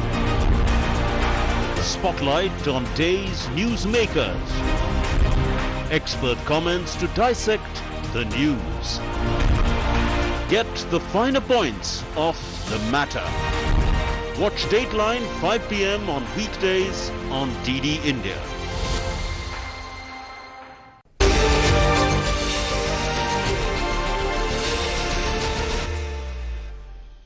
Joining us here on this special program, the US banking sector is facing trouble that may be the result of a series of policy measures that have not been properly evaluated for their fallout. Initially, during the COVID years, the Fed had an easing monetary policy.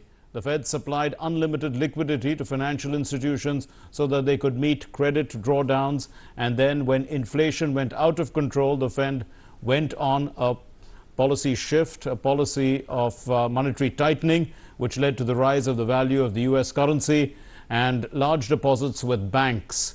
But those deposits were too expensive for the banks to run profitably. How serious is this concern? We are joined by a very special guest. Let me introduce you to Dr. Krishnamurthy Subramanian, is Executive Director for India at the International Monetary Fund and former Chief Economic Advisor to the Government of India. Thank you very much, sir, for being with us. So let's start. The first question, the collapse of Silicon Valley Bank, it's being seen as reflecting of the trouble in the US banking system. One bank failure possibly leading to another and things like that. How serious is the problem? I think the problem is something that is will fester for some time because it's not just the Silicon Valley Bank, but even Signature Bank in New York has also come under trouble and has become insolvent. The Federal Reserve has come up with a new program which should arrest some of the panic, at least for the short term.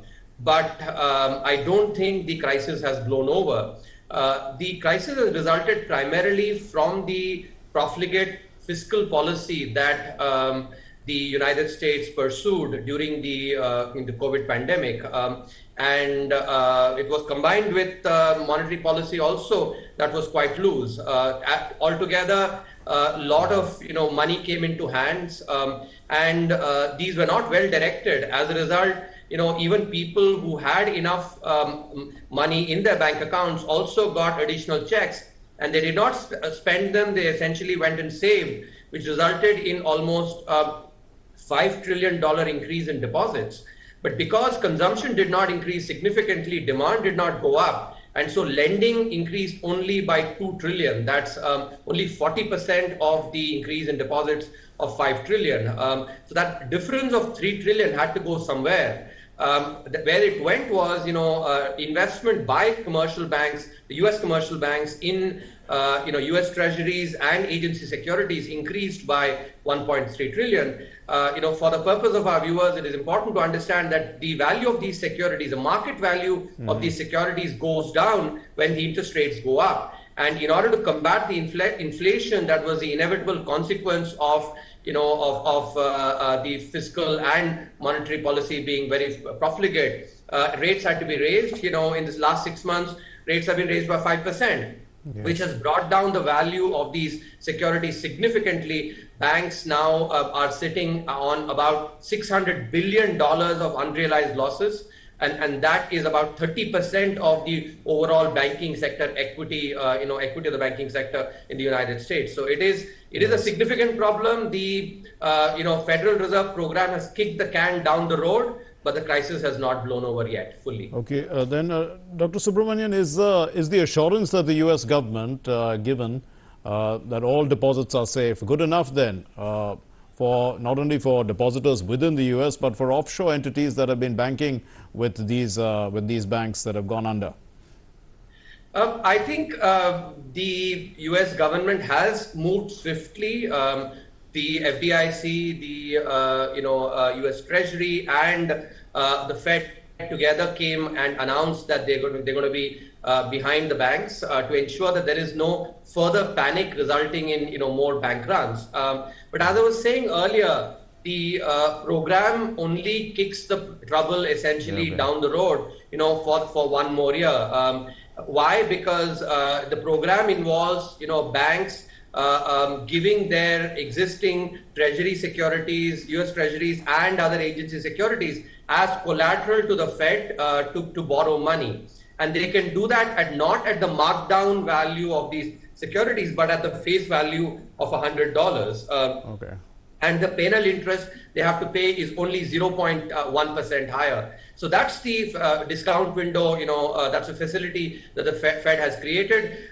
These borrowings can be for a duration of 1 year, in contrast to the traditional 3 months maximum that is used in these kind of borrowing facilities.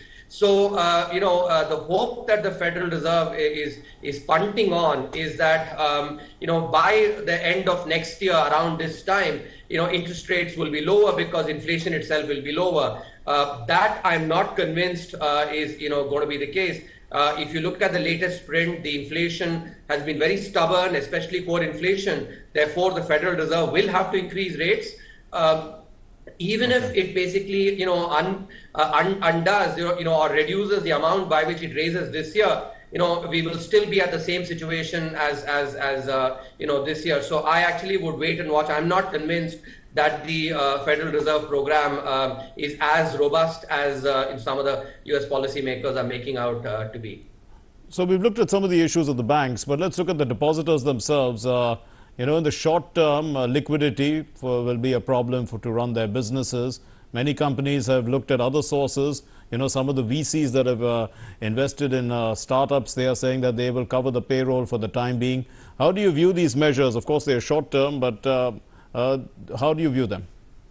So I think the measures that have been taken definitely help protect the deposits. You have to take into account two aspects here.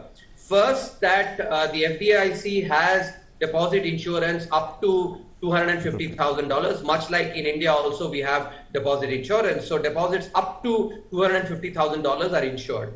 It's the deposits that are beyond $250,000 which were in trouble. In the particular case of Silicon Valley Bank, that amount was very large because startups with actually a lot of money, much more than $250,000, had put their deposits.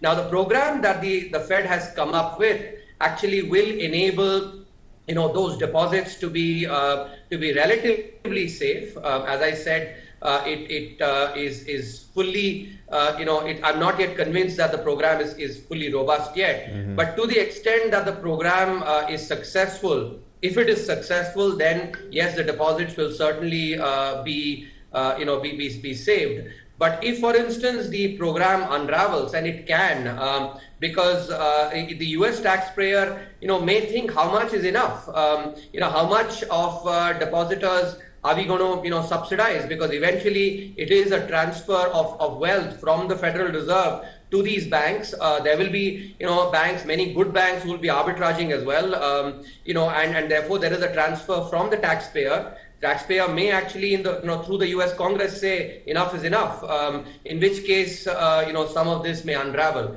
So till the time, something like that happens, I think the deposits are safe. But then, Dr. Subramanian, the concerns are also of the companies. Once the banks fail, it's no doing of theirs. They may actually be doing well. Their valuations may be high. Their clientele may be good. Then all of a sudden, something like this happens, and for no fault of theirs, and then they have to deal with this. So, and then they could actually go out of business. So, in this context, how do you view? What's the best real solution for companies that are banking at this time with these kind of banks? So, firstly, I'll clarify, Mark. I think it's not quite right to say that the depositors have no fault. Let me clarify. As we were talking earlier, the deposits up to $250,000 are insured. Yeah. So deposits up to that threshold are clearly safe.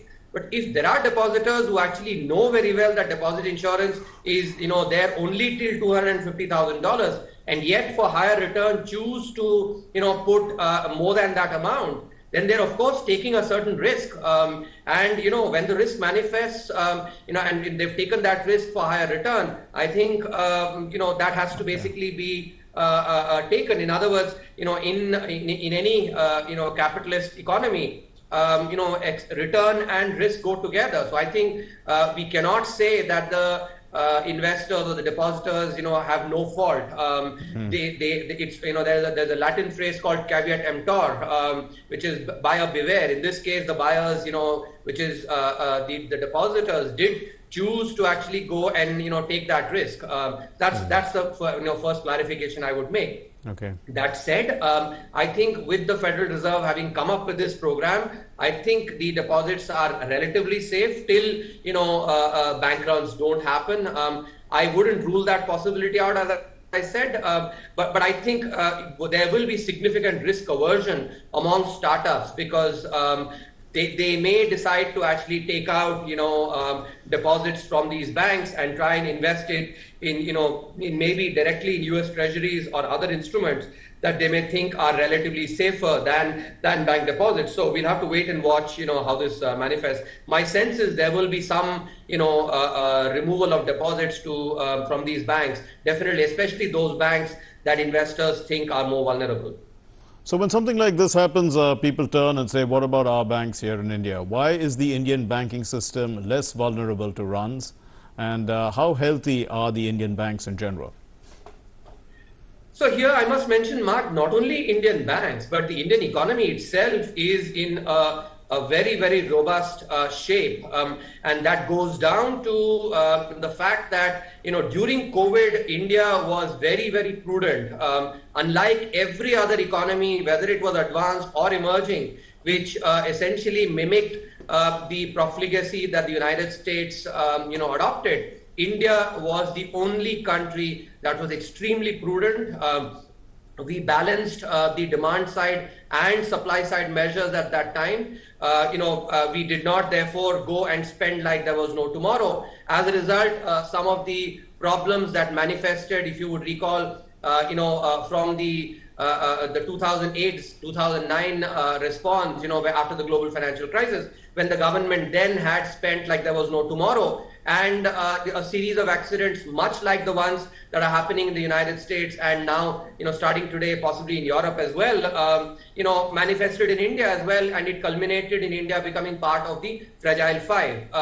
In contrast, even though the crisis itself was a much larger one, once in a century pandemic, and the resultant economic crisis, India, through very prudent policy, has emerged with much stronger macro fundamentals, and therefore, our macro economy itself is safe, and our banks, are also very safe because they essentially ended up cleaning their balance sheets pre-COVID, and also raised capital. So if you look at their capital adequacy ratios, they're quite adequate, and their profitability is also very good. For the first time, after several years, all the public sector banks have actually recorded very, very large profits. So the Indian banking sector and the Indian economy is absolutely safe from this phenomenon. Dr. Subramanian, is there a way for Indian banks which already have overseas branches to step in at a time like this, like the way HSBC did in the UK? And probably, some people say the HSBC has actually made a killing in this deal. I think that's a very good question that you've asked, Mark. This is indeed a very good opportunity for our banks because they are in a much better position in order to avail this. But what it will require is for the Indian banks to thereby go and communicate to the depositors, how strong they are, how strong the Indian economy is, and therefore, how strong the banks themselves are. So they'll have to convince the investor, about the robustness of the Indian banks. So they'll, if they end up doing some very good marketing campaigns, about the robust strength of our banks, they should be able to attract deposits by maybe paying a little higher, compared to the US banks. And I think indeed it's a very good opportunity. In fact, as you ask that question, that idea has come to my mind. I think, it's a very good question. Okay, that's great. But is there was a fear, that the US Fed policy had too much of a global impact because, of the dollarization of trade. And to what extent then are alternative currencies now workable? Because we are talking also about the Indian rupee and trading in the Indian rupee and Vostro accounts and things like that. So I think with the start of the Ukraine-Russia war, India started emphasizing that there needs to be diversification away from the dollar, in terms of international trade, and there have been a lot of efforts, therefore, to try and increase trade that India does with other countries in rupee, for instance. I think those efforts must be continued significantly because apart from what we are seeing with the the banking sector crisis, if you look at the overall debt or the debt position of the United States, almost $38 trillion of debt, and if you take that, their GDP is about 20 trillion, which means the debt that they have is about twice that of their GDP. That is a very, very large number. There, of course, the policymakers, US policymakers, are relying on the fact that that the dollar is a reserve currency, and so where else will any investor go? They have to come to the dollar. But these kind of, what we economists call equilibria, which is based on the belief that, because the dollar is supposed to be the reserve currency, everybody invests in it and it continues to be the reserve currency. But, it doesn't take much long for some of that kind of equilibria to unravel. People will recall that, some decades back, the pound was a reserve currency, which it is not anymore. So I think the US policymakers would do well to not just bank on the fact that the dollar is a reserve currency and therefore they can continue spending indiscriminately and continue pursuing bad economic policy without any outcomes. Yes, that's clear. Also, the reports that they seem to suggest that there has been an impact on startups, and most people are largely talking about startups with these bank failures. Many startups find it strange that they are being advised now to hold accounts also in more than one bank. They think that banking is just a relationship, it's working for them, why not just go ahead with it? And regulators should be dealing with the banking sector to see whether the bank is healthy enough. What do you think? I mean, what is really the role of banking regulators in understanding this kind of a problem? And do you think startups are actually, affected more than others in this particular bank run? So I think once again, mirroring the question that you had, asked earlier, which I had mentioned is an excellent question. There might be an opportunity for Indian banks. I think there's also an opportunity for startups and for the Indian government to, really enable startups to, move fully, into India. I think focus particularly on removing any of the, whether it's relating to tax or, other aspects of compliance, make it very easy for startups to, to move lock, stock and barrel into India, not have, some of their, let's say, some operations or headquarters in other countries.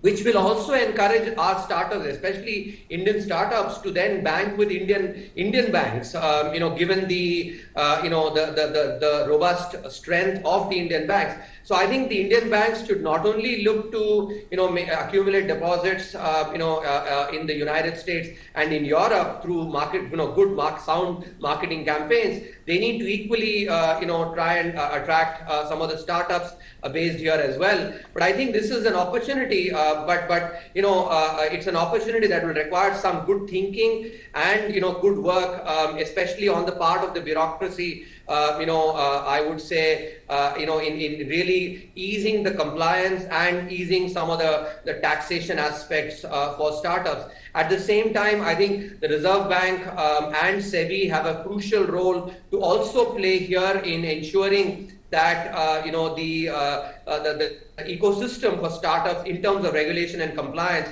is eased and is made as attractive as it is in the advanced economies. And I think that will then attract a lot more of deposits of startups coming into the Indian banks. Right, but also with regard to the regulators themselves, in this particular case, shouldn't they have been able to figure out that something was wrong at a particular time itself and be forewarned? Because what you've suggested is that, these things were likely to happen, judging by the policies. They should have been actually aware of it. Well, I think accusation can definitely be made, for U.S. policy starting from from COVID itself. It's been a series of misjudgments. First they actually spent indiscriminately, thinking that the era of very low inflation and thereby very low interest rates will continue, in spite of their profligate spending. So they did not judge that aspect very well.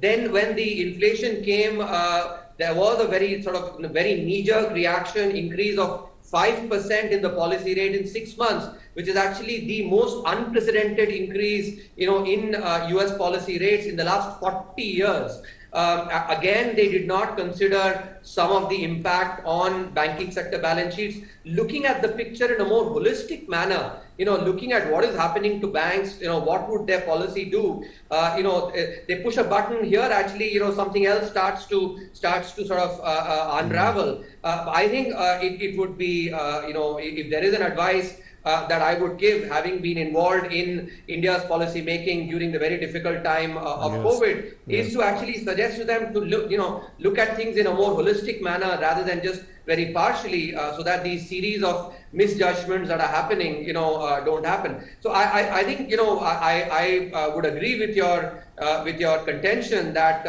I think the advanced economy regulators and policymakers have actually not been shown in best colors. They, I think, have made a series of misjudgments, and I can tell you that, if this kind of misjudgment had been made by Indian policymakers, the New York Times, the Wall Street journals and others actually would have been screaming their voices hoarse. But I think they're not saying anything like that now. That's the double standards of a lot of the media coverage that happens. One set of rules for the advanced economies, another set of rules for countries like India, which is unfortunate. But I think, that will change as we will grow in economic power. I think it will change as well. So then what are the key lessons that the global banking sector has learned from the SVB collapse that shouldn't be repeated? I think the most important lesson is for regulators, number one, which is to actually look at the impact of their actions in a more holistic manner. I think any monetary policy maker is first and foremost taught that a lot of monetary policy eventually, gets enacted through banks, and therefore thinking about monetary policy without, really keeping banks, at the center of that monetary policy is something I think is a recipe for disaster. So that's the lesson number one for the monetary policy makers. As for the fiscal policy makers, I think they're now seeing clearly that their lack of prudence and their profligacy has indeed come back to bite. That's a lesson for the US and European policy makers on the fiscal side. And for banks, I think bank managements and bank boards need to learn that they actually need to follow prudent practices of risk management. Otherwise, bank failures and insolvencies are something that may be here to happen and maybe waiting to happen. A final question, Dr. Subramanian. What are the key strengths then of the Indian banking industry that we need to talk about, and some of the opportunities for them? I think the Indian banking sector, as we've discussed, Mark, I think has fantastic opportunities now, and the chairman and the boards of our public sector banks, together with the Department of Financial Services in the Ministry of Finance, I think need to really put their thinking hats on and really contemplate how they can avail this opportunity. This is a once-in-a-generation opportunity for our public sector banks to really go and grab a lot of the action in the international banking sector. So I think they should be incredibly forward-looking, and I would suggest that with haste, DFS in the Ministry of Finance and public sector banks should convene maybe a 2-day brainstorming workshop. Think about, what are the ideas, what are the opportunities really to go and grab, because there is, a business to be grabbed both in your US and in Europe, because today, for instance, what we've seen with Credit Suisse, I think similar trouble might be happening in Europe as well. Okay. So rather than sitting on their backsides, I think they should really go and look to grab these opportunities by really putting their thinking hats on and taking genuine action to grab these opportunities. Thank you very much, Dr. Krishnamurthy Subramanian, for demystifying the impact of the monetary policy in general on the banking sector, this particular bank failure in SVB, and institutional measures that need to be put in place to lessen the impact of financial crisis. Appreciate your time and valuable inputs and analysis. Thanks very much, sir. And thank you all very much for watching. Namaskar.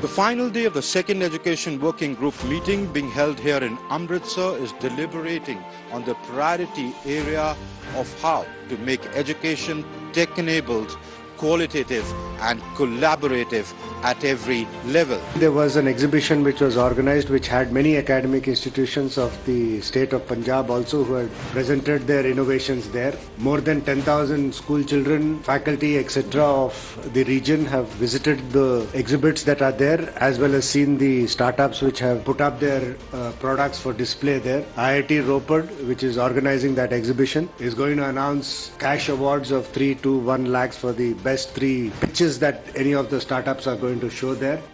Watch India at G20 at 7:30 p.m. IST today on DD India.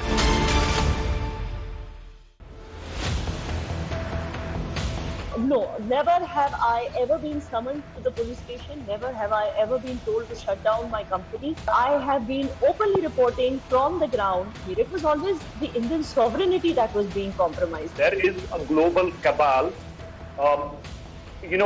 who are trying to spread lies against our country, against the institutions, against our honorable Prime Minister. NYT, we want to tell you that India will always put Indians first, and Indians are there in Kashmir, they are in Jammu, they are in Delhi, and they are across the country.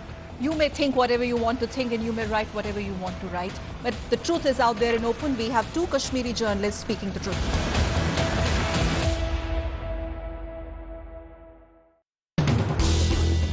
As the day unfolds and news and events take shape, we get you complete coverage of every news breaking in, tracking new developments as they happen.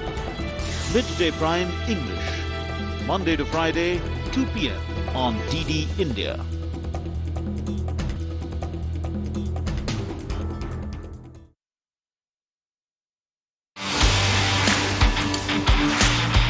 Are you satisfied with what you have achieved so far at this age? My potential is way more. The way I'm training, the way I'm working, I should be achieving way more.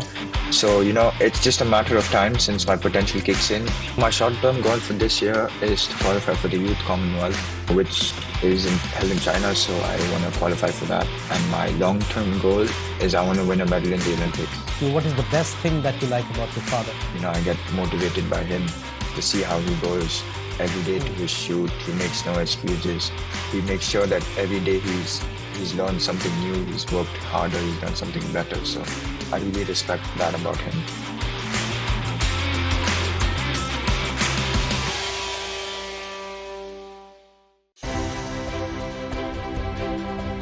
First of all, congratulations for the award. Now, what were your first thoughts when you heard that you're getting the highest honor that the Indian government can give to an Indian living abroad who settled in Israel? Completely.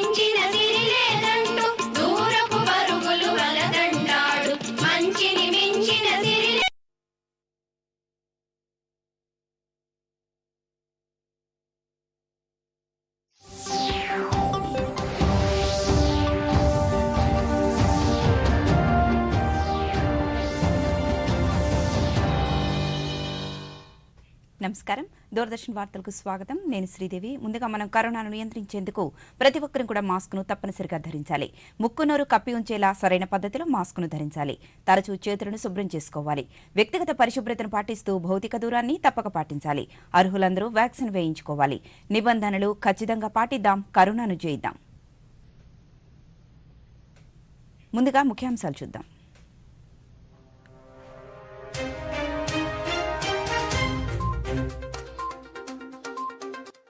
అనంతపురంలో సామూహిక స్వచ్ఛ కార్యక్రమానికి అనూహ్య స్పందన. పరిసరాల పరిరక్షణపై చైతన్యవంతులు కావాలని విద్యార్థులకు పిలుపునిచ్చిన NSS కార్యక్రమ సమన్వయకర్త మురళీధర్. శ్రీకాకుళం జిల్లాలో శరవేగంగా సాగుతున్న ఉద్దానం మంచినీటి పథకం పనులు. ఈ వేసవిలో తాగునీటి కొరత తలెత్తకుండా ప్రత్యేక చర్యలు చేపట్టామన్న జిల్లా గ్రామీణ నీటి సరఫరా విభాగం పర్యవేక్షణ ఇంజనీర్ శ్రీనివాస్ ప్రసాద్. తిరుపతి జిల్లా శ్రీకాళహస్తిలో ప్రారంభమైన ఆపద మిత్రాల శిక్షణా కార్యక్రమం. పల్లెల్లో సంభవించే విపత్తులను సమర్థవంతంగా ఎదుర్కొనేలా ఆపద మిత్రాలను సన్నద్ధం చేస్తామన్న ఈటీసీ ప్రిన్సిపాల్ నాగపద్మజ.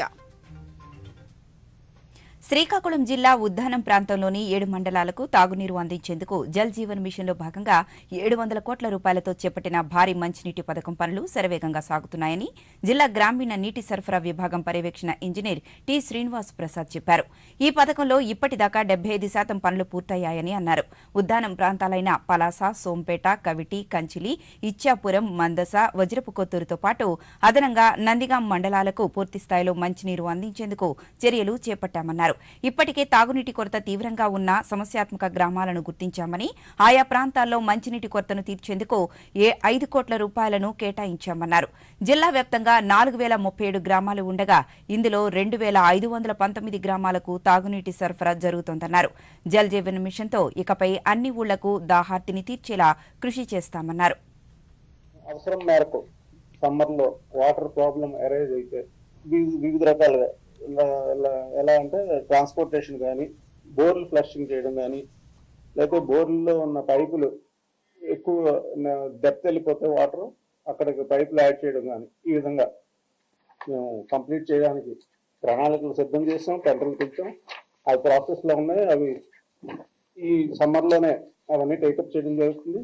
అవి చేసిన తర్వాత వచ్చే సంవత్సరం నుంచి సమ్మర్లో కూడా ప్రకృతి విపత్తులతో పాటు ఆరోగ్యపరమైన సమస్యలు తలెత్తినప్పుడు తక్షణ సహాయం అందించేందుకు ప్రతి గ్రామంలోనూ ఆపద మిత్రగా పిలిచే ఓ వాలంటీర్ అందుబాటులో ఉండేలా బృహత్తర కార్యక్రమానికి కేంద్ర ప్రభుత్వం శ్రీకారం చుట్టింది. ఇందులో భాగంగా ఎంపిక చేసిన వాలంటీర్లు, అంగన్వాడీ కార్యకర్తలకు ఆపద మిత్ర పేరిట ప్రత్యేక శిక్షణ కార్యక్రమాన్ని శ్రీకాళహస్తిలోని ఈటీసీ కేంద్రంలో నిర్వహించారు. వీరికి ఎన్టీఆర్ఎఫ్, రెడ్ క్రాస్ సొసైటీ తదితర సంస్థలు పలు అంశాలపై శిక్షణ ఇవ్వనున్నాయి. ఈ సందర్భంగా ఈటీసీ శిక్షణ కేంద్రం ప్రిన్సిపాల్ నాగపద్మజ మాట్లాడుతూ గ్రామాల్లో విపత్కర పరిస్థితి ఏర్పడినప్పుడు వాటి నుంచి బయటపడేలా ఆపద మిత్రలు తక్షణ సహాయం అందిస్తారని వివరించారు. 100 మంది వాలంటీర్స్ కు మరియు ఆశా వర్కర్స్ కి కలిపి జరుగుతోంది. ఇంతవరకు చిత్తూరు జిల్లా, తిరుపతి జిల్లాల్లో ఈ ట్రైనింగ్ ని నిర్వహించడం జరిగింది. రాష్ట్ర వ్యాప్తంగా అన్ని చోట్ల కూడా ప్రతి జిల్లాలోనూ ఈ శిక్షణా కార్యక్రమాన్ని ఎస్ఐఆర్డి అంటే state institute of rural development తరఫున దీన్ని జరిపించడం జరుగుతుంది. మనకి SDRF state disaster rescue management ఏదైతే ఉందో వారి ఆధ్వర్యంలో ఈ మా ఎస్ఐఆర్డి తరఫున ఈ ట్రైనింగ్ ని రాష్ట్ర వ్యాప్తంగా చేపట్టడం జరిగింది. అనంతపురంలో సామూహిక స్వచ్ఛ కార్యక్రమం జరిగింది. ఇందులో పలు కళాశాలలకు చెందిన ఎన్ఎస్ఎస్ విద్యార్థులు, నెహ్రూ యువ కేంద్ర వాలంటీర్లు పాల్గొన్నారు. నగరంలోని బస్టాండ్, రైల్వే స్టేషన్ పరిసరాలను శుభ్రం చేశారు. ఈ సందర్భంగా ఎన్ఎస్ఎస్ కార్యక్రమ సమన్వయకర్త మురళీధర్ మాట్లాడుతూ విద్యార్థులు చుట్టూ ఉన్న పరిసరాలపై నిత్యం చైతన్యంగా ఉండాలని పిలుపునిచ్చారు. యువజన సర్వీసులు, క్రీడల మంత్రిత్వ శాఖ ఆదేశాల మేరకు జిల్లా వ్యాప్తంగా స్వచ్ఛ కార్యక్రమాలు చేపడుతున్నామన్నారు. స్వచ్ఛ భారత్ పై ప్రజల్లో అవగాహన కల్పించేందుకు విద్యార్థులతో పలు కార్యక్రమాలు చేపడుతున్నామన్నారు. జాతీయ సేవా పథకం శ్రీకృష్ణదేవరాయ విశ్వవిద్యాలయంలో మాసివ్ క్లీనింగ్ ప్రోగ్రాం చేయడం జరిగింది. ఈ massive cleaning programme Swachh Bharat అభియాన్లో భాగంగా రైల్వే స్టేషన్లోను, బస్టాండ్లోను మరియు బహిరంగ ప్రదేశాలలో క్లీన్ చేసేటువంటి కార్యక్రమము ఎన్ఎస్ఎస్ వాలంటీర్స్ ద్వారా చేపట్టడం జరిగింది. ఈ యొక్క Swachh Bharat Abhiyan massive cleaning programme ద్వారా ప్రజలలో ఒక అవేర్నెస్ క్రియేట్ చేయడానికి, తమ యొక్క పరిసరాలను పరిశుభ్రంగా ఉంచుకోవడానికి తోడ్పడుతుంది. అంతే. ఇప్పుడు ప్రకటనలో पुण्य अयोध्या तीर्थ है, सब तीर्थों का सार। भव भव के बंधन कटे, वंदन कर एक बार, सब तीर्थों का सार।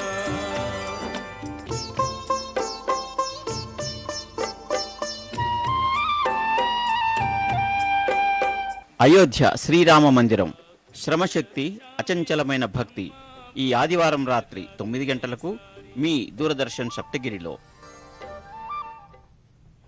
నంద్యాల జిల్లా పాణ్యం మండలం నెరవాడ గురుకుల పాఠశాల విద్యార్థులను జిల్లా కలెక్టర్ మనజీర్ జులానీ సామున్ పరామర్శించారు. కలుషిత ఆహారం తిన్న 50 మందికి పైగా విద్యార్థులు అస్వస్థతకు గురై జిల్లా ప్రభుత్వ ఆసుపత్రిలో చికిత్స పొందుతున్నారు. ఈ మేరకు ఆసుపత్రిలో ఉన్న విద్యార్థులను కలెక్టర్ పరిశీలించారు. మెరుగైన వైద్యాన్ని అందించాలని ఆసుపత్రి సిబ్బందిని ఆదేశించారు. విద్యార్థులందరూ క్షేమంగా ఉన్నారని, నివేదిక వచ్చిన వెంటనే బాధ్యులపై చర్యలు తీసుకుంటామని కలెక్టర్ తెలిపారు.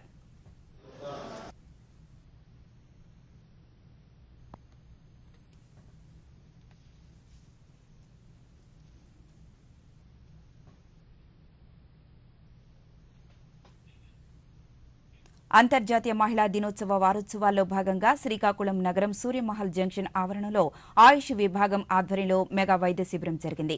ఈ కార్యక్రమాన్ని మున్సిపల్ కార్పొరేషన్ కమిషనర్ చల్లా ఓబులేష్ ప్రారంభించారు. ఈ సందర్భంగా ఆయుష్, యోగా, హోమియో వైద్య విధానంలోని గొప్పతనాన్ని పలువురు ప్రస్తావించారు. మెరుగైన ఆరోగ్యానికి ఈ 3 వైద్య విధానాలు మేటి మార్గాలని వారన్నారు.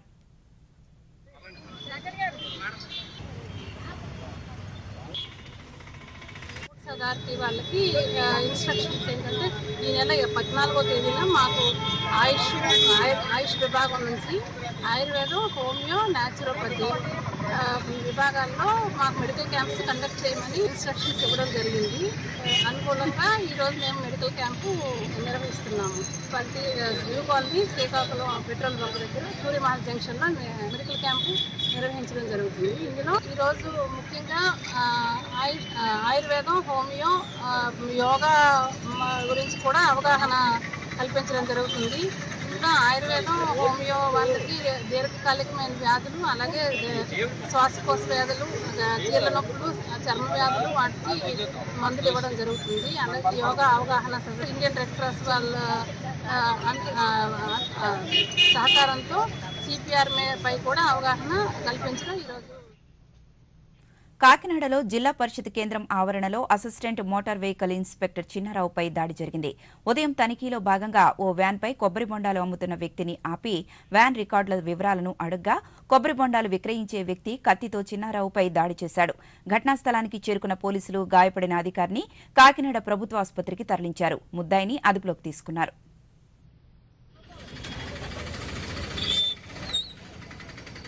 ఈరోజు కాకినాడ సెంటర్లోని జెడ్పీ సెంటర్ కానుకుని ఉన్న ఎండోమెంట్ సెంటర్ దగ్గర ఎంవీఏ ఇన్స్పెక్టర్ చిన్నారావు గారి మీద ఈ కొబ్బరి బొండాలు అమ్ముకుంటున్న వ్యక్తి పెంట దుర్గాప్రసాద్ అన్న వ్యక్తి కత్తితో దాడి చేయడం జరిగింది. దీనికి ప్రజెంట్ చిన్నారావు గారిని కాకినాడ జీజీహెచ్కి షిఫ్ట్ చేసి ట్రీట్మెంట్ చేస్తూ ఉన్నాం. ఇప్పటి వరకు ప్రాథమిక సమాచారం మేరకు ఈ దుర్గాప్రసాద్ని ఉన్న వార్తలు ముగించే ముందు ముఖ్యాంశాలు మరొకసారి చూద్దాం.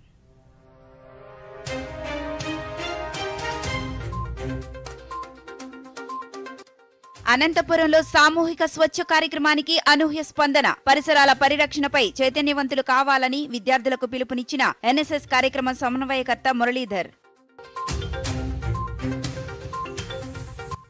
శ్రీకాకుళం జిల్లాలో శరవేగంగా సాగుతున్న ఉద్దానం మంచినీటి పథకం పనులు. ఈ వేసవిలో తాగునీటి కొరత తలెత్తకుండా ప్రత్యేక చర్యలు చేపట్టామన్న జిల్లా గ్రామీణ నీటి సరఫరా విభాగం పర్యవేక్షణ ఇంజనీర్ శ్రీనివాస్ ప్రసాద్.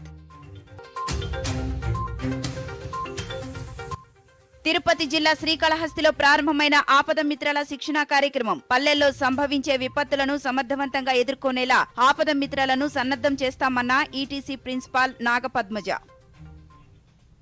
దూరదర్శన్ వార్తలు సమాప్తం. నమస్కారం.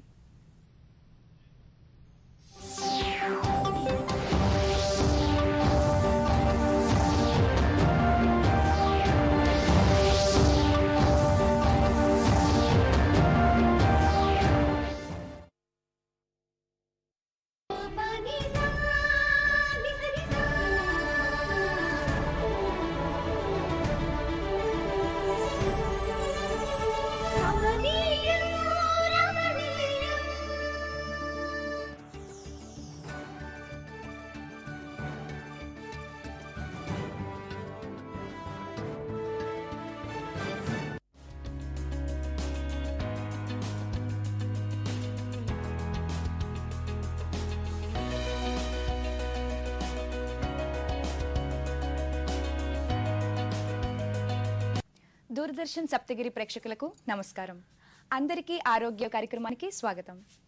ప్రపంచ ఆరోగ్య సంస్థ నిర్వహించిన సర్వే ప్రకారం పొగాకు వాడకం వల్ల ప్రపంచవ్యాప్తంగా ఏటా 80 లక్షల పైగా ప్రజలు మరణిస్తున్నారు. ఈ సందర్భంగా పొగాకు వల్ల కలిగే నష్టాలు, వ్యాధులు, దుష్పరిణామాలు, అంతేగాక పొగాకు వలన పర్యావరణానికి కలిగే హాని గురించి, నివారణ చర్యల గురించి అవగాహన కల్పేందుకు ప్రభుత్వ దంత వైద్య కళాశాలలో చిగుళ్ళ వ్యాధుల విభాగంలో అసోసియేట్ ప్రొఫెసర్గా పనిచేస్తున్న డాక్టర్ బి లహరి గారు ఈ రోజు మన స్టూడియోకి విచ్చేశారు.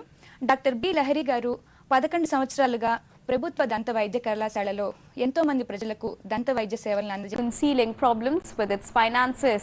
The proposed class action accuses Credit Suisse of deceiving investors by failing to disclose that it was suffering from significant customer outflows and that it had material weaknesses in its internal controls over financial reporting.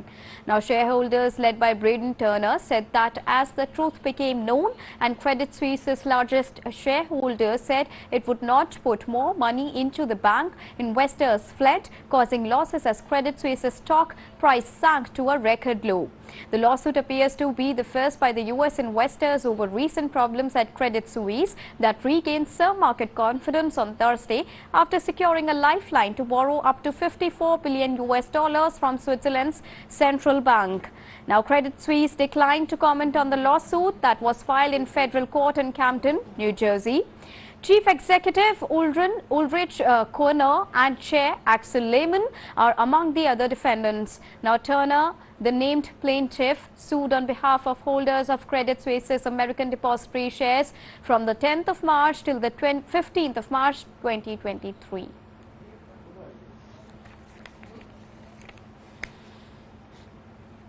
So now it's time to give you a very quick look of the US banking structure, because once we get into the divisions of it and how different bank collapses are affecting and impacting, let's take a step back and understand the US banking structure.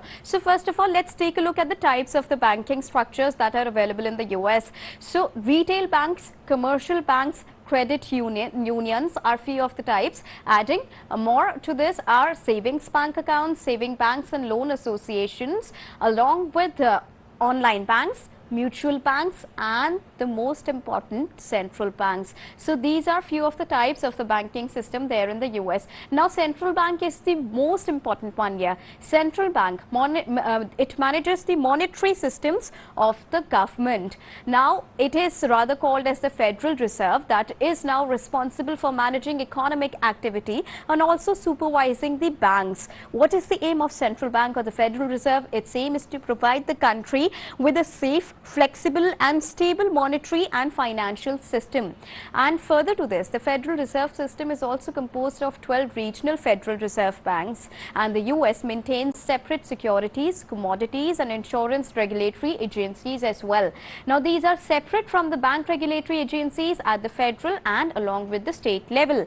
Apart from this, another part is Federal Open Market Committee of the Federal Reserve. Now, Fed's monetary FOMC is the Fed's monetary policy making body that manages the country's money supply, and the Federal Open Market Committee or the FOMC sets a target range for federal funds rate as well. So that is why FOMC becomes really important here. So now let's get on to the Fed rate hikes. How is it affecting? What is it actually? So Fed's mission is what? Fed's mission is to keep the US economy humming, that is not too hot and neither too cold. So in the month of February, the FOMC increased federal funds rate for 8th time in a row. What was the reason behind this to make it 8 times? If we take a look at the reason, then the reason is to help curb the inflation. Now, what happened is in the month of March, the current year, in Fed's upcoming meeting, another rate hike is now expected. But the recent Silicon Valley Bank implosion changed the pace of Fed's hike rate. So now what happens is the economists are dependent on final Fed decision. To know why, we will understand it that with our guest. But before that, let's take a look at other very important crucial parts of that as well. The reasons for current turmoil. What are the different reasons? We'll take a very quick look at it, the brief look at it. And first of all, rising interest rates by the Fed. That is the major reason for it. Second one is, moving on, if we take a look at the second reason, it is the bad corporate decisions. Third one, errors in American banking system. Fourth, risk of liquidity because of the fear. Fifth, COVID-19 pandemic that hit the market by and large. And sixth is the geopolitical tensions that includes the Russia-Ukraine crisis as well. So these are so far few of the reasons that are leading towards this current turmoil in America's banking system. And to discuss more on this, I'm joined by Mr. Prasenjit K. Basu, who is the Chief Economist at the ICICI Securities. Good evening, Mr. Basu. Thank you so much for joining us here on Dateline 5 p.m. We are talking about the recent collapse that has happened and the impact it has been having on so many other banks. Now, what do you think? Who could be the next black swans, and for how long would they be? The banks, the U.S. banks, now 11 other banks have come into the fray to help other banks. For how long this will go on? Well, it can be contained. I think there is basically a lack of confidence right now in the banking system, partly because the SVB crisis occurred very quickly. It occurred over a 3 or 4 day period, and the bank imploded. Now, if you go back at the time of when COVID struck on the 26th of March 2020, the Fed had announced that it would not only cut interest rates sharply, but it would also abolish reserve requirements. Now that, I think, was a terrible mistake, because all banking systems in the world impose a reserve requirement on banks to ensure that they have a first line of liquidity support to prevent bank runs of the sort that occurred with Silicon Valley Bank. Unfortunately, that first line of defense was removed by the Fed in March 2020. And so banks had the option, when they had a lot of liquidity coming in, as Silicon Valley Bank did in 2020, instead of holding 10% in reserves as they normally would have, they tried to obtain better returns through things like mortgage-backed securities, treasury bonds rather than treasury bills, which would pay a slightly better yield, but of course are subject to interest rate risk. They did not factor in the possibility that interest rates might go up. And of course, when interest rates went up very sharply, the value of that portfolio of assets declined. They could have just kept quiet and borrowed from the Fed, as many banks are now doing, like Credit Suisse is now doing, borrowing from its central bank, the Swiss National Bank. That is what a bank in distress, when a bank faces a liquidity problem, it can borrow from the central bank. That's what a central bank is partly for. One of the purposes of a central bank is to be the lender of last resort to the banking system. And instead of doing that, Silicon Valley Bank made the mistake of trying to sell some of its portfolio of mortgage-backed securities. It sold $21 billion of face value of those securities. It lost $1.8 billion on that sale. And once its depositors became aware of that, they became very nervous and began to take their money out of the bank. And then, that spread to other banks in the US system, like First Republic Bank, which is quite similar in structure. Now, what has happened is that several US banks have got together, and they have effectively lent $30 billion to First Republic Bank to shore it up and to give confidence to its depositors that other banks have enough confidence in this bank's stability and future, and therefore please don't panic and take your money out.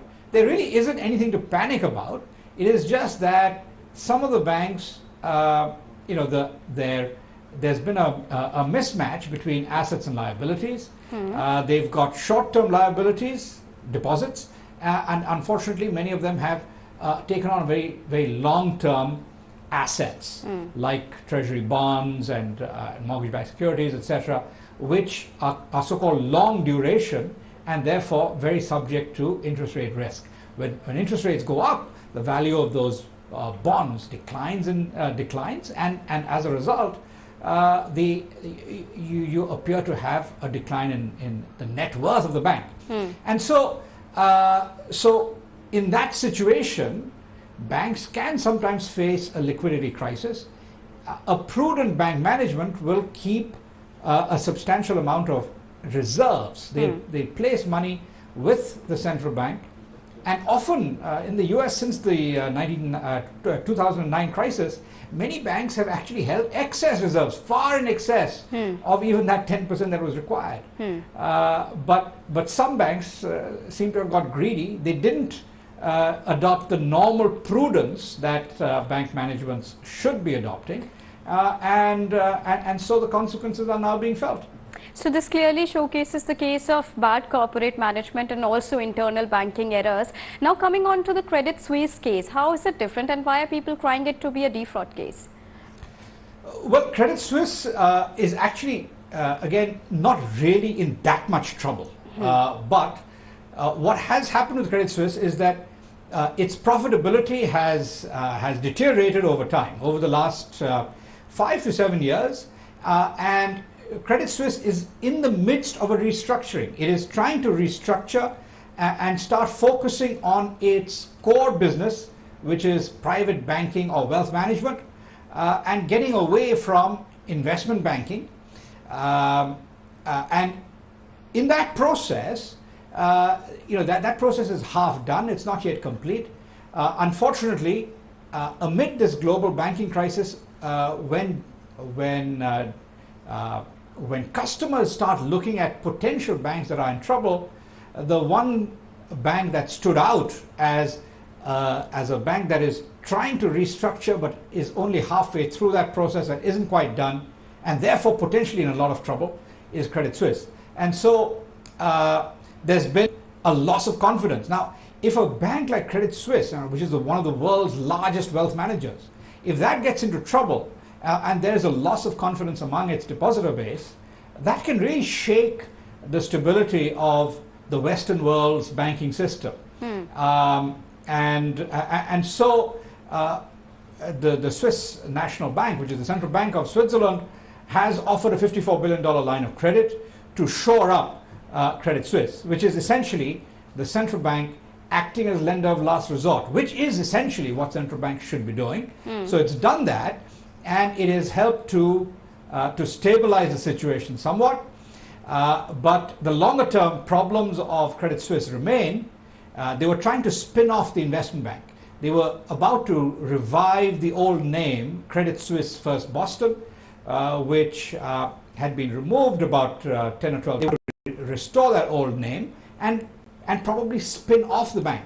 They were also looking to sell off some of their other businesses in order to shore up the capital base of the bank. So they were doing a lot of things, but that process is incomplete. And within this situation where there's so many ructions in the global banking system, Credit Suisse has become very vulnerable, and so it needed a huge amount of support from the Swiss central bank. $54 billion is a strikingly large amount. Absolutely. Of course. Right. But US, we heard Janet Yellen showing so much of confidence in the US banking system, but the case is otherwise something really different. So is it just the tip of the iceberg? Are we expecting more black swans in the fray, and especially when we consider the case of Europe as well, along with the US?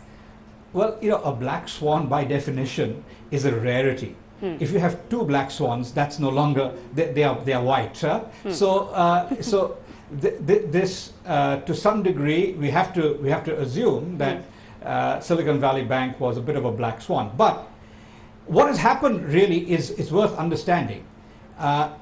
Until December 2021, the U.S. Federal Reserve, the central bank, was basically promising the world that interest rates in the U.S. would not rise until 2024, next year. Instead, they were suddenly confronted by very high inflation. Now, actually, it wasn't sudden at all. If you looked at the inflation rate, the target for the Fed is 2% for core PCE inflation. Now, core PCE inflation was above 3.5% by May 2021. But somehow the Fed, the current Fed management, ignored this and kept promising that they would not raise rates until 2024. But when they were confronted with inflation of already above 4% by November 2021, core PCE inflation, the target that the Fed has, was already at 4.5%. So if it's at 4.5% and you have a 2% target, you cannot just stand idly by. You need to start taking action. And one of the real reasons why this has happened is because the Fed, during the period of March 2020 to February 2022, was over-aggressive with its monetary easing. You had monetary growth. M2 money supply was growing at an average pace of 18.2% year on year over that 24-month period, which is unusual, which is more than double the peak rate. You know, the peak rate of M2 growth in the previous 80 years was 10.4%.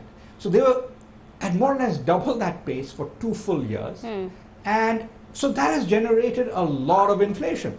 So the US now has a very serious inflation problem, and it is trying to fight it and not yet succeeding. They are nowhere near that 2% inflation target. You know, you still have core PCE inflation at 4.7%. You know, the core CPI inflation rate that was just released a few days ago is at 5.5%. You're nowhere near 2%. So, quite frankly, the Fed is caught between a rock and a hard place. It has to continue to tighten.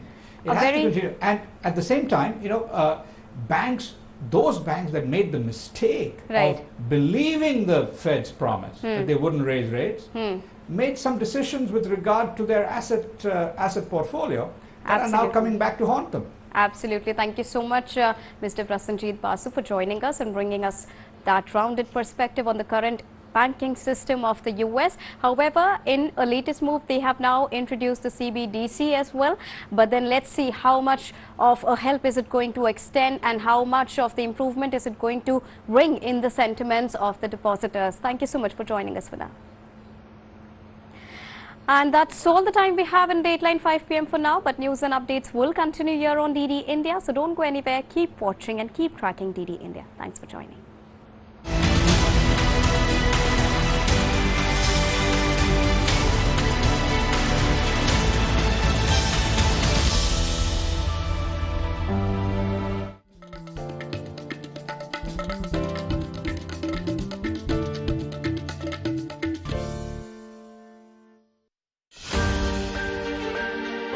The final day of the second Education Working Group meeting being held here in Amritsar is deliberating on the priority area of how to make education tech-enabled, qualitative and collaborative at every level. There was an exhibition which was organized which had many academic institutions of the state of Punjab also who had presented their innovations there. More than 10,000 school children, faculty etc. of the region have visited the exhibits that are there as well as seen the startups which have put up their products for display there. IIT Ropar, which is organizing that exhibition, is going to announce cash awards of 3 to 1 lakhs for the best 3 pitches that any of the startups are going to show there.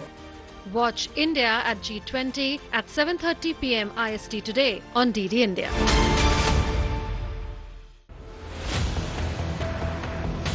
No, never have I ever been summoned to the police station. Never have I ever been told to shut down my company. I have been openly reporting from the ground. It was always the Indian sovereignty that was being compromised. There is a global cabal, who are trying to spread lies against our country, against the institutions, against our honorable Prime Minister. NYT, we want to tell you that India will always put Indians first, and Indians are there in Kashmir, they are in Jammu, they are in Delhi, and they are across the country. You may think whatever you want to think and you may write whatever you want to write, but the truth is out there in open. We have 2 Kashmiri journalists speaking the truth.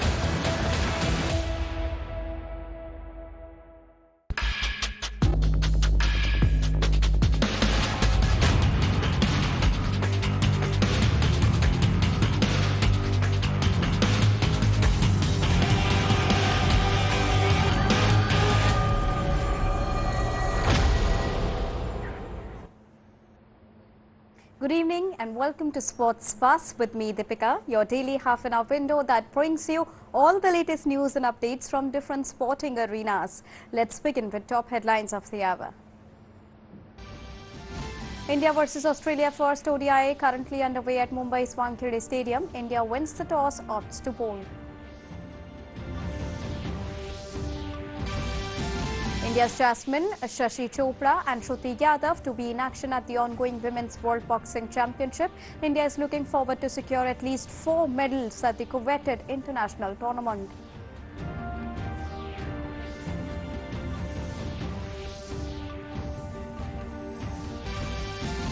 Ultra-marathon swimmer Sucheta Deb becomes first Indian swimmer to complete a two-way swim across Park Straits covering a distance of 62 kilometers. Sucheta completed two-way swim in 19 hours 31 minutes.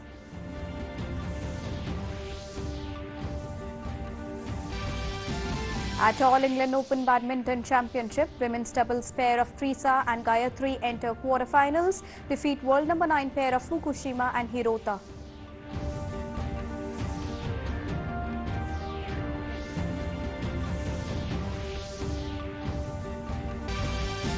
Hockey India 5th Annual Awards 2022 takes place in New Delhi today. The award ceremony felicitates winners for 2021-22, both the seasons.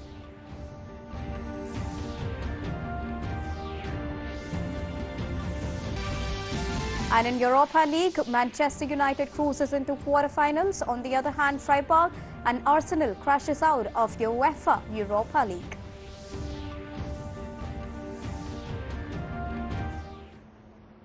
And now let's get you a quick update on cricket first. Well, Australia currently 6 wicket down against India in the first ODI at the Wankhede Stadium in Mumbai.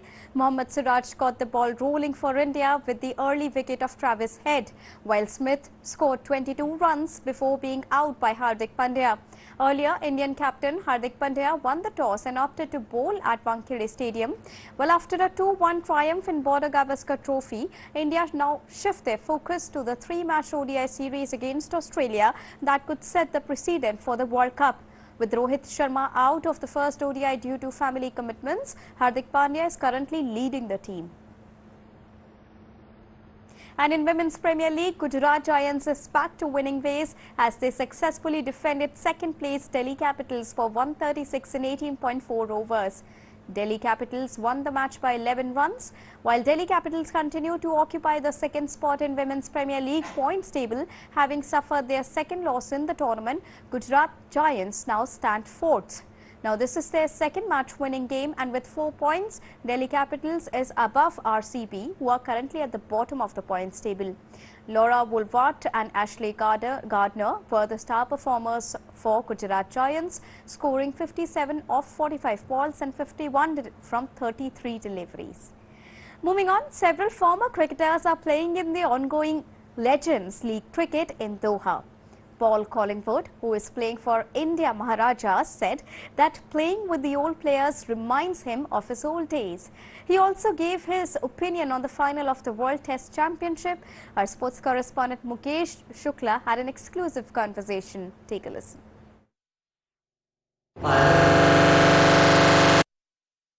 Welcome to DD News. How you see about this Legend League cricket, and are you enjoying again because all stars, former stars, and on the same platform here? Yeah, look, it's been a lot of fun so far.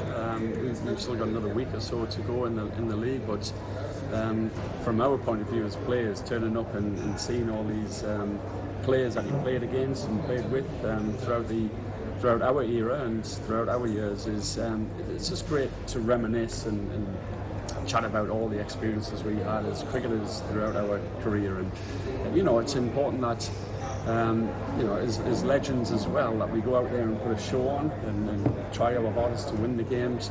But also, you know, I guess when people were growing up, all the spectators and the supporters growing up, may have been teenagers and seeing all these, seeing us play in our era, and now they still want to see how we go against each other. So it's exciting for us as players, and it's exciting for the supporters as well. This time, these leagues give a more boost to the cricket arena also, because you also playing in this cricket league, and the IPL is going on. Different leagues in different countries is going on. It's the best thing to play all those players. They were waiting for their time, and they are coming out. Yeah, look, it's great. As I said, you can have a conversation with Shoaib Akhtar, Brett Lee, Shane Watson. You can go. It's like a crash course of memories. It's brilliant. It's like whoever you're playing against, you see someone and you just kind of smile towards them, because it brings back the memories. I guess when you stop playing, you miss all that camaraderie and miss all that, and playing international sport. So to come back here and have all these memories flooding back, it's great fun. In England, we play against a World Test Championship. So, what is your call? Who's the better? Who will play in the better way in there in England? Oh, that's going to be a really good game. You've got India, Australia, who both deserve to be in that World Test Championship. Have played some great cricket, and two teams that have the ball and attack of Australia. The power of India's batting lineup. It's going to be a great game. I think it's too difficult to actually choose who's going to win that game. That's why it's a final, and that's why people want to watch, because the unknown of who's going to win or lose that is how do you pick a team out of those two? It's in English conditions. You've got to adapt to the conditions, but at the Oval, I think you're going to get a very good cricket wicket, and the best team will win. And you also missed it, like Rishabh Pant, you are talking about how he was a flourish player. He was playing brilliant when India England was playing last test match. So what do you take on that? Yeah, look, it's disastrous that Rishabh's had that accident, and we can't see his play at the moment.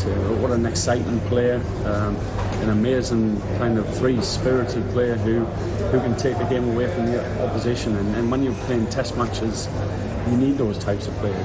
We need test cricket to become as exciting as what one-day cricket is and white ball cricket is. So for it to survive, these are the types of players that we need to play the game. And Rishabh's certainly one of those that will have an approach, like a one-day approach or a T20 approach in test matches. And last year when we played against them, it was such a great spectacle, even though it was against us. But to watch him, nearly take the game away from us, and what a player. Moving on to boxing now. In the ongoing IBA Women's World Boxing Championship at New Delhi's IG Stadium, 3 Indian boxers will enter the ring today. Jasmine will take on Tanzanian boxer in 60 kg weight category, Shashi Chopra in 63 kg weight category, while Shruti Yadav in 70 kg weight category. India is hosting the championships for the 3rd time this time. Now, in a remarkable feat, an accomplished ultra-marathon swimmer, Sucheta Dev Burman, completed a 2-way swim across the Park Straits, covering a distance of 62 kilometers. She completed the swim in 19 hours and 31 minutes, and with this, she has now become the first Indian women swimmer to accomplish this feat. During her swim, the Indian Navy, the Indian Coast Guard ensured Sucheta's safety, and the Sri Lankan Navy also provided security in Sri Lankan waters. Now, born in Agartala and being the student of St. Joseph's University in Bangalore, Dev Burman started swimming at the tender age of just 4 years under the tutelage of her father, who has coached several successful swimmers. Sucheta Dev Burman had previously attempted the swim in 2022 but had to quit it at 34 kilometers due to shoulder injury. Moving on, Commonwealth Games bronze medalist Trisa Jolly and Gayatri Gopichand defeated Japanese pair of Sayaka Hirota and Yuki Fukushima by 21-14, 24-22. World number 17 Gayatri Gopichand and Trisa Jolly knocked out world number 9 pair of Yuki and Sayaka in 50 minutes in their round of 16 match. In the quarterfinals, the Indian duo will now take on world number 23 women's doubles pair of Liu Zuan and Li Wenmi of China. On the other hand, Commonwealth Games champion Lakshya Sen crashed out of the All England Open men's singles event. In straight games, he lost to Anders Antonsen of Denmark. And men's singles player H.S. Pranoy ranked 9th, and former world number 1 Kidambi Srikanth also lost in their round of 16 matches. Pranoy went down to Indonesian shuttler Anthony Sinisuka Ginting by 22-20, 15-21, 21-17. Kidambi Srikanth, on the other hand, faced a 21-17, 21-15 defeat at the hands of Japanese shuttler Kodai Naroka. In men's doubles, the journey of the pair Satvik Sairaj Ranki Reddy and Chirag Shetty also came to an end in the last 16. The pair was defeated by Chinese pair of Liang Weikeng and Wang Chong by 10-21, 21-17 and 21-19.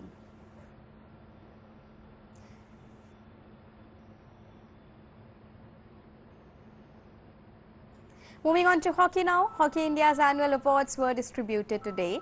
Hardik Singh and Savita Punya have won the Hockey India Balbir Senior Award for Player of the Year 2022. The annual awards were held in New Delhi to honor hockey stars and legends.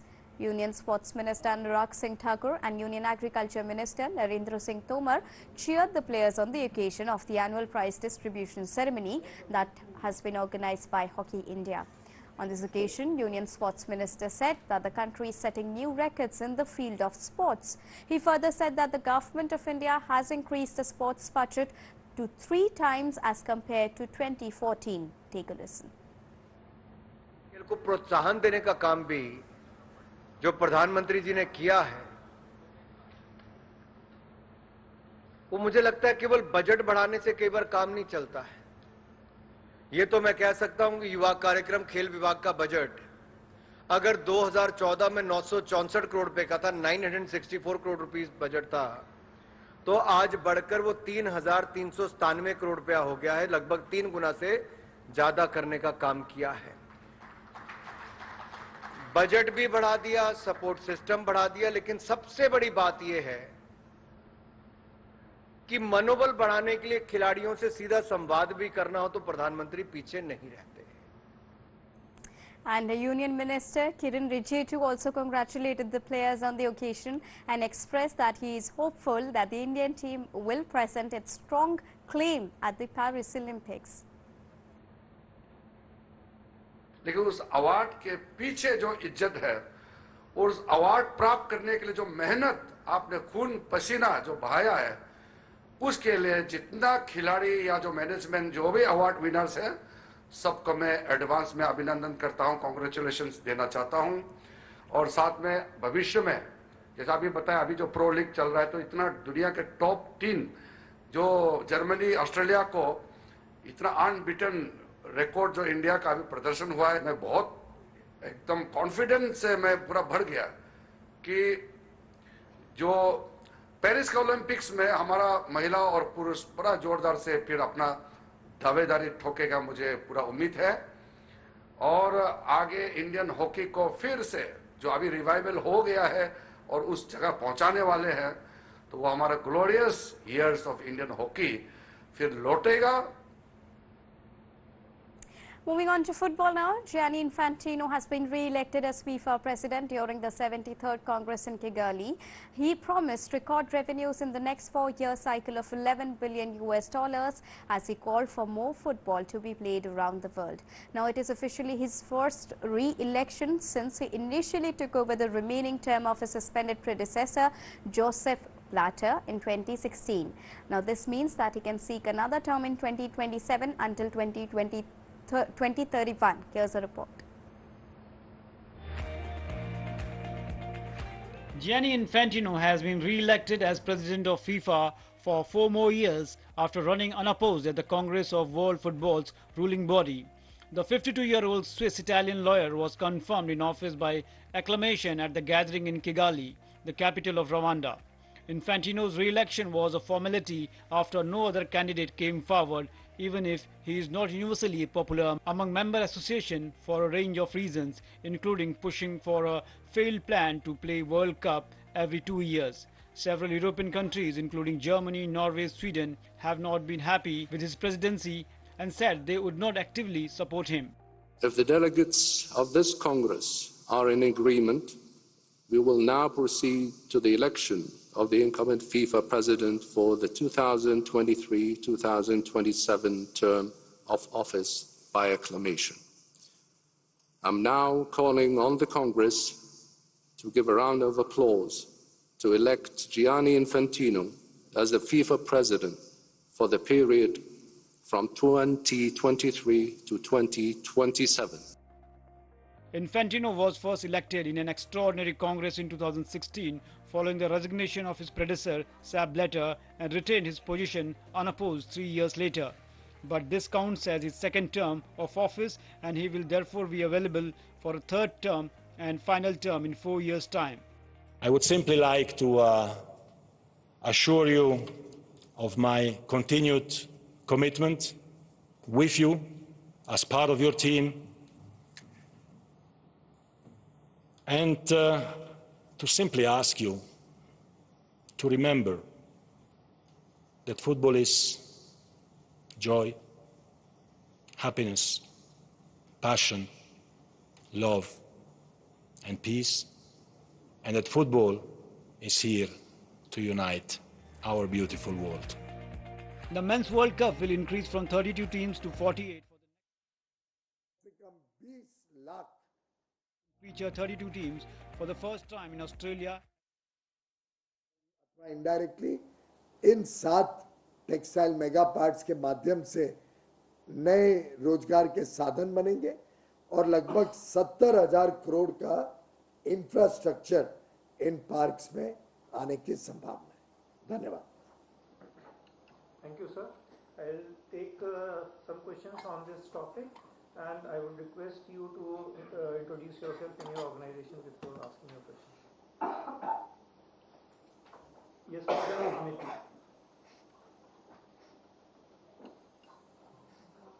Sir, could you give us an idea of the kind of incentives that will be available under this scheme from center as well as the state? इसमें centrally sponsored scheme होने के कारण केंद्र और राज्य सरकार मिलकर एक स्पेशल पर्पस व्हीकल बनाएंगे और उस स्पेशल पर्पस व्हीकल के माध्यम से ये सभी पार्क्स जो हैं इसके लिए एक मास्टर डेवलपर को अपॉइंट किया जाएगा। वो भी ट्रांसपेरेंट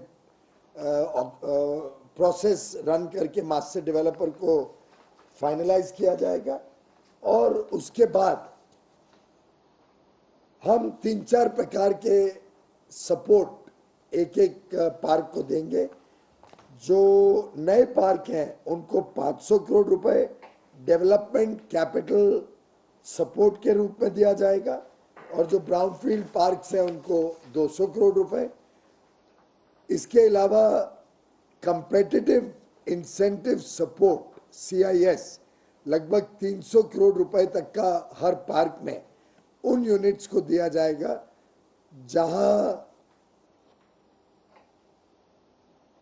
जहां पे पहला जो एंकर इन्वेस्टर्स आएंगे उनको लगभग 3% टर्नओवर का दिया जाएगा up to 10 units.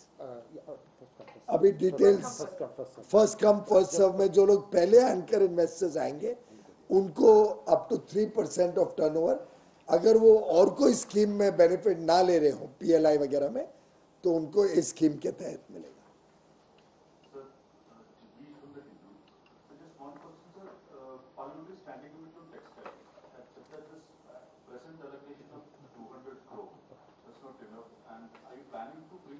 Parliament is your question, please. Parliamentary Standing Committee on Textiles under the Labour Standing Committee. Has it been laid in the Parliament? I don't think so. We are not aware of this. It was tabled in 2013.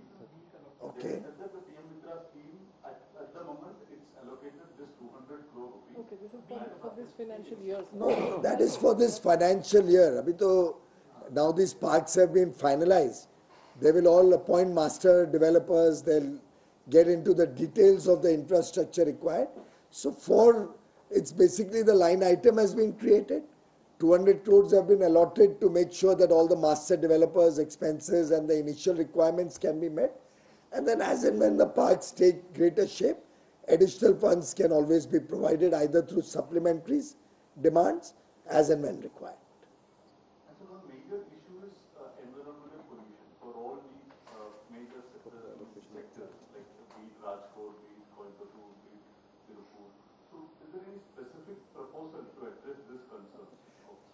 Well, we will be, while the master developer prepares the plan for the textile park, depending on the requirements of each park and the kind of investor interest that comes in each park, we'll be trying to address in advance the infrastructure required or the utility required so that environmental clearance becomes simple.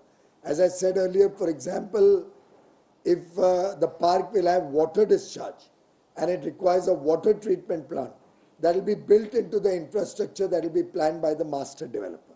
If it is known that in Tamil Nadu, for example, a certain set of industries are known to be coming and operating or wanting to operate there, who will require testing facilities of a particular nature, those will be provided for.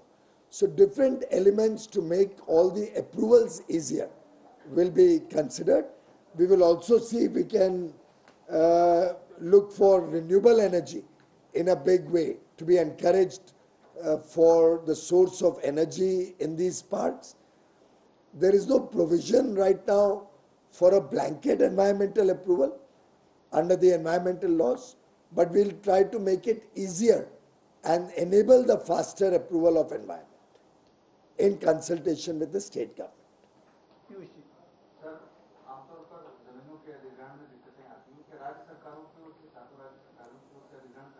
ये सातों राज्यों ने हमें आश्वस्त किया है कि या तो उनके पास ये जमीन है या उसको तुरंत उसको अधिग्रहण करके मुफ्त में इस एसपीवी को ट्रांसफर किया जाए, जिससे जमीन की कीमत भी कम रहे और टेक्सटाइल सेक्टर को एक बूस्ट मिल सके. तो ये सातों राज्यों ने मुफ्त में ये जमीन उपलब्ध करने का कमिटमेंट दिया. 20 लाख लोगों को डायरेक्ट और इनडायरेक्टली इन 7 पार्क्स में जो 70,000 करोड़ का निवेश होगा, उसमें लगभग 20 लाख लोगों को नौकरी मिलेगी या काम करने का साधन मिलेगा.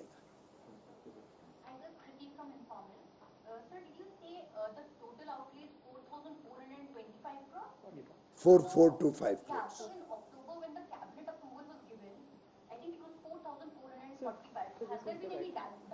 I think that 20, sorry, my apologies, it is 4,445 crores. Probably my mistake in it. Because some of the expenses are for administrative purpose.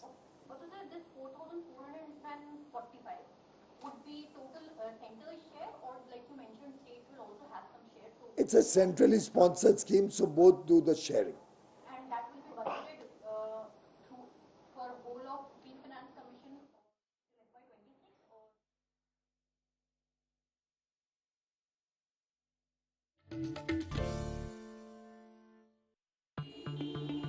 Sir 50,000 advance. पर इतना कैश तो हम नहीं लाए. और आज बैंक भी बंद है. इलाज है डिजिटल पेमेंट का आसान सा ढूंढ. लेकिन अरे घबराइए मत, सावधानी के साथ करेंगे तो कोई साइड इफेक्ट भी नहीं होगा. फोन लाइए मुझे, यहाँ फोन लगाइए. डिजिटल पेमेंट से लेन देन हो सकता है, आसान, सुरक्षित और तेज. मैंने तो इन्हें डिजिटल पेमेंट सिखा दिया है. आपने, क्योंकि आरबीआई कहना है कि डिजिटल पेमेंट अपनाओ, औरों को भी सिखाओ. The final day of the second education working group meeting being held here in Amritsar is deliberating on the priority area of how to make education tech-enabled, qualitative and collaborative at every level. There was an exhibition which was organized which had many academic institutions of the state of Punjab also who had presented their innovations there. More than 10,000 school children, faculty etc. of the region have visited the exhibits that are there as well as seen the startups which have put up their products for display there. IIT Ropar, which is organizing that exhibition, is going to announce cash awards of 3 to 1 lakhs for the best 3 pitches that any of the startups are going to show there. Watch India at G20 at 7:30 p.m. IST today on DD India.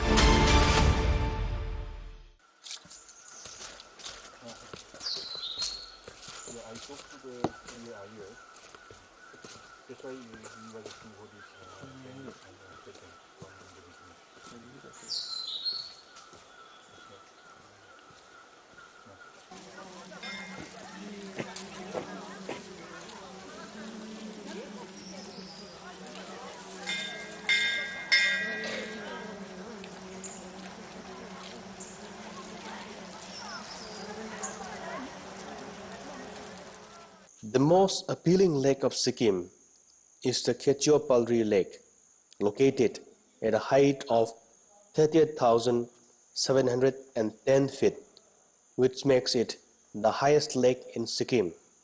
It is considered as one of the holiest lakes in the state.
Hi, I'm Jade. I've come from Goa.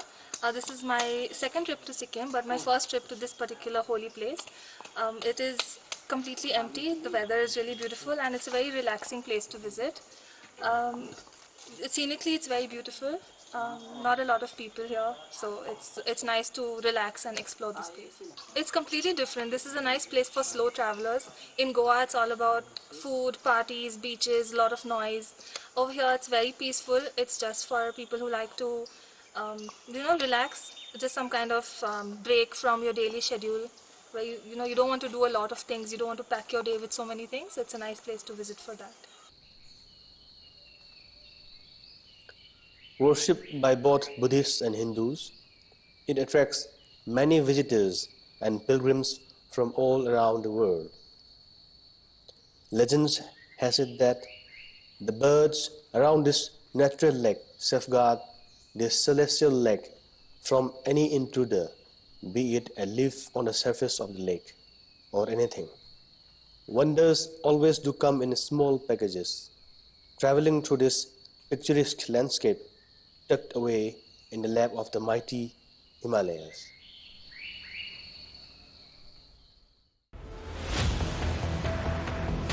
No, never have I ever been summoned to the police station. Never have I ever been told to shut down my company. I have been openly reporting from the ground. It was always the Indian sovereignty that was being compromised. There is a global cabal, who are trying to spread lies against our country, against the institutions, against our honorable Prime Minister. NYT, we want to tell you that India will always put Indians first, and Indians are there in Kashmir, they are in Jammu, they are in Delhi, and they are across the country. You may think whatever you want to think and you may write whatever you want to write, but the truth is out there in open. We have two Kashmiri journalists speaking the truth.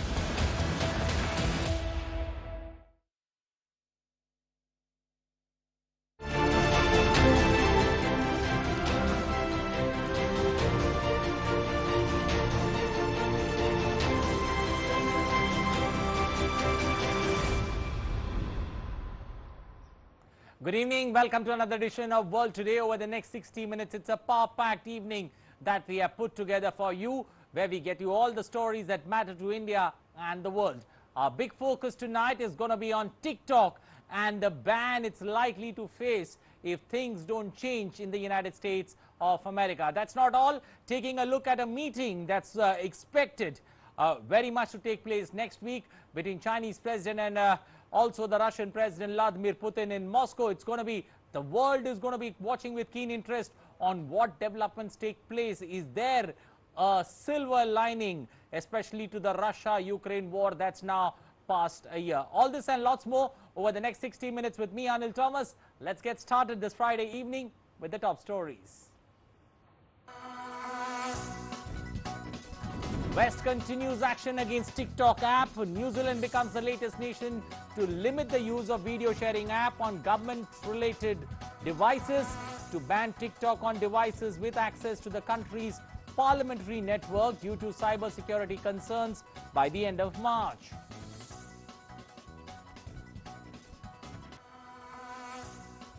China's President Xi Jinping will travel to Moscow next week to hold talks with Russian President Vladimir Putin. Kremlin visit to discuss a comprehensive partnership and strategic cooperation. China Xi's first visit to Russia since the invasion of Ukraine.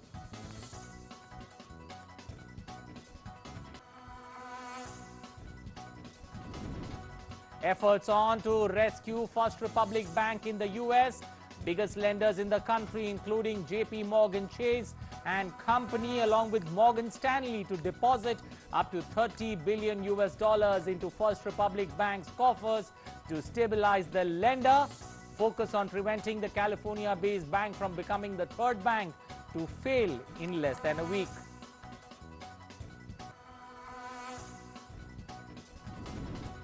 North Korea launches its largest intercontinental ballistic missile during a drill to demonstrate a tough response posture to the ongoing US-South Korea military drills. North Korea says its monster missile ICBM test confirms its war readiness.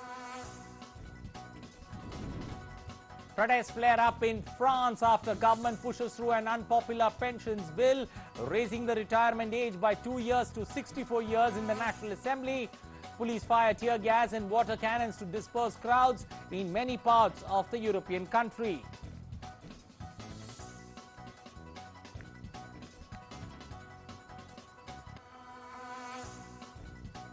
In sports, in the one-day match between India and Australia, their Hardik Pandya-led team managed to bowl out Australia for 188 runs. India scored 29, lose 3 wickets in a thrilling chase. And in the Europa League, Manchester United and Italian club Juventus cruise into the quarter-finals of the UEFA Europa League. English club Arsenal stunned by Sporting Lisbon to crash out of the Continental Soccer Championship.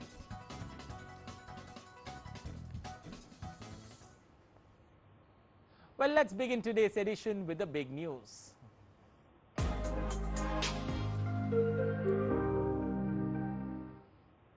Well, TikTok has come under increasing scrutiny due to fears that user data from the app owned by Beijing-based company ByteDance could end up in the hands of the Chinese government, undermining Western security interest. After UK and the United States, now New Zealand also announced a move to ban TikTok on devices linked to Parliament. New Zealand said it will ban TikTok on devices with access to the country's parliamentary network due to cybersecurity concerns, becoming the latest nation to limit the use of the video sharing app on government-related devices. Concerns have mounted globally about the potential for the Chinese government to access users' location and contact data through ByteDance, TikTok's Chinese parent company. The depth of those concerns was underscored this week when the Biden administration demanded that TikTok's Chinese owners divest their stakes, or the app could face a US ban. In New Zealand, TikTok will be banned on all devices with access to Parliament's network by the end of March, a decision that the Parliamentary Service Chief Executive Rafael González Montero said in an email to Reuters was taken after advice from cybersecurity experts and discussions within government and with other countries. Departments, our system works slightly differently to other countries. Departments and agencies follow the advice take advice from the GCSB in terms of their IT and their cybersecurity policies. And we don't have a blanket across the public sector approach to this, which happens in other areas. And so I'd expect that departments and agencies, including the Parliament, would consider the advice of the GCSB in making those decisions. TikTok has already been banned on UK government devices as part of wider app review. The ban comes after Cabinet Office Ministers ordered a security review. Cabinet Office Minister Oliver Dowden told Parliament government devices would only be able to access third-party apps from a pre-approved list. The ban does not include personal devices, and there would be limited exemptions where TikTok is required on government devices for operational reasons. And so today we are strengthening the security of those devices in two key respects. First, we are moving to a system where government devices will only be able to access third-party apps that are on a pre-approved list. This system is already in place across many departments. Now it will be the rule across government. Second, we are also going to ban the use of TikTok on government devices. We will do so with immediate effect. Mr. Speaker, this is a precautionary move. We know that there is already limited use of TikTok across government, but it is also good cyber hygiene. Given the particular risk around government devices which may contain sensitive information, it is both prudent and proportionate to restrict the use of certain apps, particularly when it comes to apps where a large amount of data can be stored and accessed. Currently, there is limited use of TikTok within government and limited need for government staff to use the app on work devices. Britain's decision is in line with similar restrictions brought in by key international partners, including the United States and Canadian governments and the European Commission. On Wednesday, the Biden administration has demanded that TikTok's Chinese owners divest their stakes in the popular video app or face a possible US ban. The move, first reported by Wall Street Journal, is the most dramatic in a series of recent steps by US officials and legislators who have raised fears that TikTok's US user data could be passed on to China's government. ByteDance-owned TikTok has more than 100 million US users. It is also the first time under the administration of Democratic President Joe Biden that a potential ban on TikTok has been threatened. Biden's predecessor, Republican Donald Trump, had tried to ban TikTok in 2020 but was blocked by US courts. Meanwhile, TikTok said it was disappointed with the decision and denied any security risk associated with the app. TikTok has said it believes the recent bans are based on fundamental misconceptions and driven by wider geopolitics, adding that it has spent more than $1.5 billion on rigorous data security efforts and rejects spying allegations. TikTok spokesperson Brooke Oberwetter told the news agency that if protecting national security is the objective, divestment does not solve the problem. A change in ownership would not impose any new restrictions on data flows or access. TikTok Chief Secretary Xiao Zichu is due to appear before the US Congress next week. It is not clear if the Chinese government would approve any divestiture. China's foreign ministry said on Thursday the United States had yet to provide evidence that TikTok threatened national security and that the US should stop suppressing such companies. Several countries have either banned or temporarily blocked access to TikTok over concerns about data privacy and security. Here is a list of some of the countries that have banned TikTok. India. In June 2020, India banned TikTok and several other Chinese mobile apps, citing national security concerns. United States. In September 2020, the US government issued an executive order to ban TikTok, citing national security concerns, although the ban was later put on hold. Currently, the US government is pushing TikTok to dissociate itself from the parent company ByteDance and divest. Bangladesh. In June 2020, the Bangladesh government banned TikTok for spreading obscene content and spreading falsehoods. Pakistan. Pakistan has banned TikTok several times, but the bans were lifted amid Chinese government pressure. In October 2020, Pakistan banned TikTok for failing to filter out immoral and indecent content. Indonesia. In July 2021, Indonesia temporarily blocked access to TikTok over concerns about negative content. Canada. TikTok is banned on government phones in Canada. The ban was implemented citing security reasons. Iran. In January 2021, Iran banned TikTok over concerns about the spread of immoral content. Belgium. Belgian federal government employees are not allowed to use TikTok on their work phones, Belgian Prime Minister Alexander De Croo said recently. It remains to be seen whether this move by the New Zealand Parliament will influence other organisations to take similar measures. For now, it is clear that the country's Parliament is taking proactive measures to safeguard its sensitive information and data from potential security threats. World Today Desk, DD India. Well, what exactly is this TikTok crisis that the world is facing? Let's try and understand it over the next few slides. TikTok is a short-form video hosting service. It hosts user-submitted videos in the duration of 3 seconds to 10 minutes. TikTok has gained worldwide or global popularity. October 2020, TikTok had surpassed 2 billion mobile downloads worldwide. So that's the number that we are talking about in terms of global downloads that TikTok has seen world over. Now, where does TikTok face a possible US ban, or what are the reasons for this possible US ban? Firstly, concerns over Chinese ownership. That's time and again been spoken about. Second, it is subject to criticism over psychological effects such as addiction that we have seen over the younger generations world over. Third, inappropriate content, misinformation most of the times, censorship, moderation and user privacy that's been compromised, and that's one of the serious points, one of the big points that US has been talking about. Well, TikTok has almost been in limbo since 2020. That's why the data was taken for 2020 in the previous slide. So it's almost for 3 years that TikTok has been in some or the other, or there were question marks that's been raised for TikTok. Also, a panel of US officials stone on how to address this issue. We'll talk about this panel of officials that they have put together later in this particular discussion. Let's now try and understand what is the TikTok ownership trouble that everyone is talking about. See, TikTok is owned by a Chinese company that's called ByteDance, and ByteDance runs several apps. It's just not one. TikTok is not the only app that they hold on to. They have got many apps, but TikTok is their top seller, or their USP app that they have in their stable. And as we mentioned earlier, it's got the number of downloads that TikTok has managed to get has been stupendous.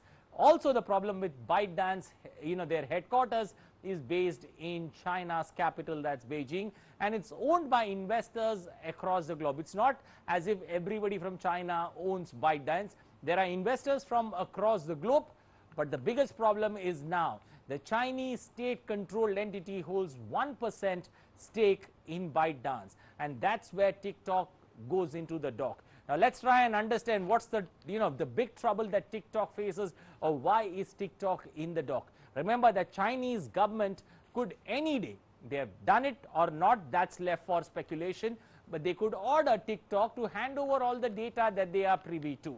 So what does this mean? This means what kind of videos, let's say, America is worried about what kind of videos are Americans watching. It doesn't stop there. Even IP addresses and locations have to be shared.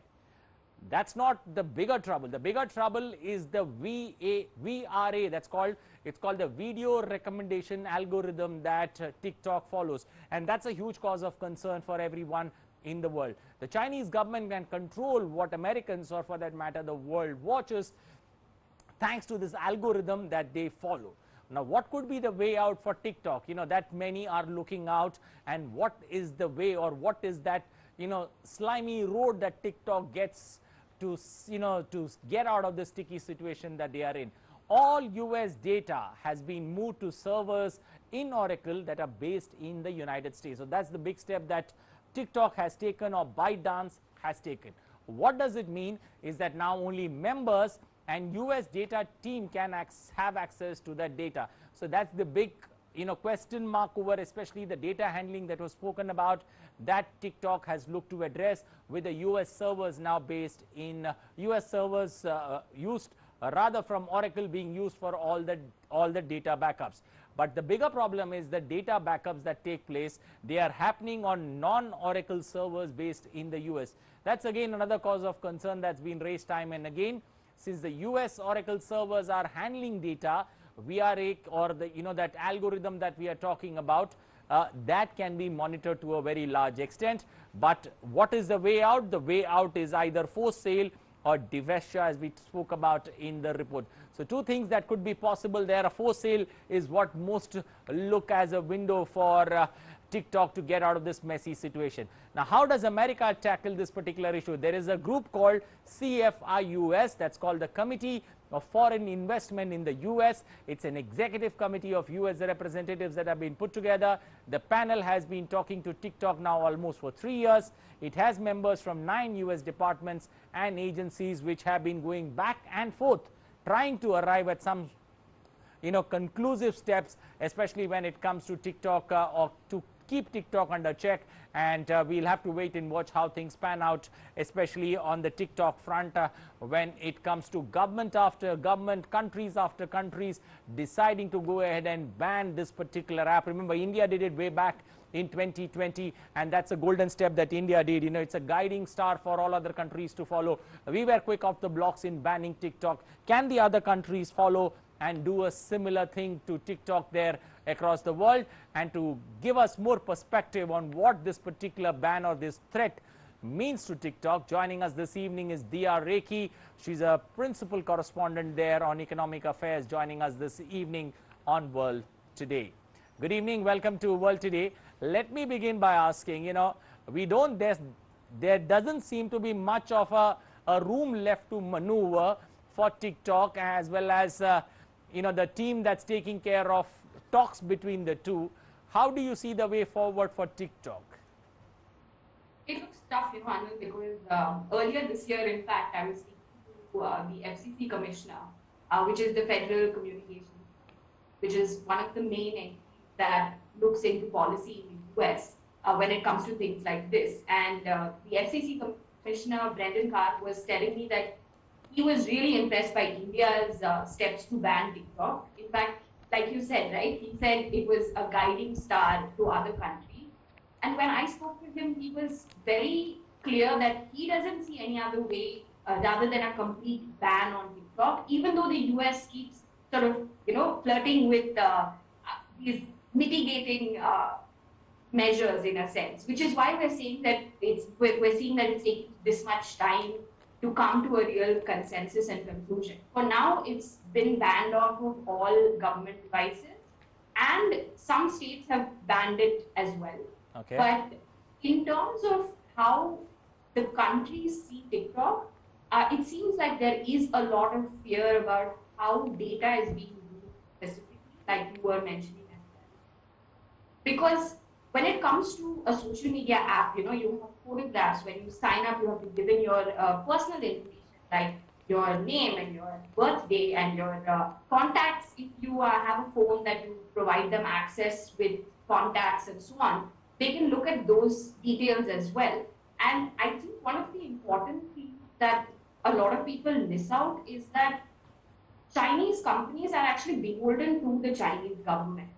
So the Chinese government passed a law in 2017 where they said that if there is some kind of national security concern, every company has to provide them with the personal data that they have on their app. Now, whether TikTok has done it or not, I mean, so far it seems like they haven't, but it seems like that is the main issue that a lot of legislators and regulatory policy people have an issue with. Because if they have access to this kind of data and even access to biometrics, because that was another aspect that was flagged by Brendan Carr when I spoke to him. He said that if they have data and access to biometrics, it's a nightmare scenario, to quote what he was saying.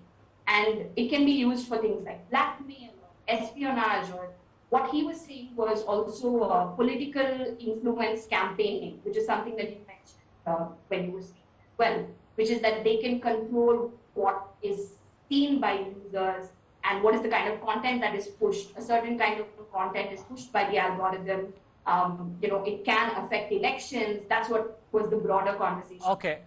Okay, dear Ricky, I'll just broaden the discussion a bit. We are talking about an app creating all these problems, but aren't Chinese phones creating a similar kind of a problem? Because they are also going into biometrics, all that we are talking about that apps are asking. Similar is the conditions that all Chinese phones also operate on. So is it a smaller issue of TikTok that we're looking at than a larger elephant in the room, that's the Chinese phone industry? I think that is something that is also being spoken about extensively. In fact, the US also had said that they were not going to allow equipment from certain Chinese companies earlier, and that was something that even the Indian government is looking at quite extensively, right? In terms of how can we have our own homegrown apps, our own homegrown operating systems, in terms of even manufacturing. I think that's why the push has been so vigorous towards having everything homegrown in a sense, because the geopolitical situation is such that it is the need of the hour, is what everyone is saying. That this is a huge concern with anything when it comes to apps or even equipment that's manufactured from China. Okay, try and put this into some kind of perspective. I'm trying to, arrive at some logical thinking to what at least has been spoken of by the US government. If you're saying protecting national security is the objective, on one hand, is disinvestment that they are asking from TikTok or ByteDance, or for that 1% to be sold off, is that a solution? Because disinvestment in any way, somebody else would come on board. It need not be an American company. So how does this solve the problem of national security, or for that matter data security that one is talking about? Sure, and this is a great question, and I'm not entirely sure if anyone really has the answer to it, because, Anil, once you use the app, I was reading this article that said that now they have all the data. Now, if they ban it as well, the only damage would be to TikTok monetary, because the US is a huge market. But in terms of data, they already have your data. They have, I think the US has about 100 million users currently, over 100 million users currently. And when TikTok was in India, they had like 200 million users, which was the largest market at that time. So I don't really know if it really would make much of a difference, but maybe it would, from the perspective of that, maybe you can sort of curb the amount of usage and so on. But okay, there could be something else that comes in place. Okay, Dia, when one also takes a look at this particular issue about it getting banned, India was one of the few countries that went outrightly in 2020 and banned it. But Donald Trump too tried something very similar, but he was unable to do it, especially in US. What's the difference there when it comes to our government being quick to ban it and facing no repercussion? To the other hand, Donald Trump running into roadblocks with, especially in the court of law. Right. I think when it comes to India, at that point, we were having a lot of border tension as well. Okay. So, and the anti-China sentiment at that point was also very high. And I think more or less there was consensus that there is a fear that data is being used for nefarious purposes, which is why I think there was no opposition as such, and then we sort of transitioned to having newer players coming in. But with the US, I feel like there was just too much back and forth, which is why it has taken this long for them to get here. And even after this, when I was speaking to the FCC commissioner, he said, there's still so much opposition to this whole thing because it's so popular amongst teenagers. Dia, when also when one takes one tries to circumvent it from a TikTok or a ByteDance point of view, they are running into serious log jams, especially in the last 3 years. Do you see some kind of way out? Maybe ByteDance being somewhere bought over by an American company as a way out for TikTok to survive, because as we spoke about, the data is already there, the algorithms are already there. So, the damage is already done. You have woken up a bit too late in that room. It's possible, Anil. I think they are trying their level best. They've brought in place, as in TikTok has brought in place this project called Project Texas, where they want to, gain the trust of the average American, and they want to say that, we invested this much money to ensure your data is safe and we are not using it for purposes. But every time they do something, I feel like the go 10 steps back, because last year they made a similar sort of announcement, and in December this report came out where they said that American journalists were being tracked by TikTok, and soon after TikTok actually came and admitted that they were putting some American journalists under surveillance. Now this doesn't really help with building trust, Anil, because as it is, there's so much suspicion that they're using data for something else rather than just innocent dance videos and lip syncing and so on. So this whole thing, I feel like it's going to be very tough for ByteDance to really gain trust again. And the thing about global policy making, from everything I have understood, is that when there is a country that sets a precedent, like in this case, India sets a precedent, in the US, there was a lot of opposition that, how can you ban an app? That's what Brendan Carr was saying. He said, there was so much opposition about how so many people said, if you ban this app, it will come up in some way or the other. And he was telling me that, anyone asks me that, I always say that India has done it. Because overnight, I think TikTok was pretty much out of our conscience in that sense. We had TikTok one night, and then you wake up the next day and you don't have it, and nobody really got into a frenzy about it, which is why he was also saying that I think a blanket ban would work, and it's the only way to do it, unless they really take steps to ensure that they're not beholden to the Chinese government, which is why I think they want to get ByteDance to divest, because then they wouldn't be beholden to the CC. ByteDance chief executive is supposed to testify next week, especially before the US Congress. How do you see that playing out? Is it going to get pretty ugly when that particular meeting takes place? Because this particular testification is surely going to open up a huge Pandora box with this spy balloon story that we have seen over the last 1 month. Do you see a huge fallout with an election year around the corner for Democrats and Republicans? I think it's going to be interesting to see how it plays out for sure. Do I think it will get ugly? I think it might, because ByteDance cannot afford to lose the US. TikTok's largest market currently is the US. They get tons of their ad revenue from the US. So after losing India, which was 200 million users at that point, losing the US is not even an option, I would think. So I don't really see them as having too much negotiating power on the table, but I don't see them going down without a fight, because it's too important to market for them. Okay. Does this also set an example now? There needs to be some kind of monitoring that needs to be done, especially for the innumerable apps that are there in the market. By the time the government steps in, or by the time we wake up to the threats of these kind of apps, the damage is already done that we've seen with TikTok. Is it time that there is some kind of monitoring that is done, especially for foreign apps that are playing in our phones, or for the matter that are available on offer? I think the Indian government is really being very proactive with, ensuring that data is safe and secure. In fact, we have had the Indian government come down quite heavily, not just on TikTok, but a slew of Chinese apps, right? We saw the banning of Chinese lending apps. The RBI also came down very strongly on these apps, because it was a menace, especially during COVID. Because these apps were sort of promising really quick money to people, and at that point many people had lost their jobs. They were in dire need of money, and then the harassment was crazy, because they were sending across messages threatening them to their photographs or messages, or harassing people on their contact lists and so on. So I think the Indian government at least has been very proactive and recognizes that it's not just Chinese apps. Apps in general can have, a bearing on the way your data is used. And as users, I think we should be cognizant of that. Okay.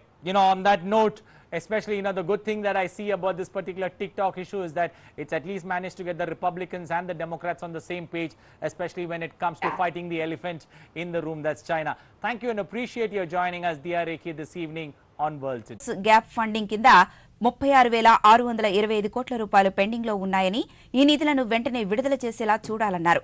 గతంలో ఉన్న ప్రభుత్వం పరిమితికి మించి రుణాలు వాడిందన్న కారణంతో ఇప్పుడు రాష్ట్ర రుణాల పరిమితులపై ఆంక్షలు విధించారని ఈ విషయంలో జోక్యం చేసుకుని సానుకూల నిర్ణయం తీసుకోవాలని ప్రధానిని కోరారు. పోలవరం ప్రాజెక్టు విషయంలో రాష్ట్ర ప్రభుత్వం అత్యంత సంకల్పంతో ముందుకు సాగుతోందని ఈ ప్రాజెక్టుకు సంబంధించి పెండింగ్లో ఉన్న బకాయిలను వెంటనే చెల్లించాలని అన్నారు. తెలంగాణ డిస్కంల నుంచి ఏపీ జెన్కోకు రావాల్సిన బకాయిలను వెంటనే ఇప్పించాలని కోరారు. రాష్ట్రానికి ప్రత్యేక హోదా ఇవ్వాలని ముఖ్యమంత్రి ప్రధానికి విజ్ఞప్తి చేశారు.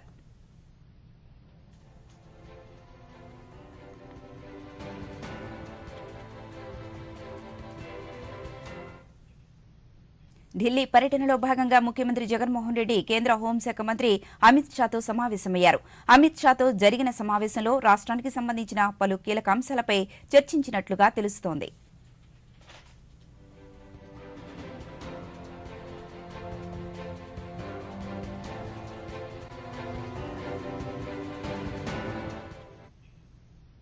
నాలుగు సంవత్సరాల్లో వైసీపీ ప్రభుత్వం ప్రజలను మభ్యపెడుతూ వచ్చిందని టీడీపీ సభ్యులు ఏలూరి సాంబశివరావు అన్నారు.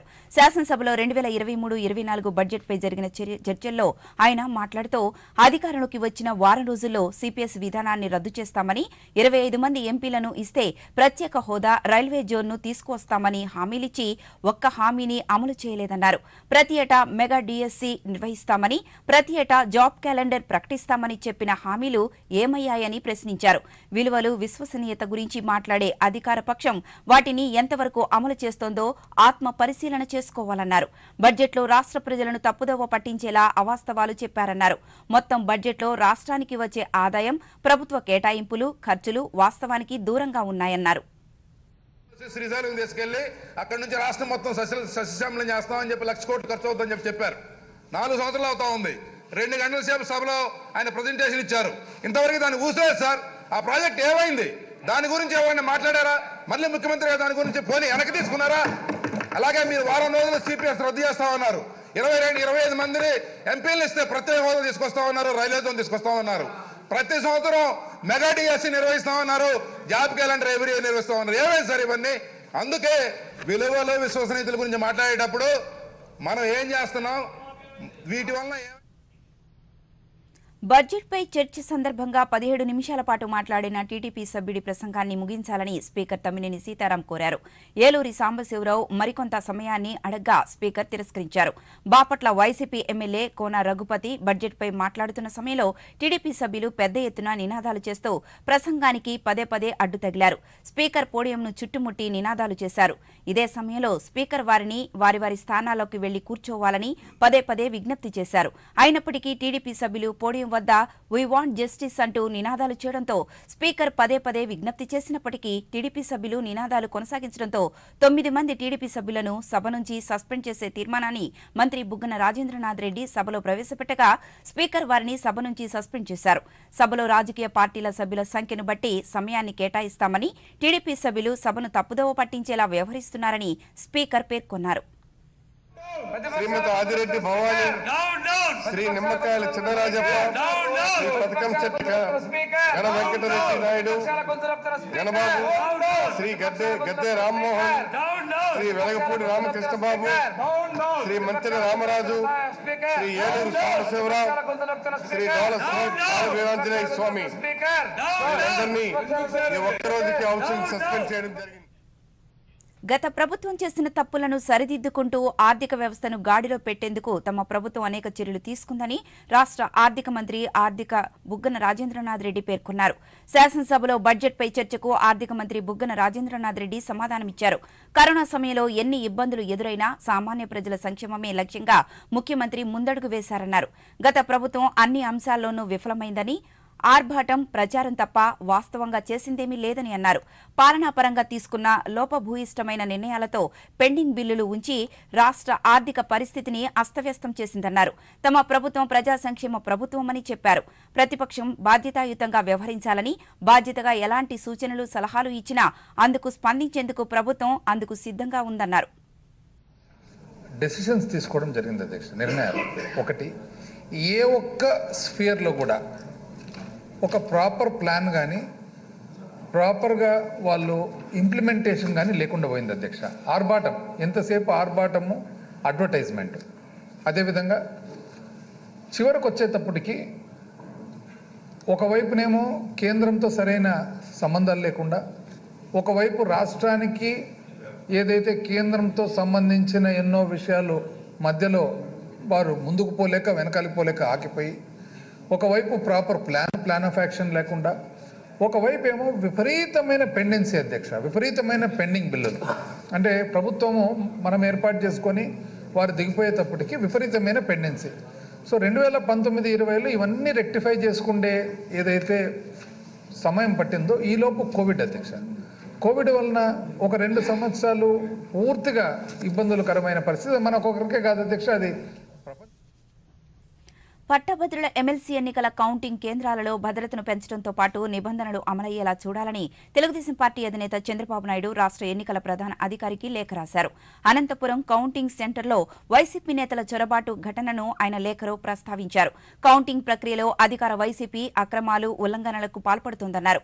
వైసీపీ మూకలు అక్రమ పద్ధతుల ద్వారా పట్టభద్రుల ఎమ్మెల్సీ కౌంటింగ్ ప్రక్రియను ప్రభావితం చేసే ప్రభుత్వం చేస్తున్నారని, ఈ నేపథ్యంలో 3 పట్టభద్రుల నియోజకవర్గాల కౌంటింగ్ కేంద్రాల్లో తక్షణమే భద్రత పెంచాలని కోరారు. ఎన్నికల పరిశీలకులు కౌంటింగ్ ప్రక్రియలో చురుగ్గా పాల్గొనేలా చూడాలని కోరారు.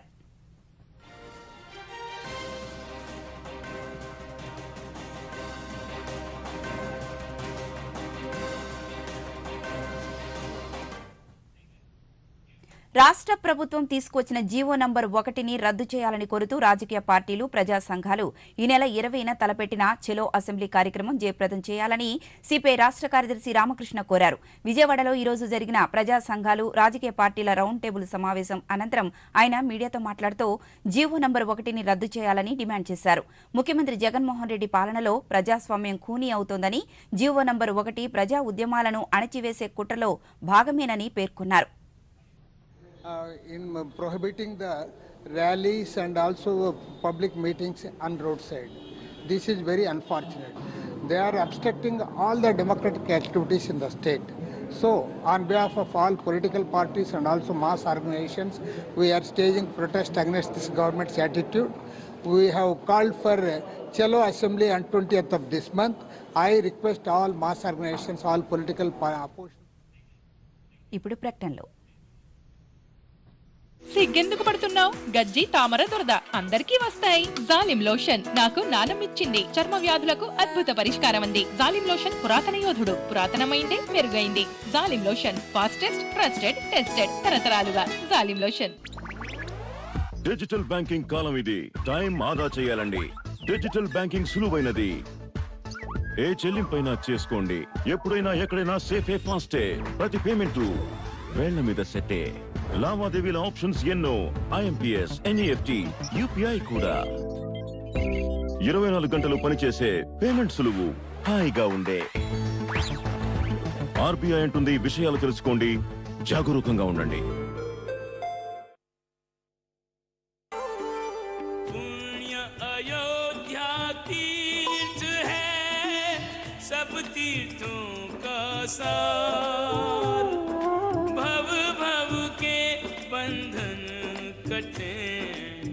वंदन कर एक बार सब तीर्थों का सार।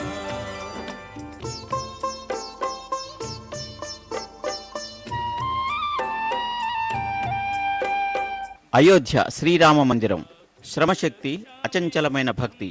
ఈ ఆదివారం రాత్రి 9 గంటలకు మీ దూరదర్శన్ సప్తగిరిలో. ఒక్క అడుగు స్వచ్ఛత వైపు అంటూ ప్రధానమంత్రి నరేంద్ర మోదీ ఇచ్చిన పిలుపుతో దేశవ్యాప్తంగా స్వచ్ఛ భారత్ స్ఫూర్తి కొనసాగుతోంది. పరిసరాలను పరిశుభ్రంగా ఉంచుకోవడం ప్రతి ఒక్కరి బాధ్యత అంటూ అవగాహన కార్యక్రమాలు నిరంతరం కొనసాగుతున్నాయి. స్వచ్ఛ భారత్ అభియాన్ కార్యక్రమం కింద కడపలోని వివిధ కళాశాలలకు చెందిన ఎన్ఎస్ఎస్ విద్యార్థులు పరిసరాలను పరిశుభ్రం చేశారు.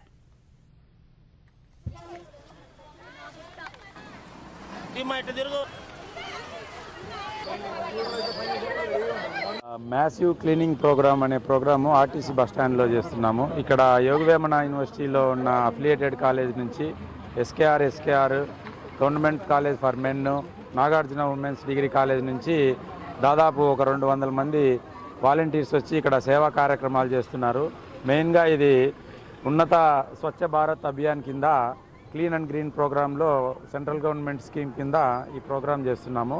ఇక్కడ వాలంటీర్లు చాలా యాక్టివ్గా పనిచేసి ఆర్టీసీ బస్టాండ్ని క్లీన్ చేసేదానికి ప్రయత్నం చేస్తున్నాం సార్. ఇక్కడ మాకు మా యూనివర్సిటీ నుంచి కాలేజ్ నుంచి పీఓలు వాలంటీర్స్ పాల్గొన్నారు. దీని ముఖ్య ఉద్దేశం ఏంటంటే పిల్లల్లో మోటివేషన్ తెచ్చి వాళ్ళ ఏరియాలు వాళ్ళు పక్కగా క్లీన్ చేసుకునే ఉద్దేశంతో ఈ పిల్లల్ని మోటివేట్ చేసేదానికి చేస్తున్నాము. చుట్టుపక్కల మోటివేట్ చేసి వాళ్ళ ఏరియాలను వాళ్ళే క్లీన్ చేసుకునే ఉద్దేశంతో చేస్తున్నాము. ముఖ్యంగా ఇండియా క్యాంపెయిన్ లో massive cleaning programme in RTC bus stand లో పార్టిసిపేట్ చేయడం మాకు ఎంతో సంతోషంగా ఉంది. ఎందుకంటే ఈ యొక్క అపరిశుభ్రత పరిస్థితులు ఉండటం వలన వ్యాధులు అనేవి ప్రబలేదానికి అవకాశం ఉంటుంది. యూనివర్సిటీ వారి ఆదేశాల మేరకు అలాగే ఎన్ఎస్ఎస్ రీజనల్ జాయింట్ డైరెక్టర్ వారి ఆదేశాల మేరకు ప్రభుత్వ పురుషుల కళాశాల నుంచి మేము తర్వాత మా వాలంటీర్స్ అందరం కూడా ఈ క్లీనింగ్ ప్రోగ్రామ్ లో పాల్గొంటాం. ఉత్తరాంధ్ర పట్టభద్రుల ఎమ్మెల్సీ ఎన్నికల్లో తెలుగుదేశం బలపరిచిన అభ్యర్థి వేపాడ చిరంజీవిరావు విజయం దిశగా ముందుకు కొనసాగుతున్నారు. దీంతో విజయనగరంలోని పార్టీ కార్యాలయంలో సంబరాలు జరుపుకున్నారు. ఈ సందర్భంగా పొలిట్ బ్యూరో సభ్యులు కేంద్ర మాజీ మంత్రి పూసపాటి అశోక్ గజపతిరాజు మీడియాతో మాట్లాడుతూ ఈ ఎన్నికల్లో విజయం కోసం కృషి చేసిన ప్రతి ఒక్కరికి ఆయన ధన్యవాదాలు తెలియజేశారు.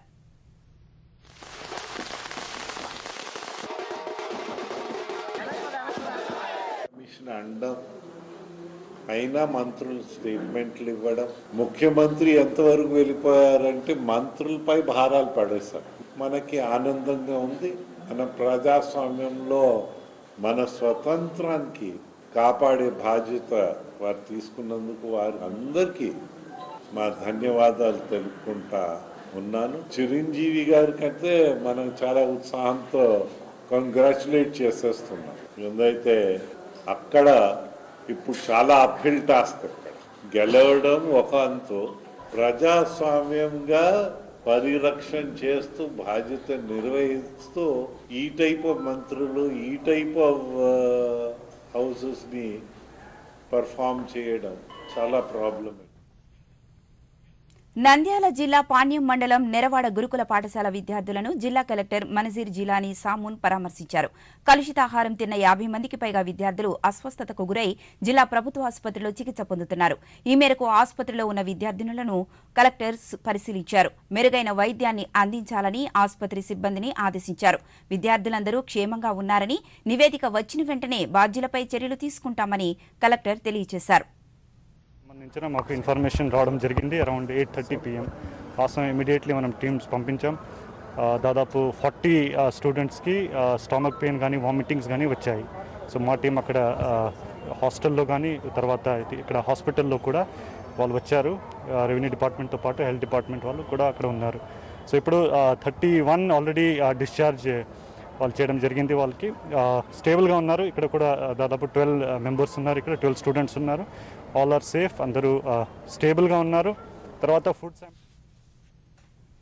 భారీ స్థాయిలో ఆయుధాలు కొనుగోలు చేయాలని కేంద్ర ప్రభుత్వం నిర్ణయించింది. నౌకాదళం సైన్యానికి అవసరమైన బ్రహ్మోస్ క్షిపణులు, శతఘ్న వ్యవస్థలు, ఎలక్ట్రానిక్ యుద్ద వ్యవస్థలు, హెలికాప్టర్లు తదితరాలను సేకరించేందుకు 70,584 కోట్లు వెచ్చించనున్నారు. రక్షణ మంత్రి రాజ్నాథ్ సింగ్ అధ్యక్షతన సమావేశమైన రక్షణ కొనుగోళ్ల మండలి ఈ ప్రతిపాదనలకు ఆమోదం తెలిపినట్లు అధికారిక ప్రకటన వెలువడించింది. ఈ ఆయుధ వ్యవస్థలన్నింటినీ దేశీయంగానే సమకూర్చుకోనున్నారు. ఇందులో నేవీ ప్రతిపాదించిన శక్తి ఎలక్ట్రానిక్ వ్యవస్థలు, సముద్ర గస్తీ హెలికాప్టర్లు, ఆయుధాలు, ఇతర పరికరాల విలువే 56,000 కోట్ల మేర ఉంది. సైన్యం కోసం కొనుగోలు చేయనున్న వాటిలో K9 Vajra T 155mm/52 attacks శతఘ్నులు తదితరాలు ఉన్నాయి. మెరైన్ డీజిల్ ఇంజిన్ కొనుగోలు ప్రతిపాదనకు ఆమోదం లభించడం కీలకమైన అంశంగా భావిస్తున్నారు. ఇటువంటి ఇంజిన్లను దేశీయంగానే అభివృద్ధి పరిచి తయారు చేయాలని కేంద్ర ప్రభుత్వం ఆకాంక్షిస్తోంది. తాజాగా ఆమోదంతో 2022-23 ఆర్థిక సంవత్సరంలో సైనికాయుధాలు, పరికరాల కొనుగోళ్లకు 2,71,538 కోట్ల వ్యయానికి ఆమోదం లభించినట్లయింది.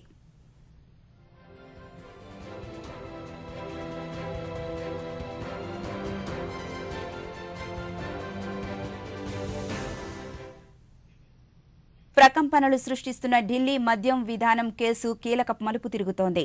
ఈ కేసులో అరెస్టైన మనీష్ సిసోడియాను రౌస్ అవెన్యూ కోర్టు ముందు ఈ రోజు హాజరుపరిచారు. ఈ కేసులో కొత్త విషయాలు వెలుగు చూశాయని, ఆయన కస్టడీని మరో 7 రోజులు పొడిగించాలని ఈడీ కోరింది. ఇరువైపులా వాదనలు విన్న కోర్టు 5 రోజుల పాటు సిసోడియా కస్టడీని పొడిగించింది. సిసోడియా ఈమెయిల్స్, మొబైల్ ఫోన్ను ఫోరెన్సిక్ ల్యాబ్ విశ్లేషణకు పంపామని, సిసోడియా కస్టడీలో కీలక సమాచారం వెలుగు చూస్తోందని ఈడీ కోర్టుకు తెలియజేసింది.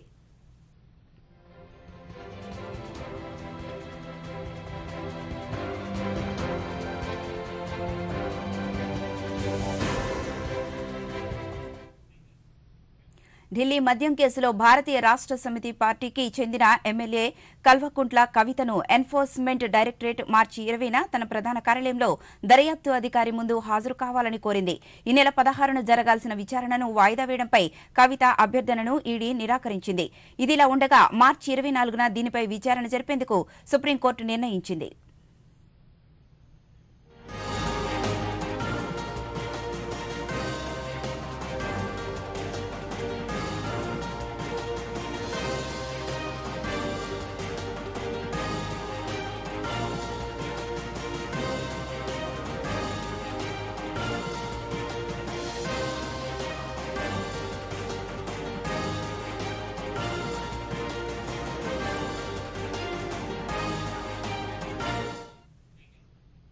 గతేడాది భారత్ కొత్తగా 23 యూనికార్న్ కంపెనీలను సృష్టించడంలో చైనాను అధిగమించింది. అదే సమయంలో చైనాలో కొత్తగా 11 యూనికార్న్ స్టార్టప్లు ఏర్పాటైనట్లు ఓ నివేదిక తెలిపింది. $1 బిలియన్ కంటే ఎక్కువ మార్కెట్ విలువను సాధించిన స్టార్టప్ కంపెనీలను యూనికార్న్లుగా పరిగణిస్తారు. చైనా కంటే ఎక్కువ సంఖ్యలో యూనికార్న్ కంపెనీలను సాధించడం భారత్కు ఇది వరుసగా రెండవసారి. మన దేశంలో కొత్తగా ఏర్పడిన కంపెనీలతో కలుపుకొని ప్రస్తుతం 96 యూనికార్న్లు ఉన్నాయని ఐవీసీఏ బైన్ అండ్ కంపెనీ వెల్లడించింది. అయితే 2021లో కొత్తగా వృద్ధి చెందిన 44 యూనికార్న్లతో పోలిస్తే ఈసారి సగం స్టార్టప్ కంపెనీలే ఈ ఘనతను సాధించాయి.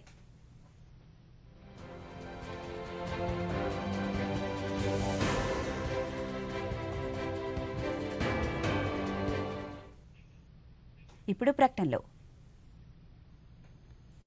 సిగ్గెందుకు పడుతున్నావు? గజ్జి తామర దురద అందరికీ వస్తాయి. జాలిం లోషన్ నాకు నానమిచ్చింది. చర్మ వ్యాధులకు అద్భుత పరిష్కారం అంది. జాలిం లోషన్ పురాతన యోధుడు, పురాతనమైందే మెరుగైంది. Zalim lotion fastest, trusted, tested తరతరాలుగా. Zalim lotion. Coir board, government of India. ఈ కార్పెటింగ్ కరెక్ట్స్ నాకెంతో నచ్చాయి. ఈ మ్యాట్ ఎంత బాగుందో కదా. మరి ఈ తోట పని వస్తువులు మన టెర్రస్ గార్డెన్ కి పర్ఫెక్ట్ గా ఉంటాయి. నిజమే, ఇక్కడైతే వర్టికల్ గార్డెన్, స్కై గార్డెన్ తయారీకి కూడా వస్తువులు ఉన్నాయి. పదండి మన ఇంటిని ఈకో ఫ్రెండ్లీ ప్రపంచంగా మార్చుదాం. భారత ప్రభుత్వం యొక్క కాయిర్ బోర్డ్ షోరూమ్ లో లభిస్తున్న coir board. Coir board, ministry of MSME, government of India.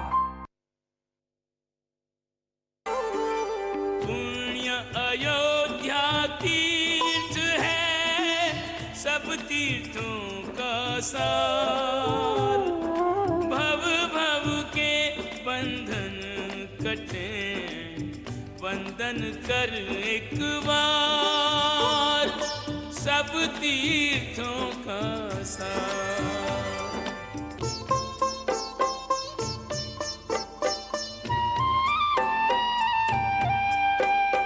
Ayodhya Srirama మందిరం, శ్రమశక్తి, అచంచలమైన భక్తి. ఈ ఆదివారం రాత్రి 9 గంటలకు మీ దూరదర్శన్ సప్తగిరిలో. రాహుల్ గాంధీ కాంగ్రెస్ పార్టీ ఖచ్చితంగా క్షమాపణలు చెప్పాల్సిందేనని బీజేపీ జాతీయ అధ్యక్షులు జేపీ నడ్డా డిమాండ్ చేశారు. కాంగ్రెస్ పార్టీ ఇలా దేశ వ్యతిరేక కార్యకలాపాలకు పాల్పడడం దురదృష్టకరమని పేర్కొన్నారు. దేశ ప్రజలు పదే పదే ఆ పార్టీని తిరస్కరిస్తున్నా ఆ పార్టీలో ఎలాంటి మార్పు లేదన్నారు. భారత్ ప్రపంచంలోనే 5వ అతిపెద్ద ఆర్థిక వ్యవస్థగా అవతరించబోతోందని, G20 సమావేశాలు మన దేశంలో జరగనున్నాయని, ఇలాంటి తరుణంలో విదేశీ గడ్డపై మన దేశాన్ని, పార్లమెంటును రాహుల్ గాంధీ అవమానించారని జేపీ నడ్డా ఆగ్రహం వ్యక్తం చేశారు. भारत की आर्थिक घेरेबंदी और सामरिक घेरेबंदी करवाने का प्रयास कर रहे हैं। स्वतंत्र भारत के इतिहास में विषम से विषम स्थिति में भी आज तक देश किसी भी बड़े नेता ने विदेश में जाकर के विदेशी ताकतों से भारत सरकार के खिलाफ कार्रवाई करने की आह्वान नहीं किया है। प्रधानमंत्री मोदी जी के नेतृत्व में दुनिया की 5वीं सबसे बड़ी आर्थिक महाशक्ति बन रही है।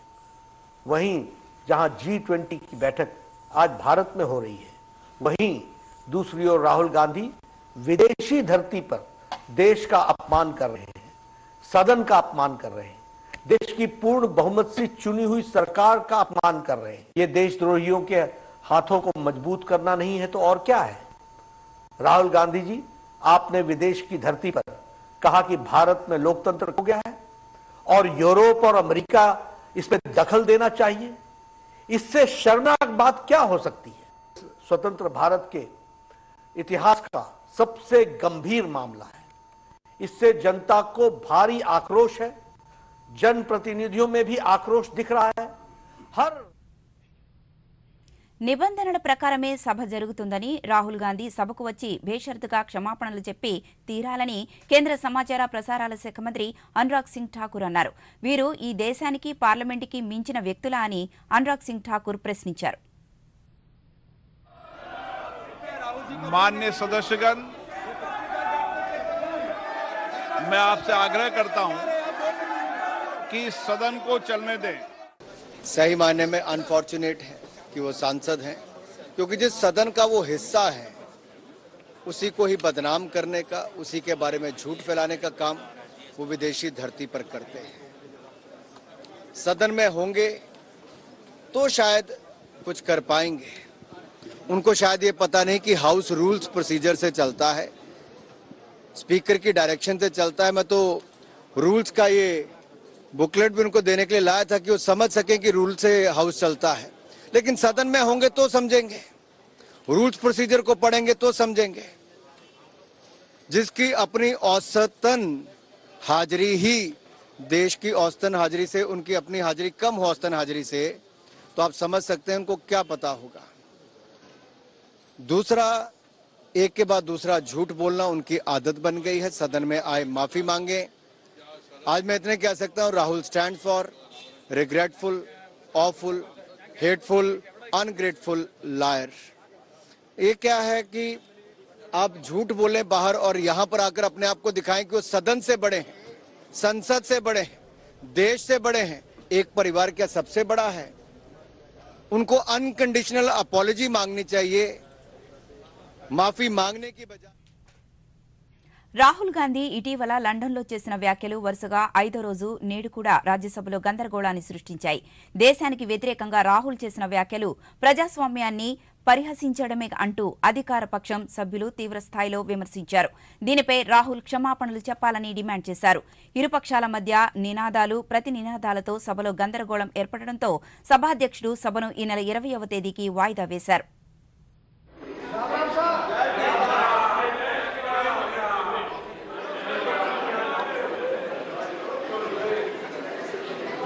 Honorable members, I have received today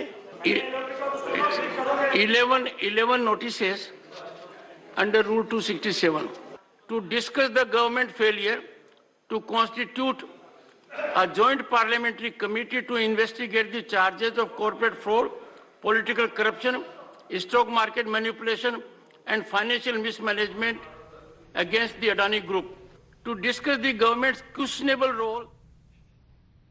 Rahul Gandhi లండన్లో చేసిన వ్యాఖ్యలపై నేడు లోక్సభలో తీవ్ర గందరగోళం నెలకొంది. దీంతో సభ వచ్చే సోమవారానికి వాయిదా పడింది. ఈరోజు సభ ప్రారంభమయ్యాక ఈ అంశం ప్రధానంగా ప్రస్తావనకు వచ్చింది.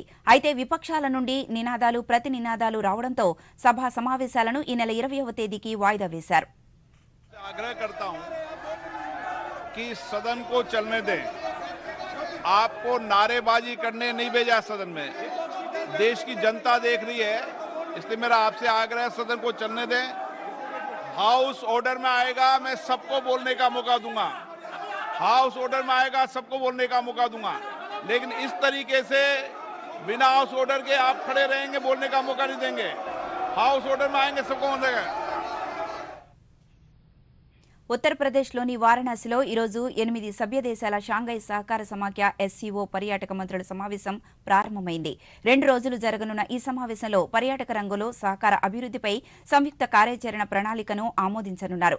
ఎస్సీఓ సభ్య దేశాల సాంస్కృతిక వారసత్వంతో పాటు బ్రాండ్ను ప్రోత్సహించడం, టూరిజంలో సమాచారం, డిజిటల్ టెక్నాలజీ, వైద్య ఆరోగ్య రంగాల్లో పరస్పర సహకార మార్పిడిపై సభ్య దేశాల మంత్రులు చర్చిస్తారు. ఎస్సీఓ మొదటి సాంస్కృతిక రాజధానిగా వారణాసి గుర్తింపు పొందిన సంగతి తెలిసిందే. ఈ సమావేశంలో కేంద్ర పర్యాటక శాఖ మంత్రి జి కిషన్ రెడ్డి పాల్గొన్నారు.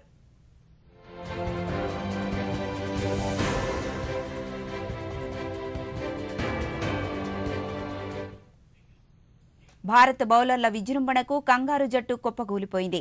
ముంబైలోని వాంఖడే వేదికగా ఇరు జట్ల మధ్య జరుగుతున్న మొదటి వన్డేలో ఆసీస్ కేవలం 35 ఓవర్లలో 188 పరుగులకే ఆలౌట్ అయింది. టాస్ గెలిచిన టీమిండియా ఆస్ట్రేలియాకు బ్యాటింగ్ అప్పగించింది. బరిలోకి దిగిన ఆ జట్టు 20 ఓవర్ల వరకు నిలకడగానే ఆడుతున్నట్లు కనిపించినా షమి, సిరాజ్ల ధాటికి విలవిలలాడింది. వీరికి రవీంద్ర జడేజా, హార్దిక్, కుల్దీప్ సహకరించడంతో ఆసీస్ ఆటగాళ్లు వెనువెంటనే వెనుతిరిగారు. మహ్మద్ షమి, సిరాజ్లు తలో 3 వికెట్లు పడగొట్టగా రవీంద్ర జడేజాకు 2, హార్దిక్ పాండ్యా, కుల్దీప్ యాదవ్లకు 1 వికెట్ లభించాయి. ఆసీస్ జట్టులో మైకేల్ మార్ష్ 81 పరుగులతో టాప్ స్కోరర్గా నిలిచారు. రోహిత్ శర్మ వ్యక్తిగత కారణాలతో ఈ మ్యాచ్కు దూరమైన విషయం తెలిసిందే.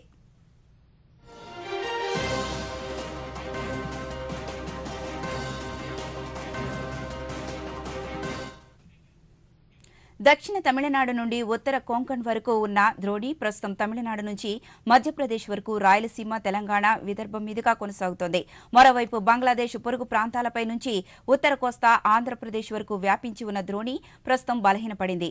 వీటి ప్రభావంతో రాగల 3 రోజుల పాటు రాష్ట్రంలో తేలికపాటి నుంచి ఒక మోస్తరు వర్షాలు కురిసే అవకాశం ఉన్నట్లు, 1-2 చోట్ల భారీ వర్షాలు కురిసే అవకాశం ఉన్నట్లు అమరావతిలోని వాతావరణ కేంద్రం అధికారులు తెలిపారు.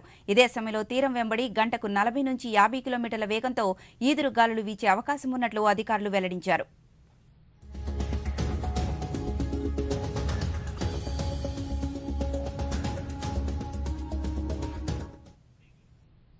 దూరదర్శన్ వార్తల సమాప్తం. నమస్కారం.